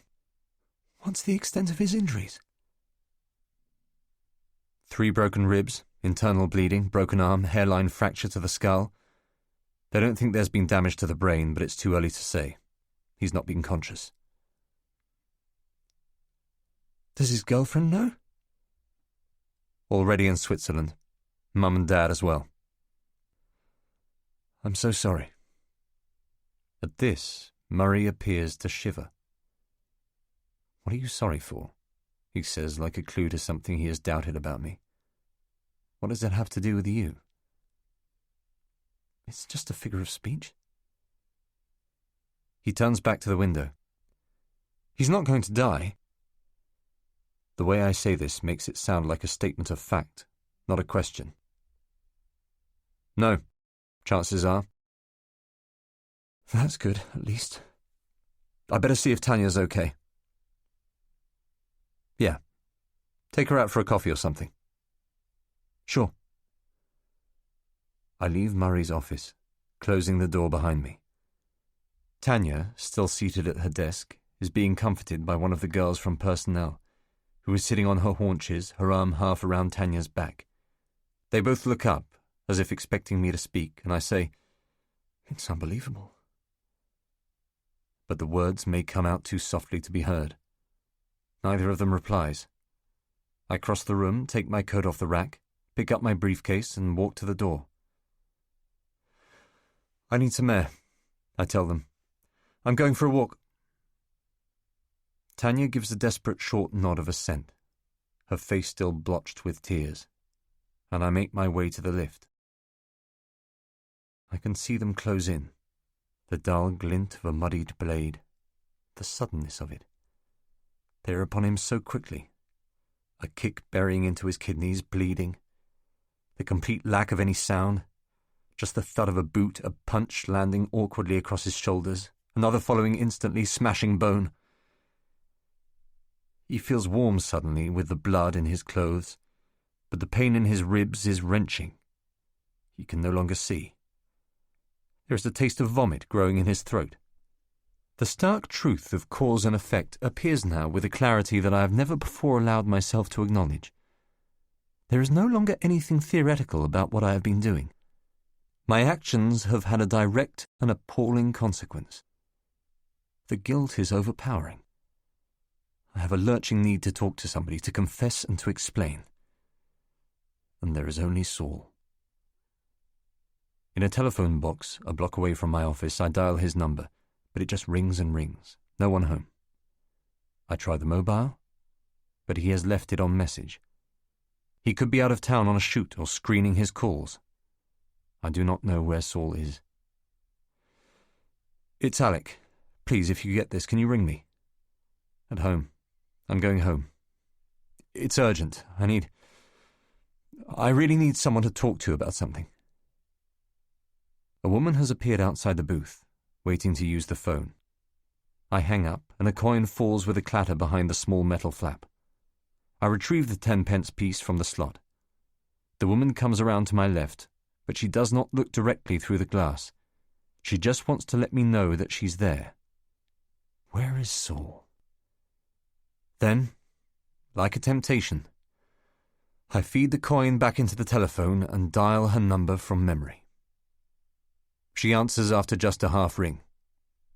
There's even a little performance in the cadence of her hello, a need to be liked. It takes me a beat to respond.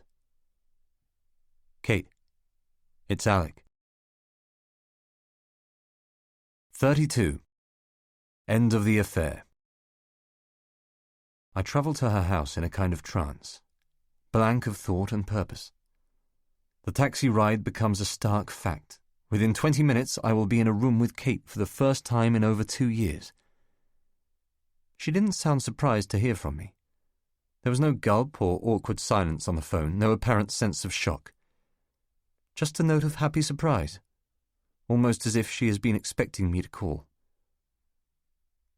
"Yes, it's a good time. Come straight round. I understand. Anything."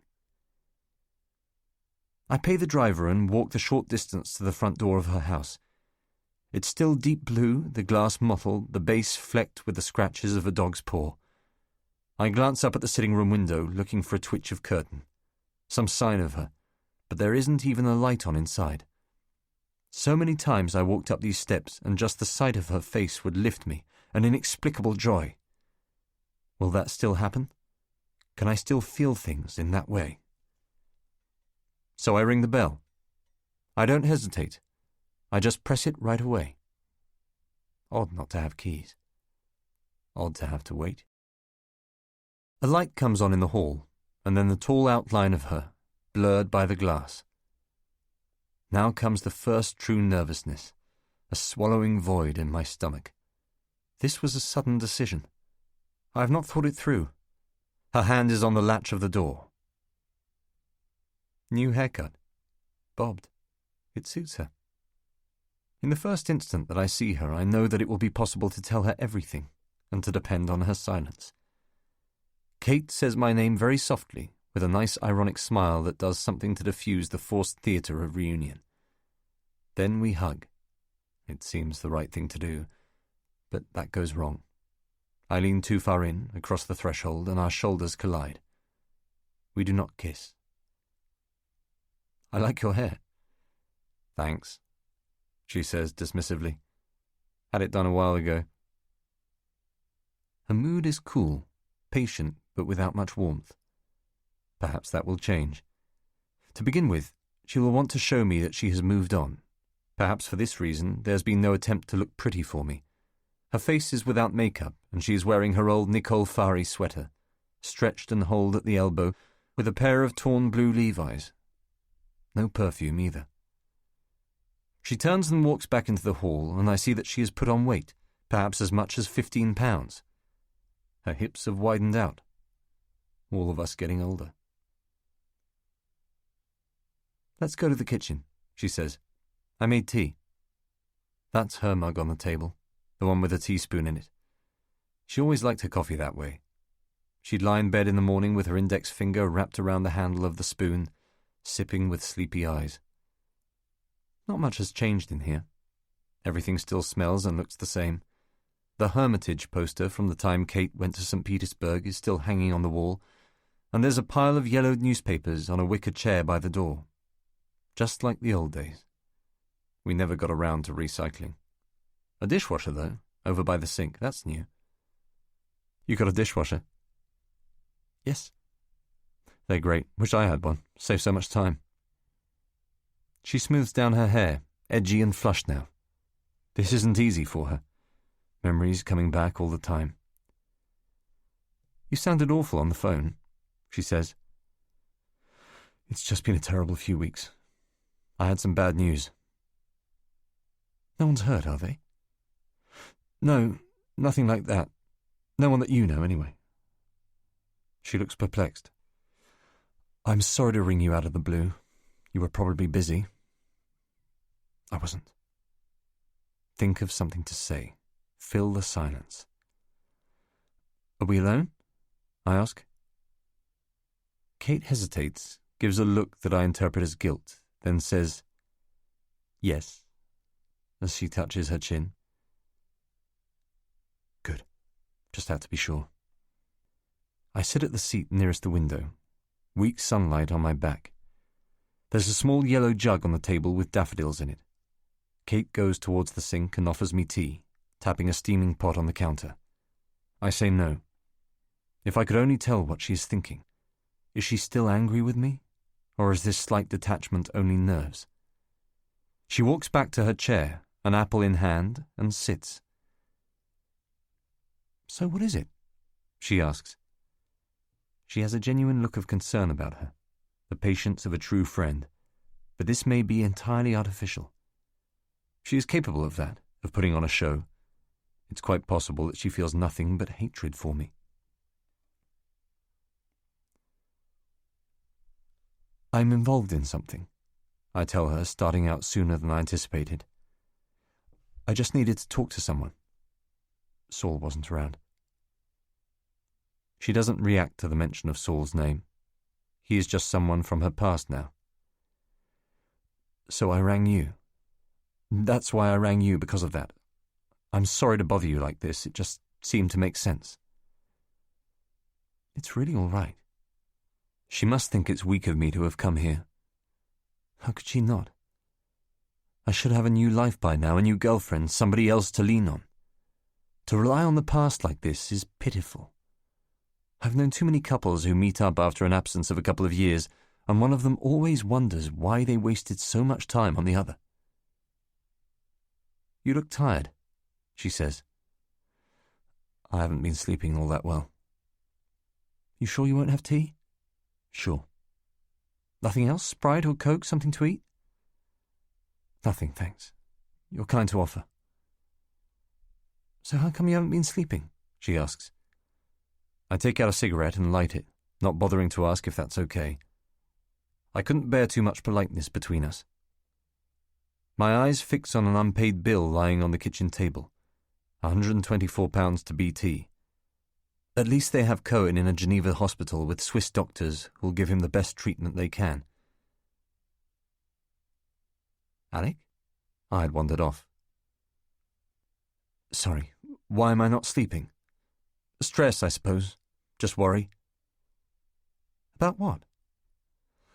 All kinds of stuff. What kind of things? Why have you come here? I think I may have been responsible for something terrible. For someone getting hurt. She doesn't visibly react to this. She will just want me to go on talking. He's someone at work. I'm in the oil business now. He's on my team. I'm starting to speak more quickly now, feeling the rush of the impending confession. What I'm going to say to you, Kate, you have to swear to tell no one. You can't speak to your dad about this, or to Hester, or anyone. Alec, I won't, I promise. Because no one knows. There's just me and 3 other men, that's all. She doesn't bother to reassure me again of her intent to keep her word. She has promised it once, and that, in her view, is enough.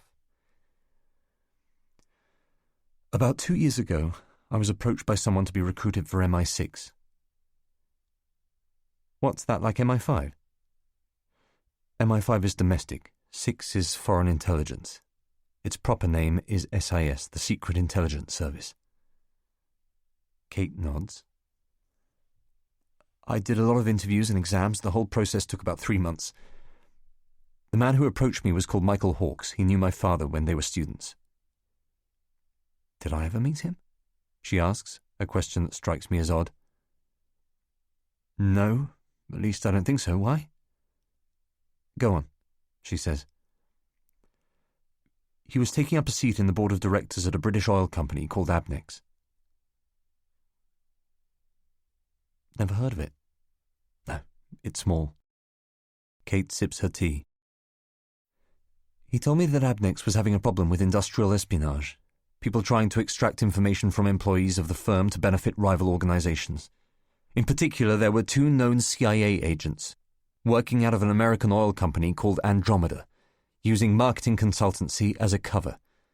Since we share so much intelligence with the Americans, and they know our personnel, MI5 couldn't use any of their own people, so Michael asked me if I would pose as a target for them, if I would present myself as somebody who would be willing to hand over sensitive documents in exchange for money. Jesus. I know. I attempt to smile. Who would have thought it? And you did it? She asks, deadpan. You went ahead with this? I was flattered. I was at a loose end. Yes, I went ahead with it. She pushes out her lower lip, and I feel a need to say, what young man of 25 wouldn't go ahead with it? Kate responds to this with a twitch of her mouth, which suggests that she can think of several who wouldn't. Steady, able fellows with a Puritan streak. So that's how I got a job in the oil business. It was put together by Michael Hawkes. I see, she says. And by David Katya, the chairman of Abnex, whose ex-Foreign Office working alongside another man, someone they both know at MI5. Some dying trace of professional responsibility prevents me from mentioning Litherby by name. Amazing, she says under her breath. What is? I ask. I heard that you'd got that job on merit, because of your languages. Who told you that? She hesitates. I saw Saul at a party a year ago. That's what he said. Saul never told me anything about seeing Kate at a party. That's what people are supposed to think. That's what Saul thinks. He doesn't know about any of this. Neither does Mum. I haven't been able to tell anybody. That's why I made you promise not to discuss it with anyone. I know it's a lot to ask, but... She says my name softly to herself. A whispered consternation. I've tried to maintain complete secrecy. It's driven me crazy. Can you imagine not being able to tell your friends or your family? Absolutely, she says, interrupting me. I can understand that. We look at each other briefly. The first vaguely intimate moment to pass between us. Her skin is so close now, the vivid green of her eyes, but the instant passes very quickly. Kate seems to check it. She will not smile at me or show any real warmth beyond a certain business-like efficiency. But how did they set all this up? She asks, pushing hair out of her face. I don't get it. Michael Hawkes and these other people you work for, how did they set you up with the Americans? They leaked my SIS recruitment report to the CIA, having taken out any reference to Michael Hawkes and doctored the psychological profile to make it look like I'd be more susceptible to treason. How? Gave me low self-esteem, delusions of grandeur, no money, the classic traitor profile. It was all shit. So you're a spy? You work for MI5? There's no concealed pride in the way she asks this, only worry in her voice, perhaps even contempt. At the moment, I'm what they call a support agent, someone who's not an official employee but who assists the intelligence services in some other capacity. They may grant access to a private bank account for money laundering or provide safe houses in London, that kind of thing. MI5 have offered me a full-time job if I wanted. I'd expected her to be impressed by this, but nothing registers. She says, Do they pay you? Yes. But she does not ask how much. And what, these two Americans think that you're loyal to them and you're not? Yes. Some of the information I've given them is legitimate, but most of it has been doctored. That was the purpose of the initiative. And the CIA pay you as well? I nod. She sucks all this in, biting down on the apple for the first time. I can't believe this stuff goes on. I can't believe you're involved in it, Alec. It's happening all the time, I tell her, again feeling some need to justify myself. Everyone's doing it. European countries spy on other European countries. The Yanks spy on us, we spy on them. There are SIS officers operating under diplomatic cover in almost every one of our embassies overseas. So it's a widespread thing. The experience of seeing her come to terms with this is bewildering. I had just blandly assumed that everybody knew about it. Of course. Let me just give you an example. Just the other day we found out that French intelligence had people listening in on secret negotiations between Siemens, a German technology company, and the South Korean government over a contract to build high-speed trains. Using that information, a French company was in the position to offer the Koreans a better deal, and they won the contract. It makes you sick. I know. Those guys even bug business-class seats on Air France flights out of Paris. We're all supposed to be in this fucking European community to make trading easier between member states, but this is how the real business gets done. But with America, she says, they're our allies. Why did you have to get involved with them? Why didn't Abnex just prosecute the two people from the CIA? Because it would be politically explosive. And because intelligence people love the thrill of the chase, the satisfaction of knowing that they're getting one over on the other guy. It's all tit for tat. Childish, if you ask me, she says, glancing out the window. What are these Americans called? What are their names? Catherine Lanchester and Faulkner Grice. A married couple. He's much older. Kate clearly has a growing interest in this now, a look of privileged access, though as yet no discernible admiration of my role in it. And how did you know they'd come to you? How did you... I don't understand how it all works. I put out the cigarette. It tasted suddenly sour. We were going to set up a meeting with the two of them at Abnex to discuss a possible joint venture with Andromeda. There's a lot of that going on in the Caspian Sea, a lot of cooperation. Companies get together and share the cost of exploration, drilling, whatever. That's how I wanted it to go. But Hawkes and my controller at 5 thought that approach would be too obvious. The sensation of finally being able to break my silence has momentarily suppressed any immediate concern for Cohen. 2 years of backed-up secrets, all pouring out in a scrambled rush. I feel loose and relieved to be free of them. So we came up with another plan. MI5 put someone inside Andromeda, a guy called Matthew Frears. He was on my recruitment program. He fed us background on their movements, leaked documents, and so on. I then invited Saul to an oil industry party, and Matthew manufactured an introduction to the Americans using Saul as cover. Saul didn't know anything about it. Everything that happened after that was carefully planned. It took a lot of organization, a lot of hard work. I saw them regularly, made out that I didn't have very much money. I even had speeches prepared, tracts of dialogue committed to memory. How do you mean? Kate asks. Give me an example. It is not difficult to recall the bones of one of the monologues. I lean forward in the chair, and it is like being back in their apartment, weaving a tale for the CIA. I was predicted straight A grades, but I got ill and took a string of B's and C's, so I didn't get my chance to go to Oxbridge. That would have changed everything. I meet Oxbridge graduates, and none of them has qualities I don't possess, and yet somehow they found themselves in positions of influence. What do they have that I haven't? Am I lazy?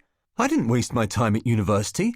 I'm not the sort of person who gets depressed. If I started feeling low, I tell myself it's just irrational, and I pull myself out of it. I feel as if I've had such bad luck. Kate has a particular grin on her face as I continue. I'm talking quickly now, giving the words no inflection.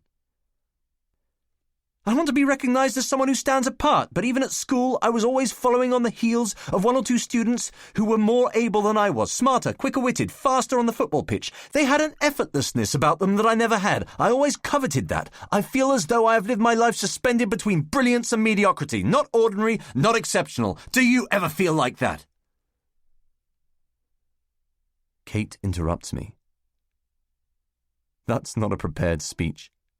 That is you. I stare back at her, smarted. No, it's not. She gives a sputtering, patronizing laugh, which effectively kills off any chance of arguing this out. Whatever. I say, unconvincingly. It doesn't matter. Think what you like. The basic idea was that I showed them how unsettled I was, how depressed I had become after breaking up with you. At this, Kate balks. You brought me into this? I stall. I am not intended to mention her role at all. Her voice quickens into anger. Fuck, Alec. Relax. It was just cover. In all this time, I must have mentioned your name once to them. Nobody at SIS or 5 knows anything about you. You didn't even come up in the interviews. She appears to believe this, looking visibly calmer almost immediately. I keep on talking to take her mind off the possibility that she was more acutely involved. It was just a way of getting the Americans to sympathize with me. Okay. That's how I was taught to approach things. Show them something you've lost. That's the first rule. A girlfriend, a job, a close relative. It doesn't matter. Then you confide in them. You show them your weaknesses. Ultimately, I gave Catherine and Faulkner the impression that they understood me. The relationship between us became almost familial. And all the time it was just a pretense. Kate has that look she gets when learning lines for a play. An intense concentration close to bewilderment, furrowing her brow. It makes her look older. They were not the innocent party, Kate. They knew Abnex had a small team that was exploring a sector of the North Basin that nobody else had access to. They wanted to get their hands on data from the project. They cultivated the friendship with me to that end. That's how it works. It's grim and it's cynical, but it's the way of things. She does not answer. Her half-eaten apple has turned brown. So, to cut a long story short, they offered me a chance to spy for them. They made me feel that it would be in everyone's interest in the long run. I just don't know how you could do this. Do what? Pretend to be something that you're not to people you care about. Who said I cared about them? Of course you do. You're not capable of being that cold. She wants to believe that about me. She has always wanted to believe that people are essentially decent, that they adhere to certain standards of behavior. Kate, you're an actress. When you go on stage or in front of a camera, what are you doing but pretending to be somebody else? It's the same thing. Oh, please, she says, lifting her face up suddenly. Don't even attempt to make that comparison. I'm not fucking with people's heads. I'm not living a 24-hour lie. When I come home at night, I'm Kate Allardyce, not Lady Macbeth. I don't know. There were some nights we were together. Alec, please. No jokes. I try a smile. Nothing from her. I had not expected a reaction like this. I had not prepared myself in any way for being criticized by her. I'm simply making the point that it's an act. I had to become someone that I was not. I was paid to put up a pretense. Every time I go to their apartment, I have a particular strategy in mind, something I have to say or do to facilitate the operation. Every time you go. Present tense. You're still doing this. But I thought... The telephone rings on the counter nearest the sink. Both Kate and I start in our seats, eyes briefly meeting. But she is up quickly, answering it. Hello? When the person on the other end of the line speaks, she turns away from me so that I cannot see her face. It is a man. I can hear the low bass of his voice coming through the receiver. Hi. Listen, can I call you back? She says, suddenly nervous and unsettled. I'm just in the middle of something. No, I'm fine. I'll ring you in an hour or so. Where will you be? He tells her. I look at Kate, standing there lithe and cool, and it's hard to believe that we fucked each other what must have been 1,000 times.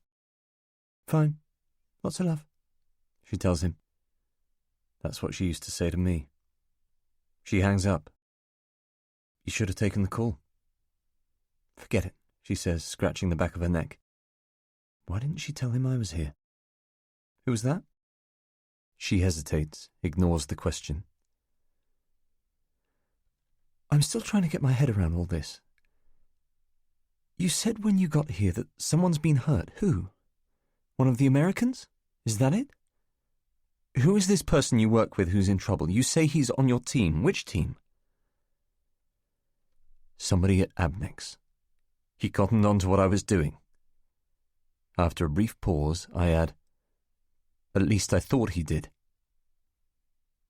I light another cigarette, though the stale tar funk of the last one, lying crumpled in the ashtray, still hangs over the table, a rank odour that Kate detests. What's his name? Harry Cohen. He's been at Abnex 3 years longer than I have. How old is he? 28. And how did he find out? He was jealous of me for some reason, or wary, one or the other. We didn't ever see eye to eye. When he seemed to track me, he always seemed to be on my back. Maybe you rubbed him up the wrong way? She says, as if looking to start an argument. Maybe, I reply, unwilling to pursue this. Maybe, she says again, archly. It is almost as if she's mocking me. I stop and look at her with a half scowl that has the effect of making her turn away. Sorry, she says flatly. I didn't mean to. It's all right. Go on, she says. So I keep going, trying to explain Cohen as much to myself as to Kate. A couple of weeks ago, he followed me home from a drop. I left some information for Faulkner and Catherine with a lawyer on Cheney Walk. Harry says he was having dinner on a houseboat down there and just happened to see what was going on. He just knitted things together, like he was looking for a way to bring me down. And when I got back that night, he confronted me, threatened that if I didn't explain to senior people at Abnex what was going on, he'd do it for me. Kate again moves hair out of her face, tucking it quickly behind her ear. I had no choice but to report all this to my controller. I told him what Harry had done, and he said he would take care of it. I paused, looking over at Kate, whose face was hardened further into censure. She knows what I'm about to tell her. There's a grim logic to it. After we talked, Cohen flew out to Azerbaijan, one of the old Soviet I know what it is. This is short and abrasive, spat out of a hardening in her attitude. There is no sympathy in Kate's eyes, no understanding of motive. Everything I am telling her has merely confirmed what she always suspected about me, that I am deceitful, weak, and cold. When I tell her what has happened to Cohen, she will blame me. And yet I cannot stop now. It has to come out. I have maintained a sense throughout this last half hour of hearing these things for the first time. At last they have been made plain to me, simply by the act of hearing the secrets spoken aloud in a room. There is no ignoring the plain fact of all the lies. If Kate is still the person she once was, the girl I fell in love with, she will despise me for what I have done. I've just learned that Harry was in a fight in Baku, near his hotel. He's been very badly hurt. He might even have brain damage. They've flown him to a hospital in Switzerland. Kate brings her elbows up onto the table, making a church with her fingers. She still wears that Russian wedding ring her mother gave her. I used to feel for it when we held hands, rolling the cold metal loops up to the knuckle and down.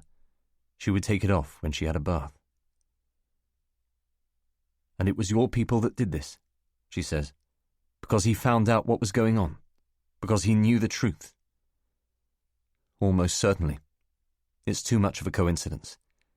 She is silent for a long time. The sense of my shame is sickening. God, how you hurt people, Alec. She is shaking her head. Is he going to be all right? Will he be okay? They think so, yes. She looks up at me, and that's when I see pity. Such disappointment that it starts to anger me.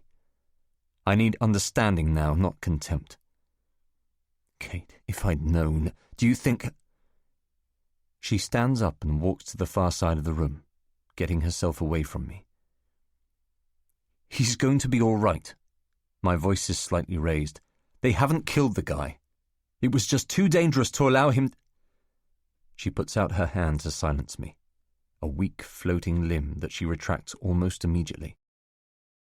Let's just not talk about it for a bit. Is that okay? I'm sorry. I know you came here today because you needed someone to talk to, because all this has obviously had a bad effect on you. I can see that, and I'm sorry. I really am. But I'm just so amazed, you know? I haven't seen you in 2 years.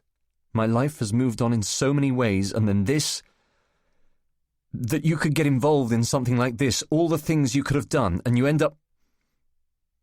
Her words trail off. I am too tired to argue, to try to make her see sense. I cannot force Kate to act against her will, to console me with words she does not believe. It was inevitable that she would react in the way that she has. I had allowed myself to forget her true nature. She always speaks her mind, judgmental to the point of being conceited. She sets such high standards for herself and for others that it is almost impossible to move within the narrow confines of her expectations. Kate is incapable of compromise, of seeing another point of view. She demands so much of people that she will only ever be disappointed by them. Needing to be away from her as much as she needs to be away from me, I stand and edge my way along the table back out into the room. I stand facing her, Kate staring beyond me at an opposite wall. I need to splash some water on my face. No reply. So I turn and leave the kitchen, walk upstairs to the bathroom, and lock the door. I see things that are not hers immediately. A can of shaving foam at the edge of the bath, contact lens cleaners in a small plastic case beside the sink, 2 toothbrushes in the mug beside them. After everything that has happened, now this. I sit on the edge of the bath, head bowed. On the floor, a pair of white boxer shorts. Why didn't she hide them? There is a window open, and a cold wind buffets the glass, knocking the wooden frame against a brick wall outside. I tell myself that Kate is a pretty girl and that pretty girls have boyfriends and that this is all inevitable, but somehow it doesn't help. Why didn't she hide his things? I drive myself crazy with images. Don't. It's too late for that. This is payback for Anna, for all of them. One man 2 years later, his saline and his toothbrush laid out in the bathroom. You have to get used to that. It was him on the phone. I run cold water over my face at the sink, but cannot stop the questions, the doubts. That he is good in bed, funny, capable of bringing out qualities in Kate that I suppressed.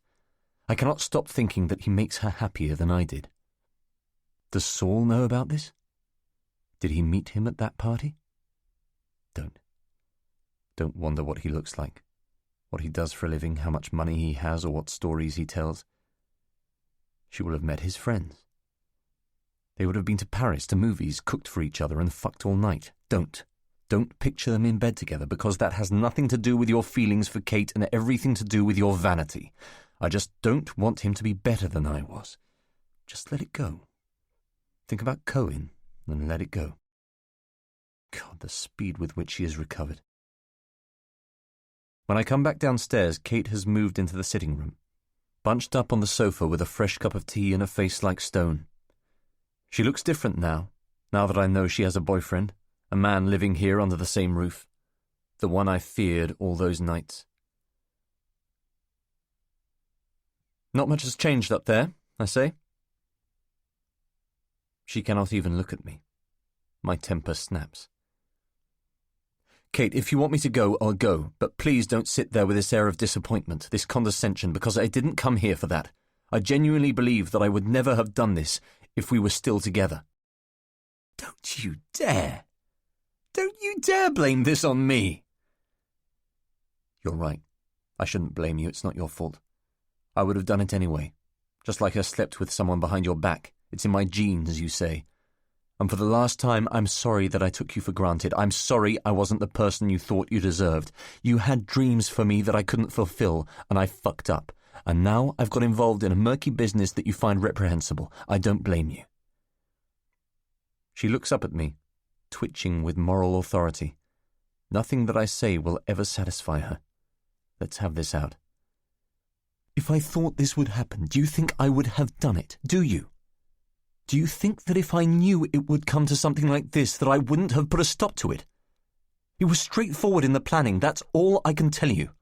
I was doing a job that I thought was useful and loyal and significant. Straightforward in the planning? Her laugh here is contemptuous.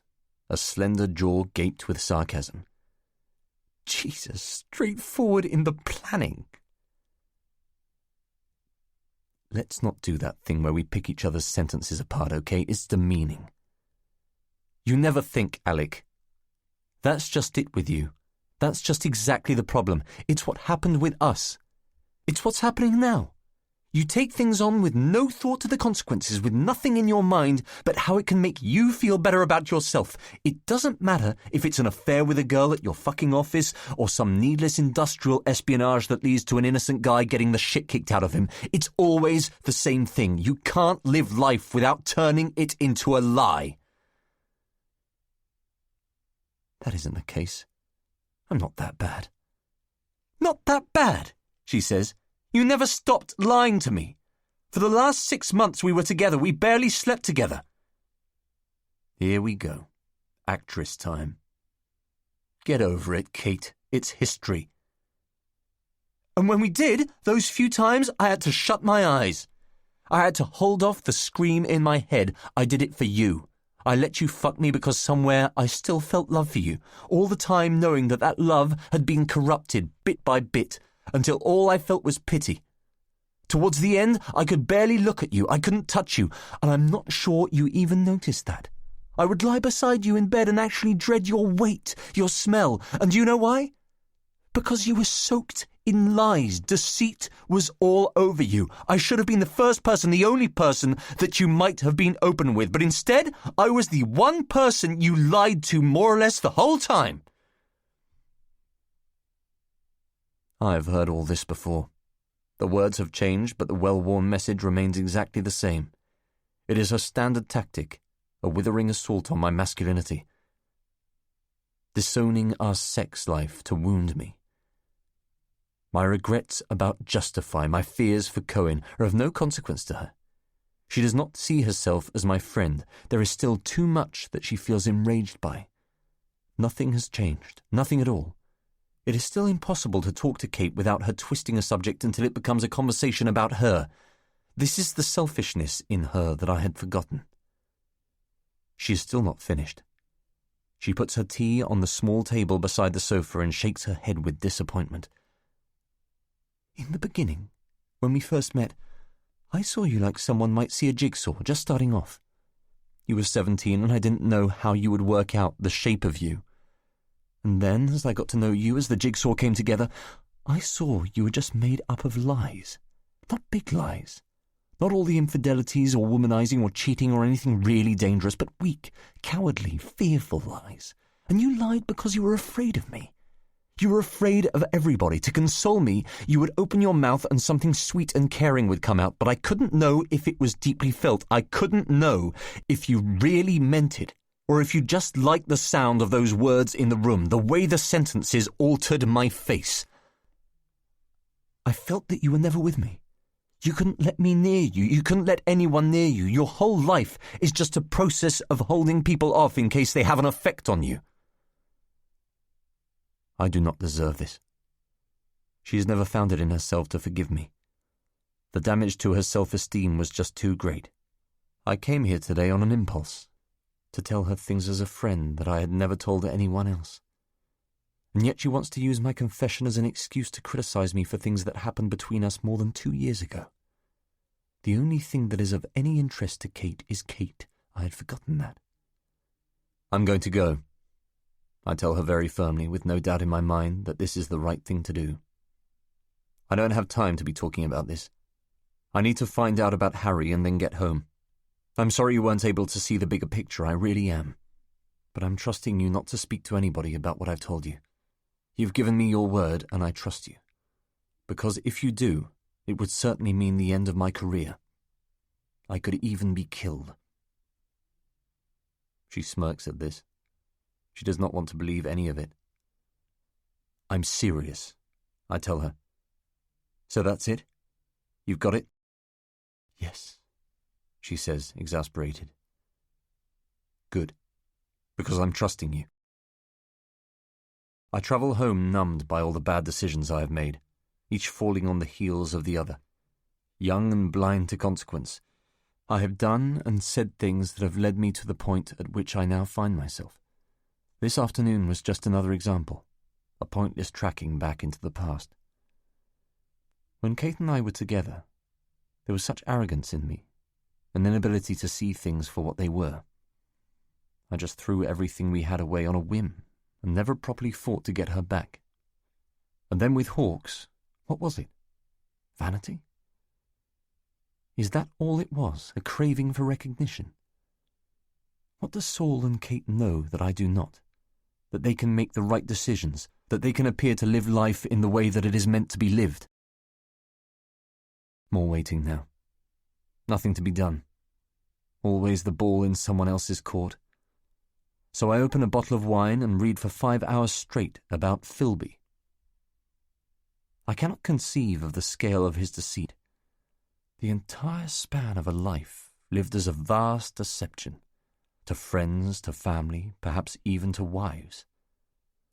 I have done it for less than 2 years, and the relentless demands of total secrecy have been overwhelming. What must have been going through his mind as he contemplated all of that coming to an end? Earlier in his career, British intelligence had been convinced that Philby was the third man, even to the point of asking for his resignation. Yet they held off, because the consequences of publicly revealing an enemy within outweighed the practical necessity of unmasking him. The shame would have been too much for the establishment to endure.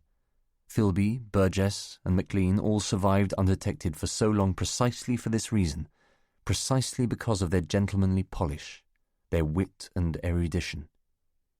In short, no one believed it possible that such men would betray their country. They induced a sort of class blindness in the intelligence community.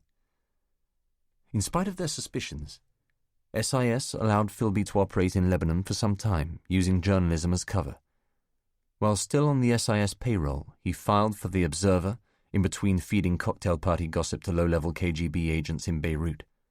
Throughout all this, SIS acted as if Philby was a problem that would eventually disappear. Which in the end, of course, is exactly what he did. When they were sure, When they knew that they had their man, they sent Philby's best friend, his Saul, to Beirut to flush him out. Nicholas Elliot, also SIS, was under instruction to offer him immunity from prosecution in return for a full confession. He was given 24 hours to reveal the full extent of his activities, but over that period was left to his own devices.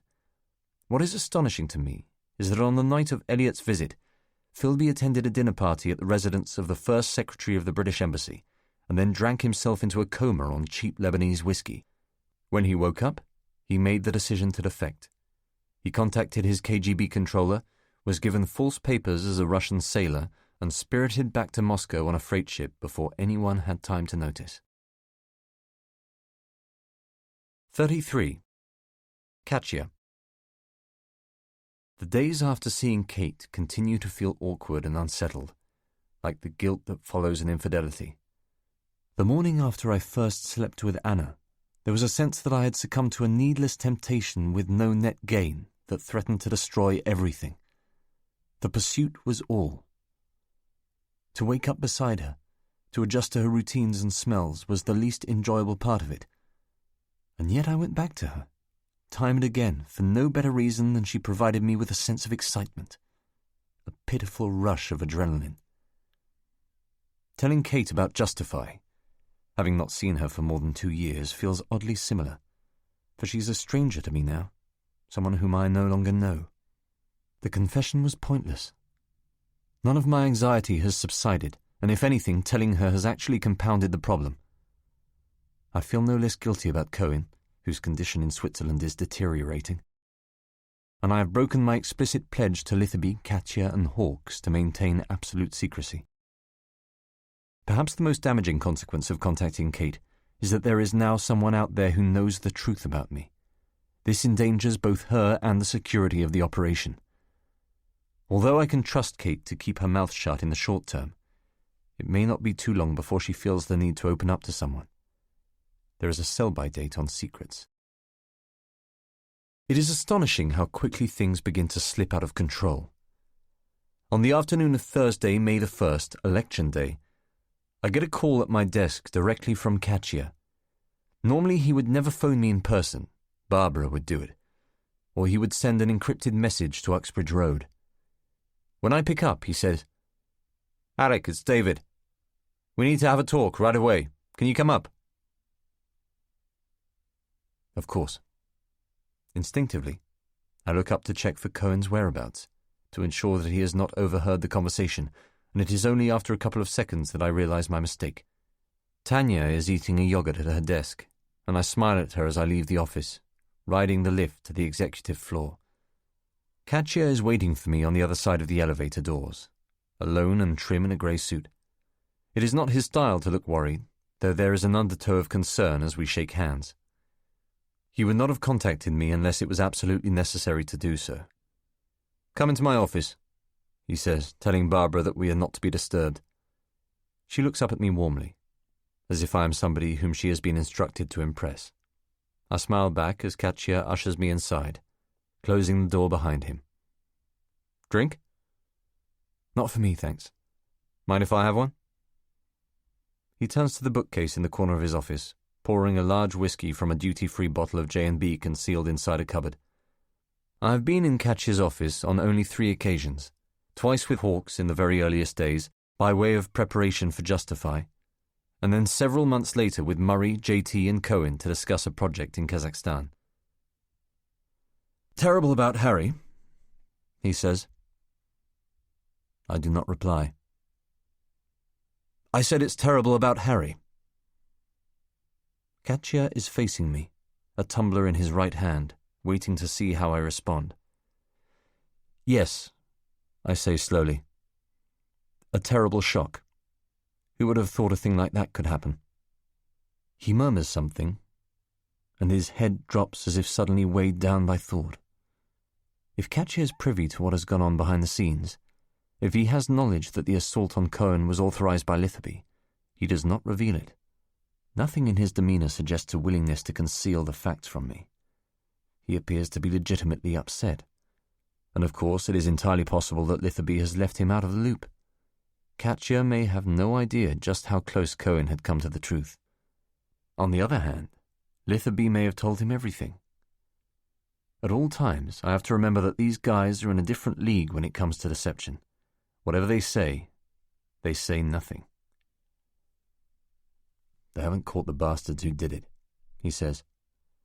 I always forget how well-spoken he is, the certainty of his place in the world revealed through polished vowels. No, not yet. Katya clears his throat. One of our best people, too, he says, a remark that irritates me. He sits down in the high-backed, black leather chair behind his desk. Normally I would ask how things are proceeding. My impression was that things have been going rather well. Do have a seat. I sit in a nearby armchair, troubled by his use of the past tense. It would appear that we have a problem. Really? What kind of a problem? We've been keeping an eye on Andromeda, seeing how things proceed with the data you passed to the Americans. At first, they acted exactly as we supposed they would. 2 of their employees flew down to Baku to begin negotiating the well workovers for 5F371. They set up meetings with government officials, crossed a few palms, usual sort of thing. The validity of rights was meaningless with the recent change of government personnel, and that was their cue to act. Again, exactly as we thought it would be. Yes? Then nothing. This is the point. In the last 48 hours, everything appears to have ground to a halt. We were expecting them to move quickly, to start looking into the possibility of drilling an exploration well before the end of this year. Now we hear that the Andromeda people are back in London, cut short their visit, never completed negotiations for the workover agreements, and missed a series of crucial meetings. He takes a sip of his whiskey. I don't need to tell you that this is strictly entre nous. Of course. It always is. Why did he bother saying that? You think they smell a rat? I ask. I rather hoped you would be able to tell me. Surely it's too early to say. Just because they came home doesn't mean Andromeda have realized there's nothing in 5F371. True, Katya is nodding. But we have another unanswered question. Again, something unusual, against the normal run of things. I move forward in my seat. Faulkner was seen in Colville Gardens last night packing up his car. Chris Sinclair tailed him to Heathrow. He was alone. We saw him check onto an American Airlines flight to Dallas, connecting onto Norfolk. The long route to Virginia, in other words. He usually flies United to Richmond via Washington. So it was unscheduled. According to Frears, Faulkner hadn't planned to be going away at such short notice. Chris says he had 4 large suitcases with him, as well as a hold-all for the cabin. Paid over £200 in excess baggage. You know anything about that? Nothing. He and I haven't spoken in over a week. And Catherine? Ditto. Sounds like a hasty exit to me. And to me too, but I reply, not necessarily. He may just have had to make an unscheduled visit to Langley. Let's hope so. Katya takes another long sip of his drink, setting it down on a copy of The Spectator. We think it would be a good idea for you to telephone Catherine as soon as possible. Try to find out what's going on. I can't mention 5F371, that would be too obvious. Of course. But I can ask her about Faulkner, see what he's up to. Good. This appears to satisfy him. Katya nods, clears his throat, and stares at the painting on the wall. There appears to be nothing left to say. In the silence, I feel suddenly awkward and oddly embarrassed, as if I should somehow elaborate on my plan. Then, out of nowhere, Katya asks if I have voted in the election. The question takes me by surprise. I don't intend to, I tell him. I take Billy Connolly's advice. Oh? And what's that? Don't vote. It just encourages them. Katya grunts out a laugh. Think Blair's got it sewn up anyway, he says, standing. I take this as my cue to leave. Find out what you can, eh? I'm sure it's nothing, David. Just a coincidence. Well, let's hope so. he says. Let's hope so. 34. Think. Of course, not a day has gone by when I didn't fear that all this would come to an end. And contained in Katya's warning is an intimation that the game is up, that somehow the Americans have discovered my true intentions and pulled the plug on Justify. Every instinct tells me that this is the case, yet some grudging stubbornness in me will not accept the situation. It could still be a wild coincidence that Andromeda's people pulled out of Baku just hours before Faulkner left for the States with his London life packed into 4 large suitcases and a cabin bag. There is still that tiny possibility. There is a message on my answering machine when I get home. Hi man, it's Saul. Listen, hope you're okay. I just got your message from last week. I was in Scotland. Ring me if you still need to talk about whatever it was. Ring me anyway, will you? Do you fancy coming down to Cornwall this weekend? I need to talk to you about that. I want to bring someone. Try and maybe leave tomorrow night, so give me a ring. I call him back on his mobile. Alec, how are you doing? Everything all right? He sounds concerned. Everything's fine. I was worried. You sounded in bad shape. What happened? It was just a scare, nothing. What kind of scare? Let's try this. Just Mum. We thought she might have a skin cancer, but it turned out to be benign. Shit, I'm glad. Sending my best. What's this about Cornwall? He stalls momentarily. I've met someone. And? And I wanted to invite her down to Padstow this weekend. Why are you asking me? You want my permission? He does not laugh. No, it's not that. I wanted you to come with us. Sounds very cozy. It won't be. She has friends down there already. We're going to hook up. In all probability, events at Abnex will prevent me from going. Can I let you know at the last minute? Sure, he says. No problem. Look, I've got another call coming through. We'll speak first thing tomorrow. I take a lasagna out of the freezer and microwave it for dinner, finishing off a bottle of red wine that I opened last night. I have to prepare now for Catherine. It needs to be just right. There are 2 crucial things to find out. Why did Faulkner go to the United States on such short notice? And what happened in Baku? It should be easy getting an answer to the first question. Catherine will most probably volunteer all the information we need. Whether she reveals that Faulkner has gone to America will be a first signal. If she lies about that, we may have a problem. Finding out about Baku will be more difficult. She would never bring up 5F371 on an open landline, though it may be possible to ask a more general question about Andromeda, which could lead to her revealing something about the present situation. I also need to recapture something of my customary mood. The Alec they knew before the attack on Cohen was chirpy and biddable, untroubled by matters of conscience. It will be essential not to sound nervous or distant. Nothing can seem out of the ordinary. This has to be just another phone call. Just the 2 of us touching base after a break of 6 or 7 days. There's no hidden agenda. We'll just be 2 old friends talking on the phone. I wash up my plate, put it on the rack, light a cigarette, and go out into the hall to make the call. Their number rings out, long enough for me to suspect that Catherine is not in. She usually picks up promptly, and sure enough the answering machine kicks in after several seconds. This is frustrating. My mood was exactly right to handle the conversation. Not too tired, not too tense. Oddly calm, in fact. The beep sounds. Catherine, hi, it's Alec. Just calling to...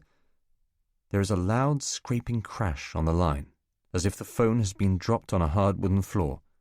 Then a thud and a tap as Catherine picks up the receiver, her voice coming through. Yes? You're there? I'm here. Screening your calls? No, I just got in. From work? From work. She sounds immediately detached. I feel a rushing heat across my forehead and extinguish the cigarette. Everything okay? I'm trying to sound as easygoing as possible. Oh, everything's just fine, she says a little archly. She waits for me to respond, and when I do not, says, So what are you calling about? In any normal conversation between us, there would be friendly inquiries about my mood, About Saul or Mum, my work at Abnex, perhaps even a joke or a story. But nothing tonight, merely this odd reticence. Just to see how you were, how things are going. I wish I could see her face. I'm fine, thank you. And Fort? A fractional pause. Oh, he's fine too. This is said with no feeling. Catherine, are you okay? Sure, she says, lifting herself. Why? You sound odd. Are you tired? That must be it. I should end the conversation here. She knows something. She must do. But is that simply paranoia? How could the Americans have any idea of the truth? You should get an early night, I tell her. I have to go out. For dinner? With a low hum, she confirms this. Who with? Just some friends. Where is the detail, the shading in? She is being stubbornly, deliberately obtuse. Anyone I know? I ask. No. A longer pause now, so much so that I think she may be about to end the conversation. Finally, she asks a question. So what have you been up to these last few days? Not much, I reply. Then I recall lying to Saul about Mum before dinner, a conversation that the Americans may have tapped and alerted her to. There was one slight scare, but otherwise everything's been fine. What kind of scare? For the first time, she sounds interested by something I have said.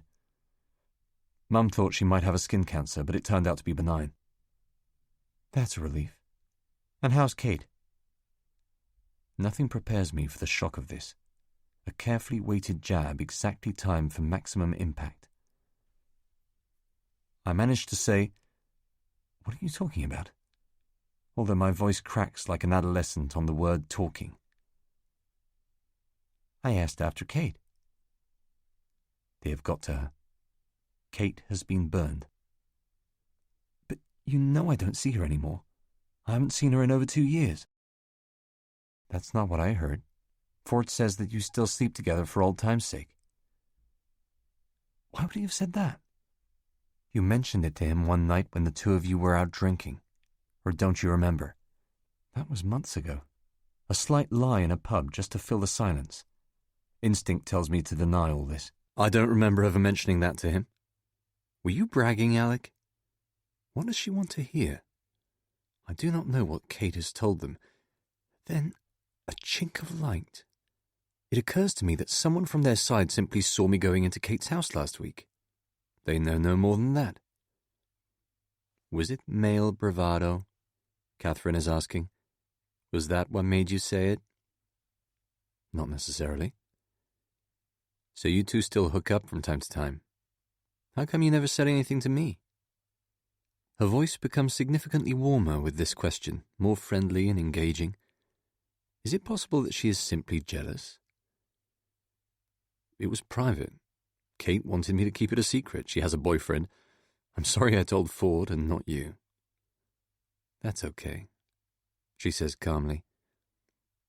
You can understand why I didn't say anything. Not even Saul knows that I still see her. Of course, she says, creating a brief lapse in which any instinct to get away from any talk of Kate fatally overrides my common sense. I ask, how come Faulkner is in the States?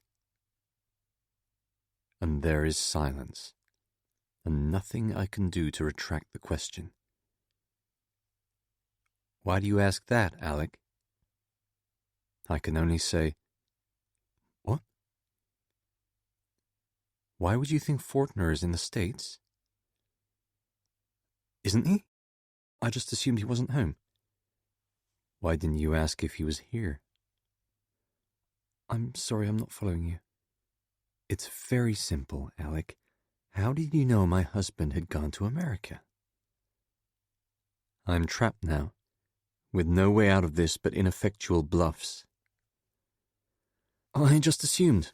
It sounded like he wasn't around. Usually I would have talked to him by now. She'll never buy that. You just assumed. I go on the offensive. It may be the only way to distract her. Kathy, what are you getting at? You're being really odd tonight. Then it is as if every sound around me has suddenly ended, a tunnel of silence into which Catherine whispers, "My God, it is true. I could not believe it until I heard it from you directly. I would not believe them." "Believe who?" Very slowly, she says, "You're so dumb, Alec. How did you know Fortner was in the States? Isn't that revealing a little too much of what you know?" "I don't understand what you're getting at. You want me to tell you why he's there?" "Maybe we should talk another time, Kathy. I don't know what's got into you, but he's there because of your fucking girlfriend. I have a sensation now of cold fear, like falling through space in a dream and the black ground rushing up to meet me. Kate's apartment is bugged. It has been ever since you told Fortner you were still seeing her. Just like your home is bugged, your car, your telephones, Saul, your mother's place. Everyone is being listened to." My body goes stiff with panic. It was nobody's fault but my own. They heard everything I said to Kate. And you know what the irony is? We almost shut it down. You never visited Kate, and we figured you weren't about to in the future. It was a sleeper, but Ford insisted we keep it on. He had some hunch you might go there someday. Said he knew how you felt about her. I gotta hand it to your people. 5F371 was a smart plan. You guys worked us over. Nice little Alec hands over 3D seismic imaging showing the strong possibility of oil in a field where none exists. Katya has known all along that the crude was beaten out of it by the Soviets in the 60s and 70s, but Andromeda buys out Abnex's validity of rights, drills an exploration well, spends, about $300 million, and finds nothing when we get there. Meantime, the Azerbaijani government loses confidence in Andromeda and, next time around, is more open to the idea of joint ventures with Abnex. Only you messed up, Alec. You couldn't keep your fucking mouth shut. You went soft on them. To hear her anger spat back, the triumph of it, sickens me almost to the point of retaliation. You gonna say something, Alec? You got anything you want to say to me? Only Hawkes's voice in my head, like an invocation, prevents me from tripping into confession. When caught, he said, deny everything, if only for the sake of legal process. Never admit charges, never verify their accusations, however much information they may appear to have against you. The other side will always know less than you think they do. Resort to lies. I have nothing to say to you, Kathy. And frankly, I'm disgusted that you think this about me. Oh, get off it, Alec! She is shouting now, making no attempt to control the flow of her rage. Have you no self-respect? Is your vanity so great that you crave this kind of recognition from men like David Katya, from men like Michael Hawkes? It's pitiful, truly it is. I'm flying to Washington tonight, do you understand that? My career is most probably over. How does that make you feel?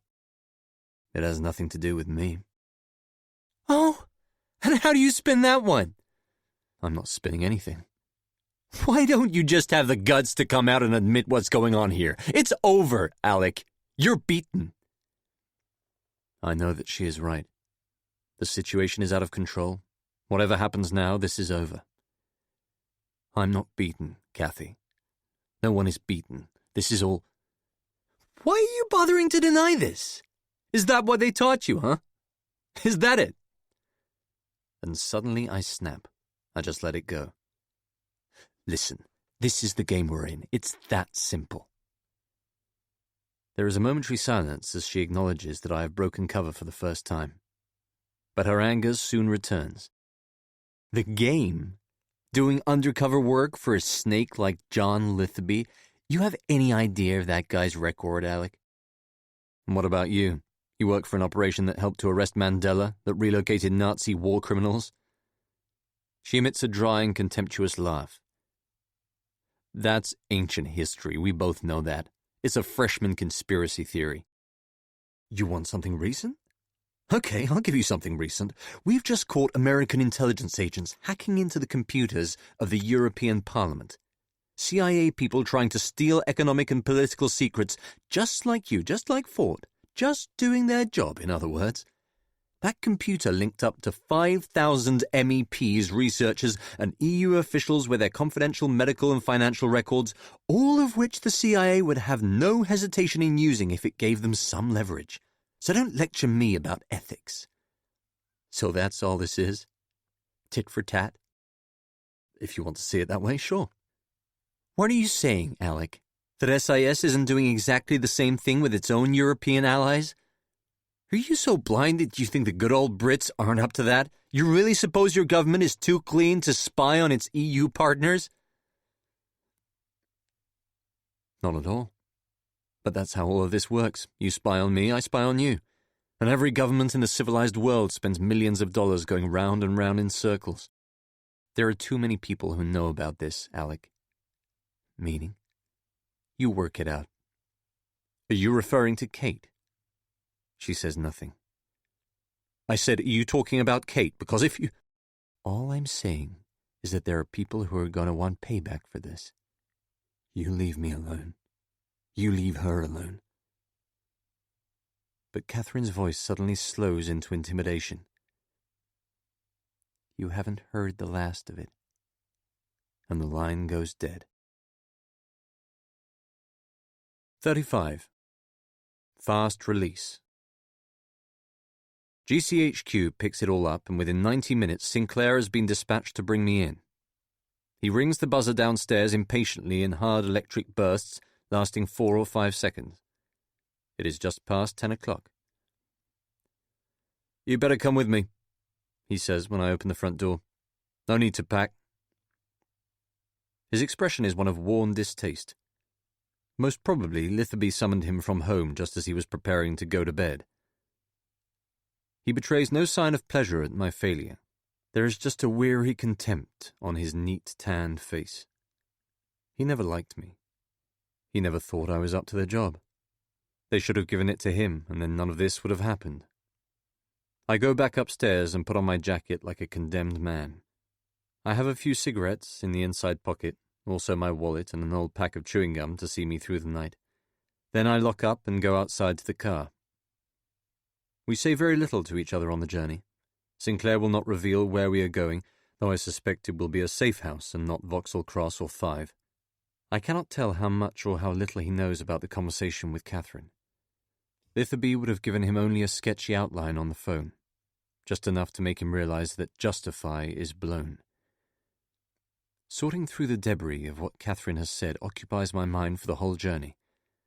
There is no order to this.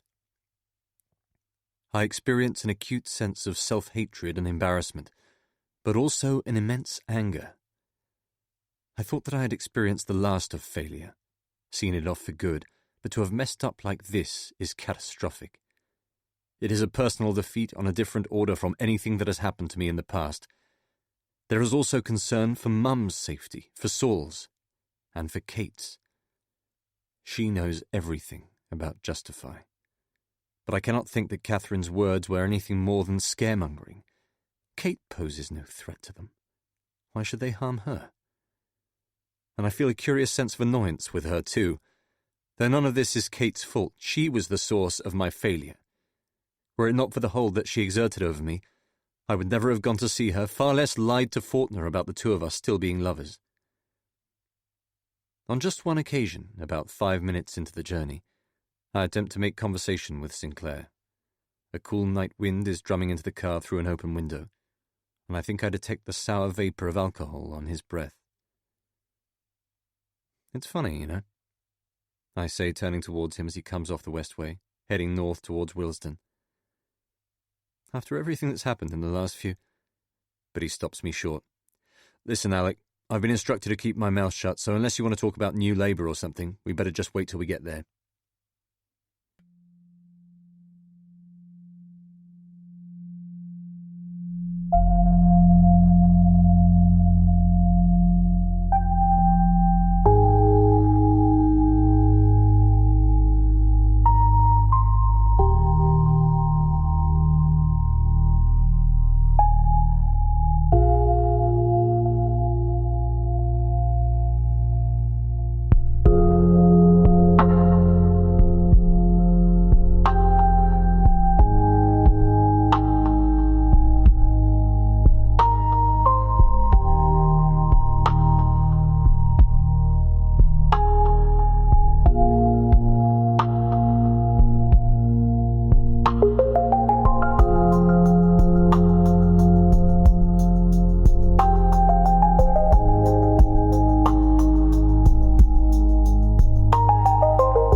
The street is narrow, poorly lit, suburban.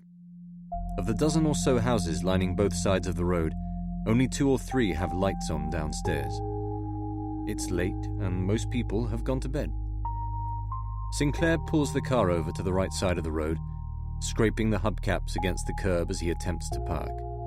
Shit, he mutters under his breath, and I unbuckle my seatbelt. A man is walking a dog on the opposite side of the street.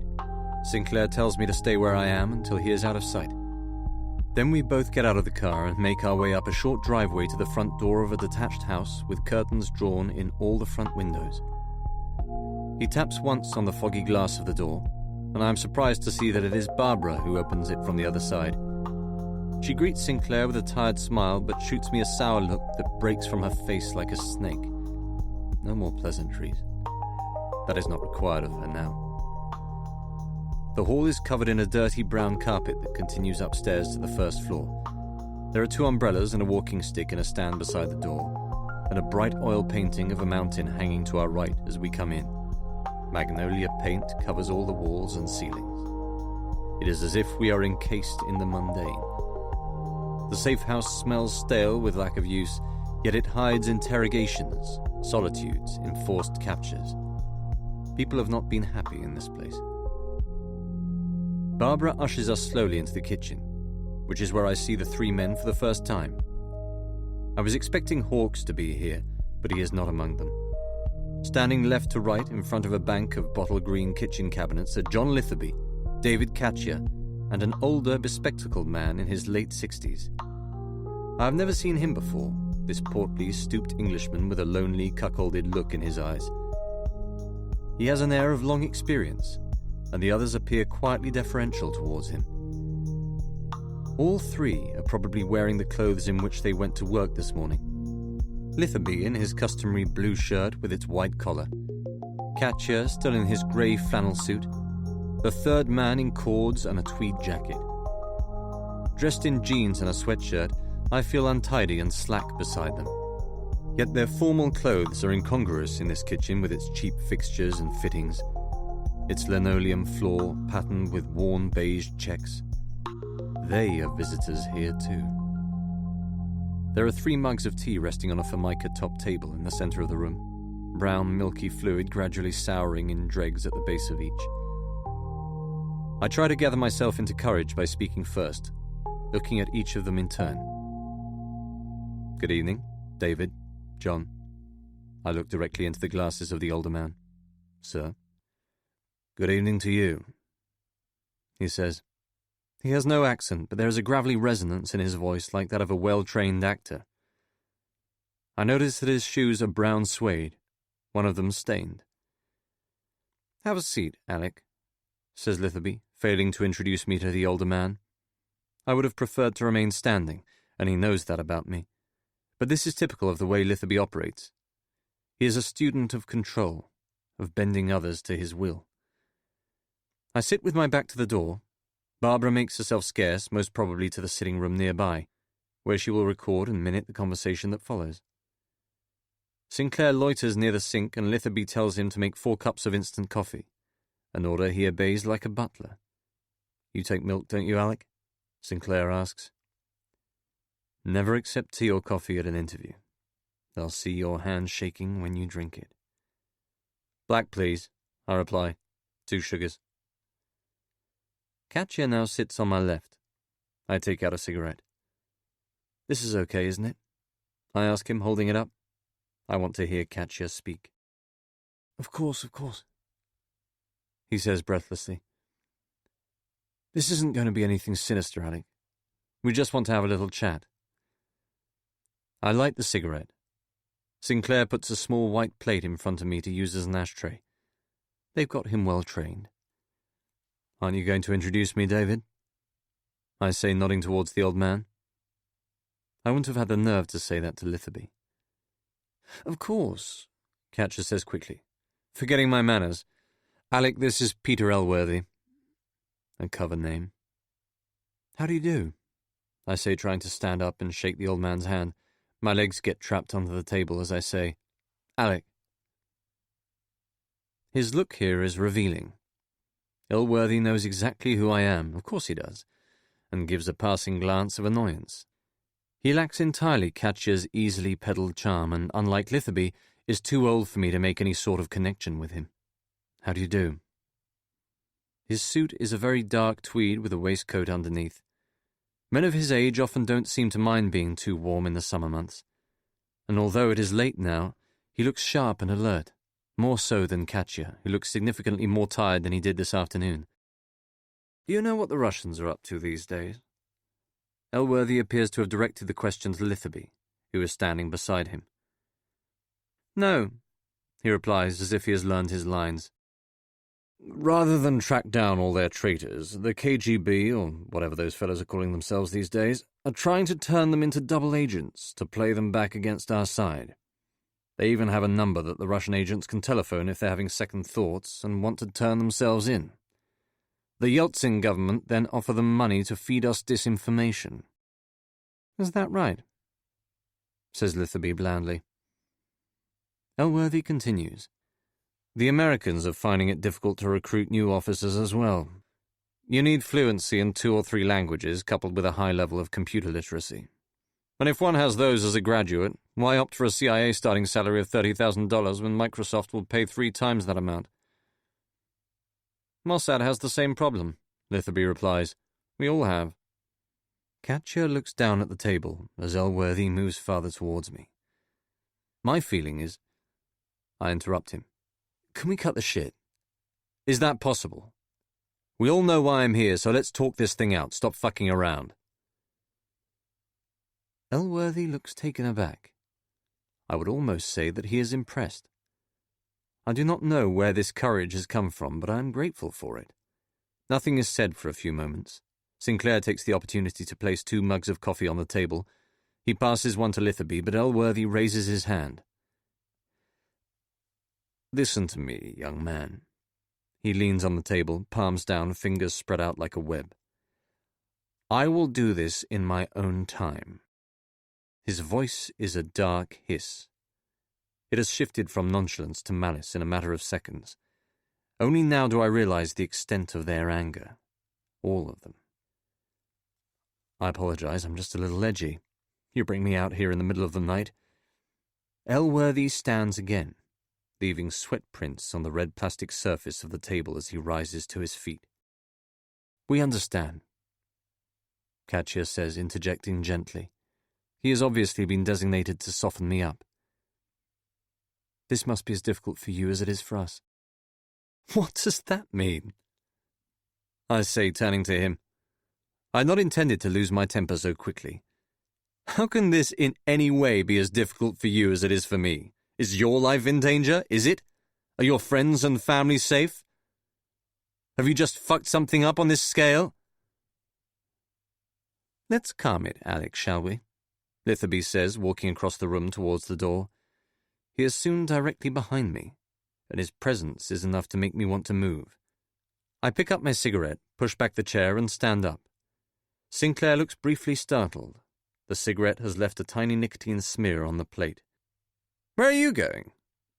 Litherby asks. Just let me walk around, will you? I think more clearly that way. At some point I've accepted that this will be my last encounter with any of them. They are preparing to cut me loose. It is pointless to hold out any hope of a reprieve. After this, there is no chance that MI5 will keep to their promise of a permanent job. That was conditional solely on the success of the operation.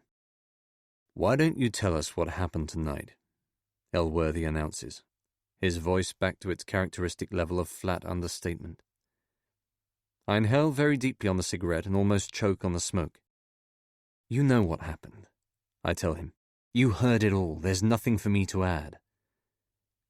Behind me, Litherby says, it would be helpful, nonetheless, if we could get a handle on things from your point of view. What, so that Barbara can get it all down for the record? You're being very aggressive, Alec, he says. There's really no need. Perhaps I am, and this checks my rising anger. Perhaps I've read the situation incorrectly and have not been summoned here simply to be mocked and fired. There may be a chance that they are prepared to notch this up to experience. I don't mean to be that way, I reply. You can understand that it's been a bad day. Katya smiles. He is still sitting at the table, fingers playing idly with the handle of his mug. He has always looked too well-preserved, too decent and respectable to be involved in something like this. A diplomat out of his depth, a dull foil for hawks. Katya was never SIS, merely window dressing. Of course, says Litherby empathetically. Why don't you sit down and tell us what happened? His trickery has the effect of putting me once again on my guard. I've told you, John. I prefer to stand.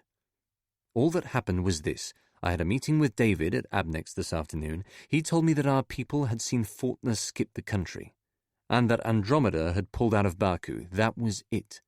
I feared the worst, though David didn't seem too upset.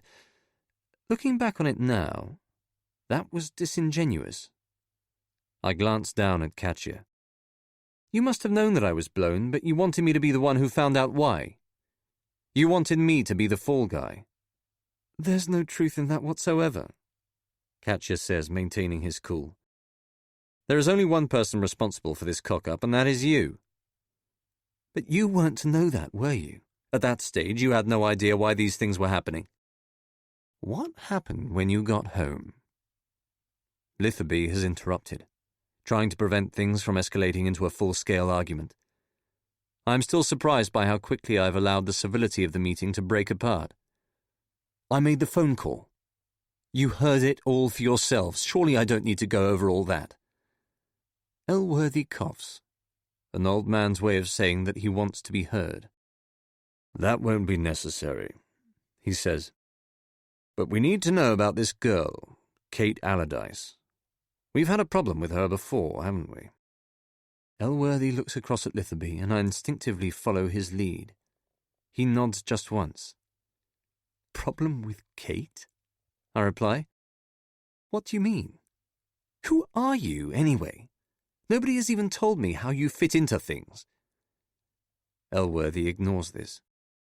In your first meeting with the friends, he says flatly, you led the interviewer to believe that you are still involved with her. What does that have to do with anything? There's a pattern of deceit, Alec, don't you see? Elworthy is now to my left, no more than a foot away, with Litherby closing in on the right. It is like a pincer movement, as Litherby says, You've tried to pull the wool over our eyes about her before. We'd like to know what role she has in this. How does Kate Allardyce fit in? What is this assumption they have made about Kate? Where is it coming from? Have they got to her too? I cannot think how to reply. Alec, Katya says, trying to prompt me into saying something. She doesn't have any role in this, I tell them. This is a blind alley. That was the first time I'd seen her in over 2 years. When? Elworthy asks very quickly. He is convinced that there is more to this. Last week, when I went to her house, when I told her about what happened to Harry in Baku, about Justify, about all of this. And she knew nothing of it before? No, of course not. They appear to have had doubts about her for some time, trained to see trickery even in the most blameless situations.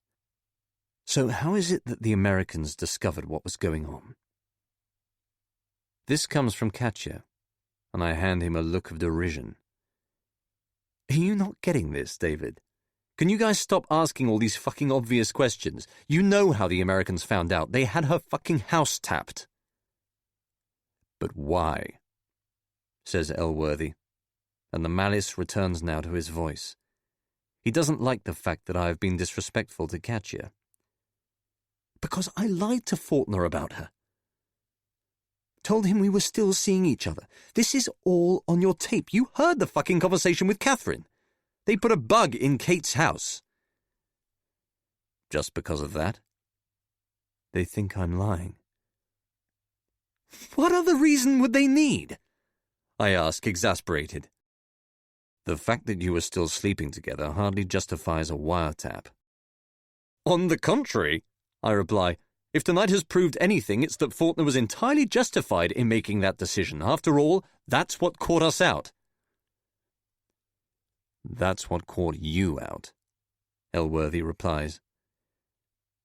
I look at him, itching to retaliate, knowing that what he has said is entirely justified. Now he begins to pick over his words, choosing them with great care, like a politician wary of being caught out by semantics. You asked who I am, he says. I will tell you. There are people in this room who are answerable to me. That is all that I am prepared to say. What I've come here tonight to tell you is this. In the view of what has happened today, we are terminating our arrangement with you. I imagine that you might have expected as much. I nod. You will be only too aware that we are under no obligation to keep you on as a support agent. Your contract is with Abnex Oil. Whether or not David decides to renew it is a matter to be settled entirely between the two of you, with the possible input of Alan Murray. The position of the security service is straightforward. We are letting you go. Only Sinclair has the guts to look at me. Both Litherby and Katya stare down at the floor, briefly ashamed by what Elworthy has said. The room is suddenly very silent, as if even the walls are absorbing the news. Then Katya speaks. Abnex is in a similar bind, I'm afraid.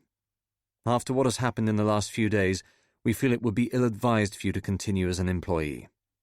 There may be risks involved. I'm thinking, for example, about Harry coming back to work in due course. How will he feel if you're still on the team? I am enraged by this. I am not the one responsible for what happened to Harry. That's not the point I'm making, says Katya. As far as he is concerned, you are a liability, an industrial spy, for God's sake. The last thing we need is for him to start digging all of this up once it's been put to bed. Whether I'm there or not won't stop him doing that. Oh, I think it will, says Litherby. And I see that they have agreed to present a united front against me. Tonight is not about argument or debate. Tonight is about eradicating Milius. So I've outlived my usefulness, is that it? You just wash your hands of me after everything I've done. You will receive a generous payoff from Abnex Oil, says Katya, blinking rapidly. Litherby again interrupts. We suggest that you get out of London for the time being. Take a holiday or something, let the dust settle. I actually laugh at this, at the effrontery of it. Take a holiday? That's it, that's your advice? Even Elworthy, for the first time, looks uneasy. And where do you think I should go? Where's nice this time of year? Do I check the brakes on my car? Spend the next 30 years looking over my shoulder? That is an overreaction, he says, though with the knowledge of what happened to Cohen, it is the least authoritative thing Litherby has said all night. I'll tell you what I want, I say to them, and for a moment it is as if I have a measure of control. Having expected to be sacked and having no great wish to remain at Abnex, the single thing I care about now is my safety. I look Litherby directly in the eye. Before I leave here tonight, I need concrete assurance that you will negotiate with the Americans on my behalf to guarantee that I go unharmed.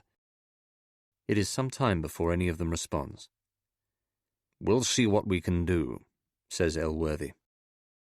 That isn't good enough, I tell him, pacing towards the door. Well, it's unfortunate that you should think that, he replies. I would remind you that there are more important things at stake here than misguided concerns about your safety. Such as? We must protect the institution of secrecy first and foremost. We told you that you had to be completely deniable. You failed in that respect. The institution of secrecy? I am almost shouting. That is meaningless. What the fuck is that above a man's life? I could be killed when I leave here. Had the thought even occurred to you? Or is it simply that you don't care? You are being relieved of your responsibilities. That is our position. By speaking to Miss Allardyce, you broke the very code on which this organization depends for its security and well-being. I look away from Elworthy to Litherby a flash glance of anger. And did John think about Harry Cohen's security and well-being when he ordered a gang of Azerbaijani thugs to beat the crap out of him? Excuse me. Litherby has taken a step forward. You know what I'm talking about. I suggest that you withdraw that remark, young man. Elworthy warns. I do not do so. John had nothing whatsoever to do with what happened to Harry. That was simply an unfortunate accident. Is that right? And how would you know? Litherby's face has darkened to a scowl. You're out of your depth, Alec. I suggest that you do not make enemies of us. I'm not interested in your suggestions, I reply, and before I have properly thought it through, I issue them a clear-cut blackmail. You have given me an ultimatum. Now let me give you one. If I do not receive clear indication that you have negotiated with the Americans to ensure my safety, I will send full details of Justify to a national newspaper. This threat, which I had only briefly contemplated on the journey from Shepherd's Bush, does not appear to worry them. They would have expected it. You'd be wasting your time, says Elworthy. We will simply denotice the material. Then I'll publish overseas, in France, in Australia. Fancy another spy catcher? Don't you think Pravda or the New York Times would be interested in a story like that? It's news that's fit to print, wouldn't you say? And I'll put everything about Justify on the internet, everything. You have no jurisdiction there. Two things will happen if you do that, he says very calmly. First, no one will believe you. Second, you will be prosecuted under the terms of the Official Secrets Act. Then it's simple, I tell him. You keep your end of the bargain and nothing will happen. Why? Asks Katya, whose voice seems to hide a measure of concern. Why should we keep our end of the bargain when you have failed so completely to keep yours? That's just the way it's got to be. And if either myself or Kate or anybody is so much as winked at by you or the CIA, I will make arrangements to have every detail of this operation made public. We will have to talk to her, Litherby suggests. No, you will not. She has nothing to do with this, and if I hear that Kate has been approached by any of you, that will be enough to set things off. There is a knock at the door. It can only be Barbara. Come in, Katya says.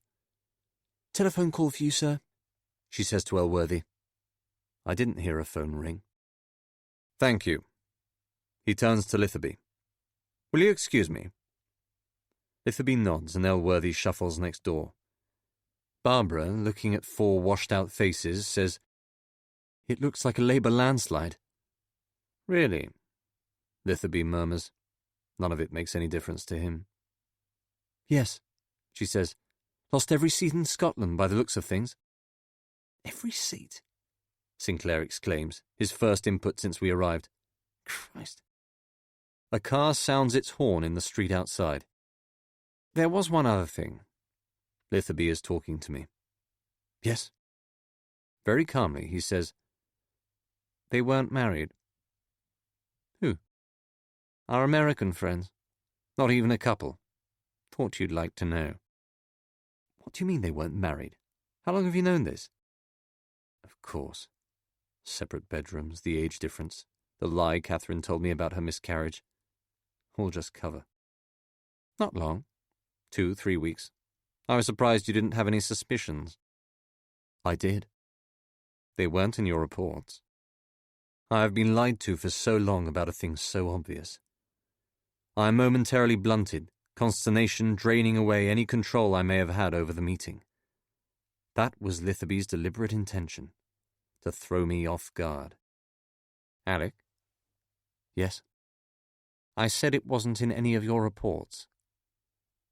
From somewhere I summoned the energy to challenge him. What does that matter now? Litherby does not reply. He glances across at Sinclair, and I could swear that he was smiling. How did you find out about this? I ask. Deep background, Litherby says, as if that explains everything. Why would they bother to pretend? He's interrupted by Elworthy's coming back into the kitchen. "Labour landslide," Katya says to him. "The Tories are out." "Is that right?" he says, his reaction muted. "Well, here's to the tedious and predictable triumph of moderate politics." Katya grins smugly. "I've had a chance to think," Elworthy says, turning his attention to me. "I suspect that we are all rather tired of threats and innuendo. It's late, and I suggest we call it a day. Alec, you will hear from us in due course about the matters discussed here this evening. It only remains for me to remind you that you are still bound by the terms of the Official Secrets Act. And it only remains for me to remind you that you have an obligation to protect me. Set up a meeting with the Americans, or I will make good my promise to go public with the story." Elworthy merely nods, knowing that his hands are tied. "Chris will drive you back," says Litherby. "Fine." I look down at Katya, still seated at the kitchen table, and say goodbye. He does not answer. Litherby manages a contemptuous nod, but both Barbara and Elworthy remain silent. Nothing else is said. We pull up outside the flat at around 3 a.m. Sinclair surprises me by switching off the engine. "Where will you go?" he asks. It is some time before I answer, dazed. "To Scotland, I think." The lie is pointless. They will find me wherever I go, but I do it out of spite. A friend of mine has a place in Perthshire. He invited me up this weekend. I'll probably stay there for a while. Sinclair looks ahead at the street and appears to be summoning up the courage to say something. "I admire what you did tonight," he says very softly. "The way you handled yourself." "Thank you. Didn't let them push you around. I appreciate you saying that. I really do." "It's funny," he says, laughing gently, though it appears that he has been overtaken by reflection. "I never liked you much before, jealousy or something. And now that's it. You're out of it, just when things were starting to look okay. Most probably you and I will never see each other again." "Most probably." "You're all right, Alec," he says, and he takes his arm off the steering wheel to shake my hand. "You're going to be all right." Inside the flat, I switch on the television to catch the tail end of the election coverage. Just as Barbara said, the Tories have been obliterated. Perhaps it is just my solemn mood of regret, but it is hard not to detect in the government's downfall a spitefulness on behalf of the electorate. Good and able men are being made to suffer for the failures of a very few. I even feel sorry for Portillo, who was beaten out by an ineffectual Blairite clone with a weak mouth and puppy eyes. But what I will not allow to happen is to slide into self-pity. There is no time for that. The utter disappointment of the last several hours actually motivates me to move against them, to make good the threat against MI5. If I do not act now, they will regain the upper hand. So, in front of the TV with the sound muted, I compose letters. To Litherby, I restate my intention to release a complete account of Justify on the internet, and to sell the story to foreign publications unless he receives a valid guarantee of my safety from the Americans.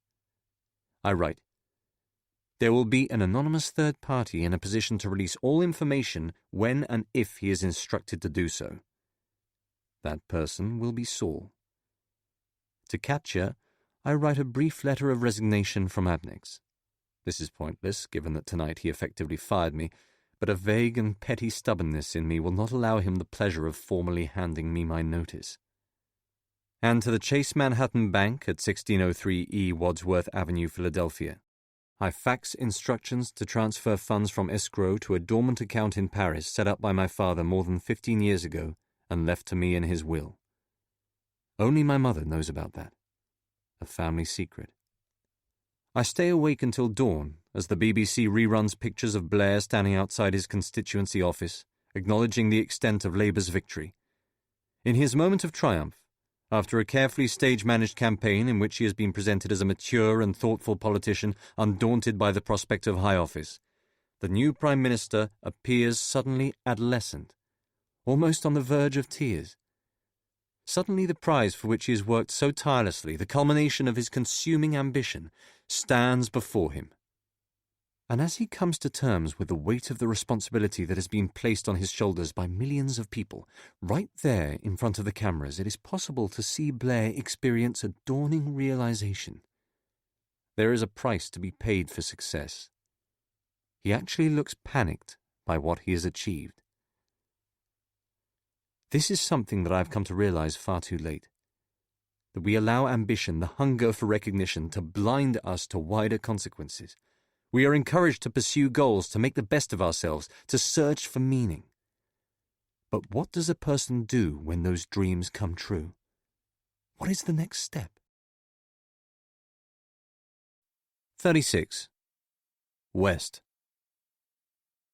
8:20 p.m. 10 minutes until we are scheduled to leave. On the far side of the neat gravel path, a man is standing, back straight, head level, eyes closed. He wears purple shorts and a plain white T-shirt bearing the inscription Moon in narrow black letters. A canvas bag lies at his shoeless feet. Slowly he moves his legs apart. Then the man lifts his arms in a wide arc above his shoulders, palms up towards the sky, until his body forms a composed, tranquil cross. 15 feet to his left, 2 women, both in jeans, stand up from their bench and drop 2 empty Diet Coke cans into a wire mesh bin. They move away. The man's mouth opens, emitting a just audible noise, a sustained meditative yawp out into the trees. For a moment, the stillness of it erases all the white noise of London. There is a creak of the metal gate at the entrance to Queen's Club Gardens, and Saul appears, shouldering an overnight bag. The first thing he says is, "She can't come. She says she's going to drive down first thing in the morning. You all right? You look knackered." I ignore this. "Can we just head off?" I'm anxious to leave, keen to be out of London. Whatever self-confidence I had is gradually draining away to a constant fear that what happened to Cohen will happen to me. In a minute. I told her to come over so I could give her instructions about how to get there. I look back at the man. From the canvas bag he extracts a sandwich and begins eating in a pool of fading sunlight. Behind him, an elderly couple are playing tennis on a hard court, the slow thock of balls like a clock. There is no one else in the gardens, no one who could be watching me. "Seen much of Fort and Catherine?" Saul asks, and the question catches me off guard. "A little. Their contract at Andromeda hasn't been renewed. They're thinking of moving back to the States. In fact, I think it's definite. They may be gone by the end of the month." I'm so tired of lying to him. "That's a pity," he says, gazing at the sky. "It'd be good to see them before they go." There's a check-shaped cloud above his head like the Nike logo. "I'll try to fix something up." Saul bends over now to tie his shoelaces, and I say what I have to say while I don't have to look into his eyes. "I may have to go away too." "Really?" he says into the ground. "Yeah. Abnex has a posting overseas. Something came up, in Turkmenistan. It would be just for a year or so. I think it would be a great opportunity." He stands up. "When did this happen?" "Just last week." "You're not going straight away?" First thing this morning I booked a cross-channel ticket to Cherbourg, leaving late on Monday afternoon. No, most probably not. "Good," he says, relaxing immediately. Then he looks across at the gate. "Here she comes now." Saul's new girlfriend is tall and slim and attractive. They always are, with dark hair cut short to the nape of the neck. A little like Kate's new bob. "Hey!" he shouts out enthusiastically, though she is still some distance away. The girl gives a stiff, wristy wave and then looks beyond us, apparently at the tennis court. When she arrives, she says nothing at first, just glances at me, and then wraps Saul in a hug and a kiss. I'm briefly envious. She has a slim, supple waist and a lightness about her. "And you must be Alec," she says, breaking away from him to shake my hand. "I'm Mia. Pleased to meet you." She is American. You're from the States? I ask. She looks irritated. Canada, from Vancouver. Just seeing them together casts my mind back to when Kate and I met for the first time. We were 17, what now seems an absurdly young age to be about to embark upon the relationship we had. Barely old enough to express ourselves. It was at a party in the school holidays. I remember a lot of weak beer and girls in miniskirts. Kate came right up to me, just seemed to know it was the right thing to do. We were standing over a bale of straw surrounded by people dancing to Dexy's Midnight Runners, and within minutes were hidden in some dark quarter of a vast garden, kissing. Everything was new back then. All we did was react to things. For some reason, we started climbing a tree, Kate first, me right behind her, just the rustle and scrape of the two of us against the branches and among the leaves. She lost her footing. Flecks of sooty bark puffed into my eyes. I lifted my hand to catch her in case she was about to fall. You okay? I asked, calling up to her. Even then, within moments of our meeting, I wanted Kate to feel safe. It happened immediately. Yes, she said, and there was a certain stubbornness in her voice that I noticed and liked right away. I'm okay. And she kept on climbing. Saul is talking Mia through the route to Cornwall. When they're done, I shake her hand, she wishes me well, and he walks her back to the street. See you at the weekend, she calls back to me. Yeah, looking forward to it. And 5 minutes later, we are on our way. Saul is driving his wide boy Capri, a dark blue V-Reg with 70,000 miles on the clock and a bonnet the size of a ping-pong table. Gradually, we shunt our way through the pre-weekend traffic, which has clogged up the M3 from Sunbury down to Basingstoke. The Capri feels low and heavy against the road. When I lean back in the passenger seat, the darkening sky entirely fills the windshield. After an hour, the traffic seems to free up and we move at a steady 75. I put on a tape, radio heads to the bends, and watch the flat suburban heartlands flick by. You want to get something to eat? Saul asks, overtaking a caravan. I was going to stop at the next place we see. Sure. It is the first time I've felt like eating in 24 hours. There's a McDonald's at Fleet Services, he says, winding down his window and letting a half-smoked cigarette firework onto the road. You feel like McDonald's? Whatever. 2 miles later, I spot a glowing yellow M hanging low over an off-ramp encased in black trees. Saul comes off the motorway. The passenger side mirror is not aligned, so I turn around sharply in my seat and look out through the back windshield. 3 vehicles follow us up the exit. In the car park, Saul swings into a space alongside a grey BMW. The Capri gives a growling cough as he shuts off the engine. 2 of the vehicles behind us went straight on to get petrol. The third, a hatchback Volkswagen, has parked 70 feet away, disgorging young children who run gleefully into the building. An Indian woman wearing a sari is stretching nearby, rolling her neck in a slow clockwise loop. The restaurant is as bright and sterile as the Abnex offices. There are no shadows. People drift about in the white light, fetching straws and napkins. They queue up 4 deep at the tills, munch Big Macs at clean wiped tables. Kids are greedy for plastic figurines and pots of ice cream threaded with furls of chocolate sauce. There's a constant noise of demand. A middle-aged man standing near me is looking around the place with a flinching bewilderment, as if he has been deposited here by accident from another era. The queue moves quickly. We are flanked by young couples and boys in shell suits, overweight salesmen, and girls in bright pink, too young to be wearing makeup. At the counter, an acne-soaked teenager in a purple hat takes our order for food.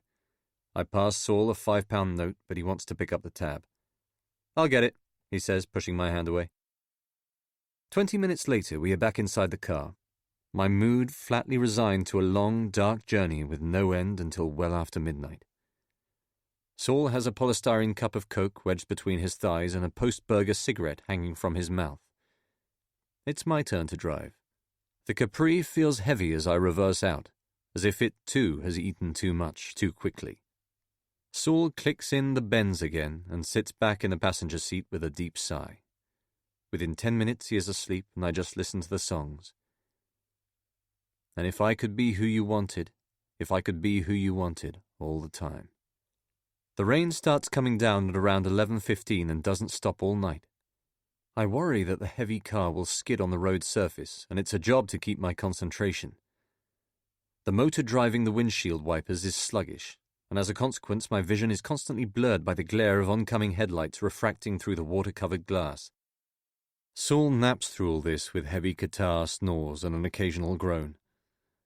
The traffic gradually evaporates the closer we come to Bodmin. Now and then a vast, speeding lorry will roar past in the wet, throwing up spray and mud, but otherwise I have the road to myself. There's just a feeling now of wanting to get there, of the quest for sleep.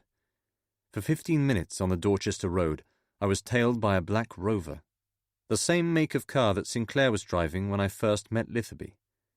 But I'm past caring. Let them waste their time. They know where I'm going. They know where to find me. I wake Saul when we enter Little Petherick, the last village before the turn-off to Padstow. He makes a show of being disturbed, rubbing his eyes with his knuckles like a sleepy child. "Where are we?" "London." "Seriously?" "Nearly there. I need you to show me the way." "Fucking rain," he says. I've pulled the Capri over to the side of the road, the wipers flapping irregularly, left to right, right to left. The tired old engine turns over. Across the street there is a man loitering alone in a bus stop, trapped by the weather. He stares at us from under the peak of his baseball cap, colourless eyes in the wet gloom. "Take the second left after this village sign saying Travose." "Then what?" He starts imitating Catherine's voice.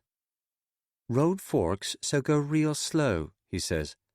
"Flirt with me a while, turn right at the traffic lights, and then I'll leave my husband and elope with you." I wheeze a fake laugh. "It's easy from here," he says. "Just head down to the sea, I'll show you." Saul makes coffee when we arrive, and I smoke a cigarette in the kitchen as he busies himself finding blankets and towels. The house feels damp. In the distance I can hear steel halyards pinging in the wind against masts. Otherwise it is utterly quiet. I like it down here. London makes you forget the simpler pleasures of being away from the city, the loose give of the warming sand after weeks of walking on pavements and hard floors. In the summer, that brilliant, clean light, and the feeling of salt drying against the skin. Then evening sunsets blink off the surface of the water like flashbulbs in a floodlit stadium.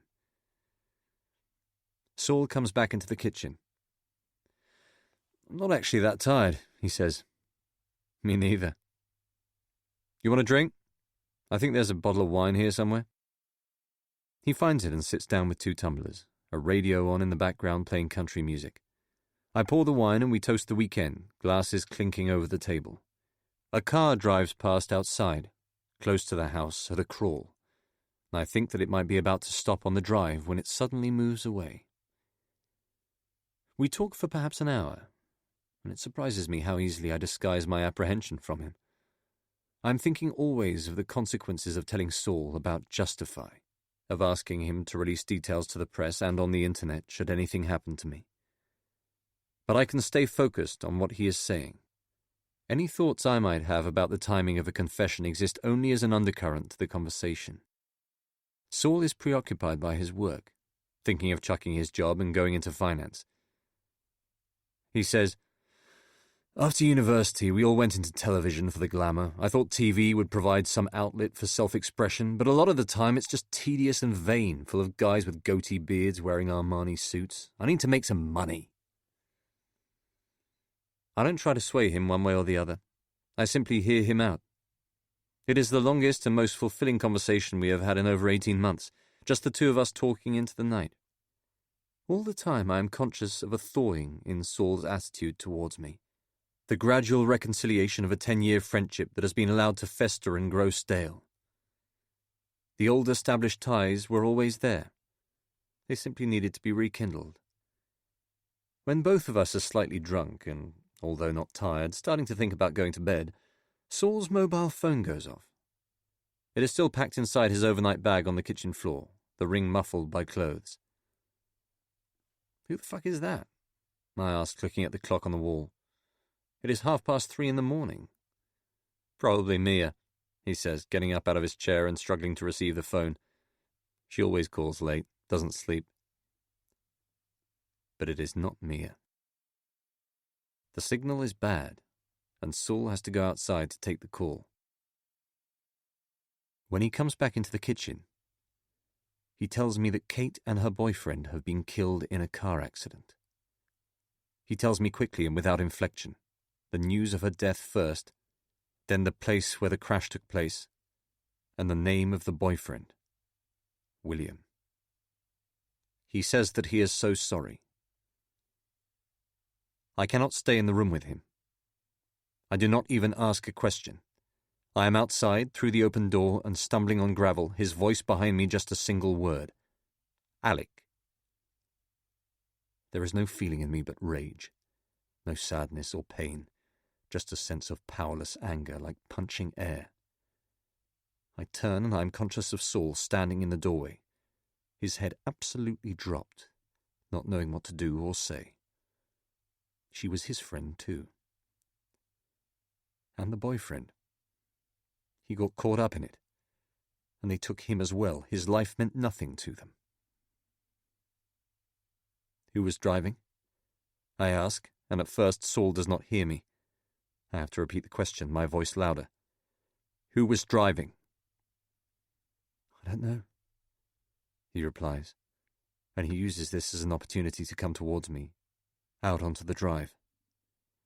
It was Hester who telephoned. She had to tell her parents. That's where she was calling from, said they were at a party or something, coming back. That's all she said.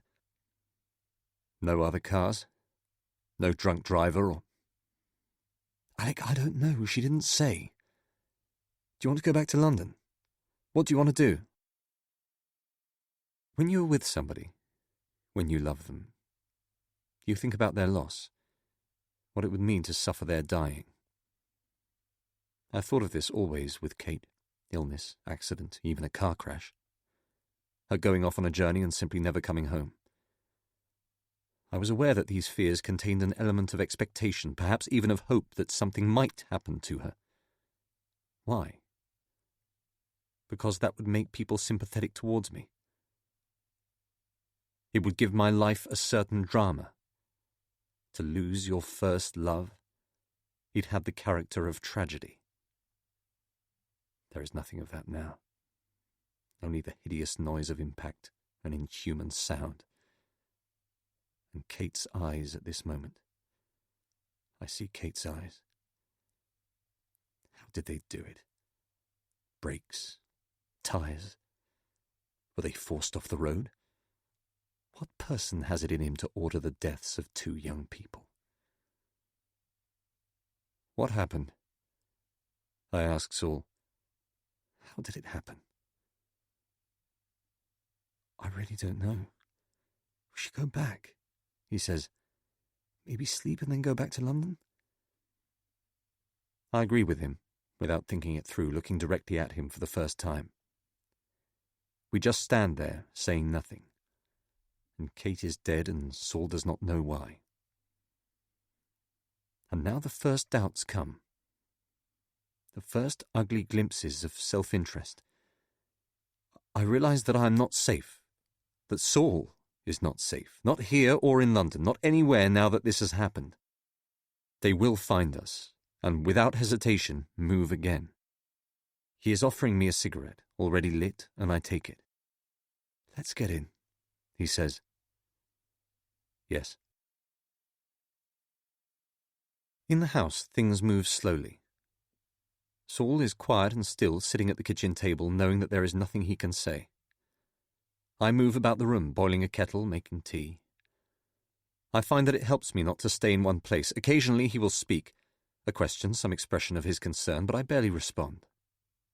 I can say nothing of what I am really feeling for the simple reason that it is inexpressible without resorting to the truth.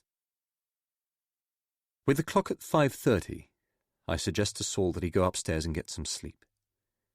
He agrees and turns at the door and asks me twice if I will be all right. I nod, manage a smile, even, and say that I will wake him in a few hours. I probably won't sleep, he says. As soon as he has gone upstairs, I go out onto the gravel drive and walk along the main road, heading downhill in the direction of the sea.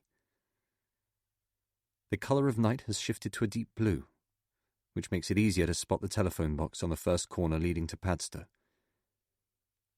The door of the booth opens heavily. I struggle with it, weakened by the hopeless knowledge that this is all that I have left. 3 phone calls. I put a £1 coin in the slot and dial Catherine's number. It connects immediately, but there is only a rising 3-note message where her voice used to be. The number you have dialed has not been recognized. Please check and try again. I press redial, forcibly with the point of my thumb. The number you have dialed has not been recognized. Please check and try again. She is gone, on a plane to join Faulkner in the States. The man who is not even her husband. Their work is done.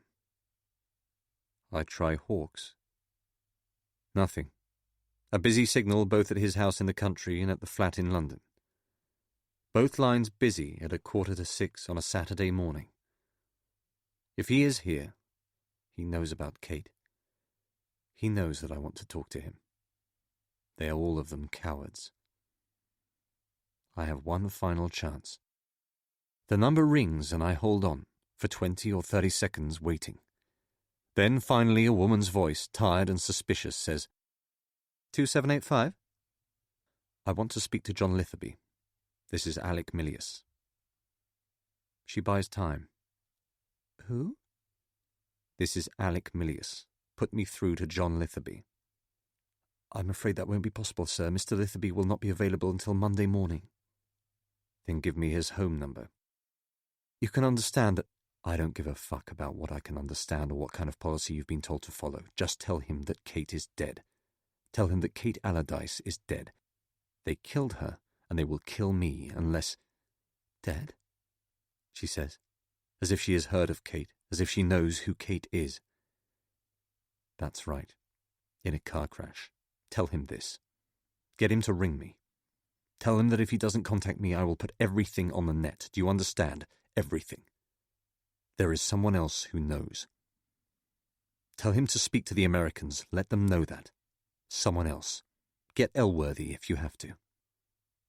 There is a brief silence, and then I can hardly believe what happens.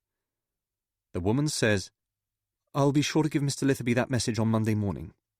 And she replaces the handset. I stand in the phone booth holding the receiver, and there is nothing left to do. I press redial, but the line is now busy. I try Hawkes again at both numbers, but it is pointless.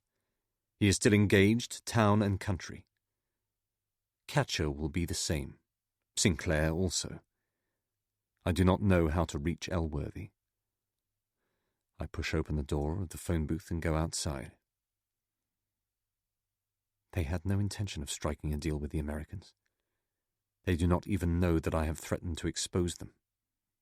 The Americans have no idea what is at stake. This is what they have decided on. To ignore Milius, to exclude him until he is taken out of the equation. They are counting on the Americans. Counting on shared understanding. A special relationship. Saul must be told what has happened. They have to realize that there is someone else who knows. That is the only way. And yet to tell him is to place him in danger. To tell him is to make him into another Kate. Walking back up the hill, I can see a light on in his house.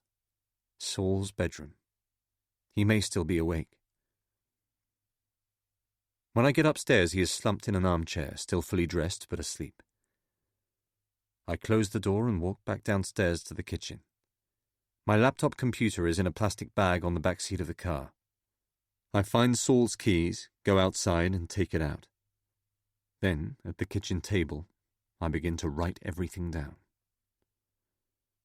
At 9, Saul comes downstairs, saying that he has managed a few hours of sleep. I am standing by the sink. "How about you?" he asks, glancing at the computer and frowning. He's wearing a different shirt. "I've just been thinking about things. I can't seem to remember anything about Kate. I'm trying to summon up memories, but they're just not there." He nods, still unsure of how to look at me. "Maybe it's too early," he says. "I can't seem to picture or recall anything we did together. All I keep thinking about is her mum and dad, and William's parents. Did you ever meet him?" "A couple of times. It just seems so long ago now. 2 years since we split. She had a whole life that I knew nothing about. It is as if I was a different person back then." He does not answer. I had boiled the kettle shortly before he woke up, and he makes himself a coffee, going out onto the drive with the mug. This is probably the best time, when he's outside, still early in the day. Always where Saul is concerned, there has been this conflict in me between doing what is necessary and expedient, and what I feel is right. Always I have been trying to suppress my more calculating instincts in order to behave as would a good and loyal friend. But it is hopeless. I am so inured to moral consequence that I do not even consider whether he will forgive me. I simply walk outside into the gathering light and open the driver's door on the car. Reaching inside, I switch on the radio, turning it to the nearest station. "What are you doing?" he asks gently. "It's necessary," I reply, and Saul looks bewildered. A song is playing and I turn up the volume, leaving the door of the car open. "What do you mean it's necessary?" "I have to keep him out of the house, in case they have had it wired. Don't go back inside for a bit, okay? And don't get too close to the car." "Alec, turn it down. What are you—" "I know what happened to Kate. I know why they were killed last night." "But we both—" He starts to reply, but then stops, putting the mug of coffee down. Saul looks up at me, his face suddenly altered by fear. I move a step closer to him. I want to lay a hand on his shoulder to assure my friend that everything is going to be all right. And then I say, "There are things that I have to tell you." That was A Spy by Nature by Charles Cumming, read by Charlie Anson.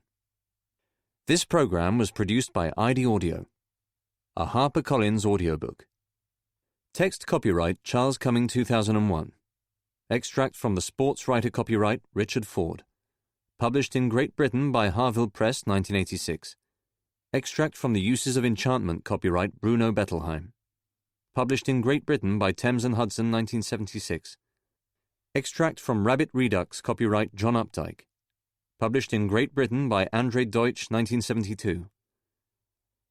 Fake Plastic Trees, Words and Music by Tom York, Edward O'Brien, Colin Greenwood, Jonathan Greenwood and Philip Selway, copyright 1994 Warner Chappell Music Limited. Production copyright 2018 by HarperCollins Publishers, all rights reserved. Charles Cumming asserts the moral right to be identified as the author of this work. Thank you for listening.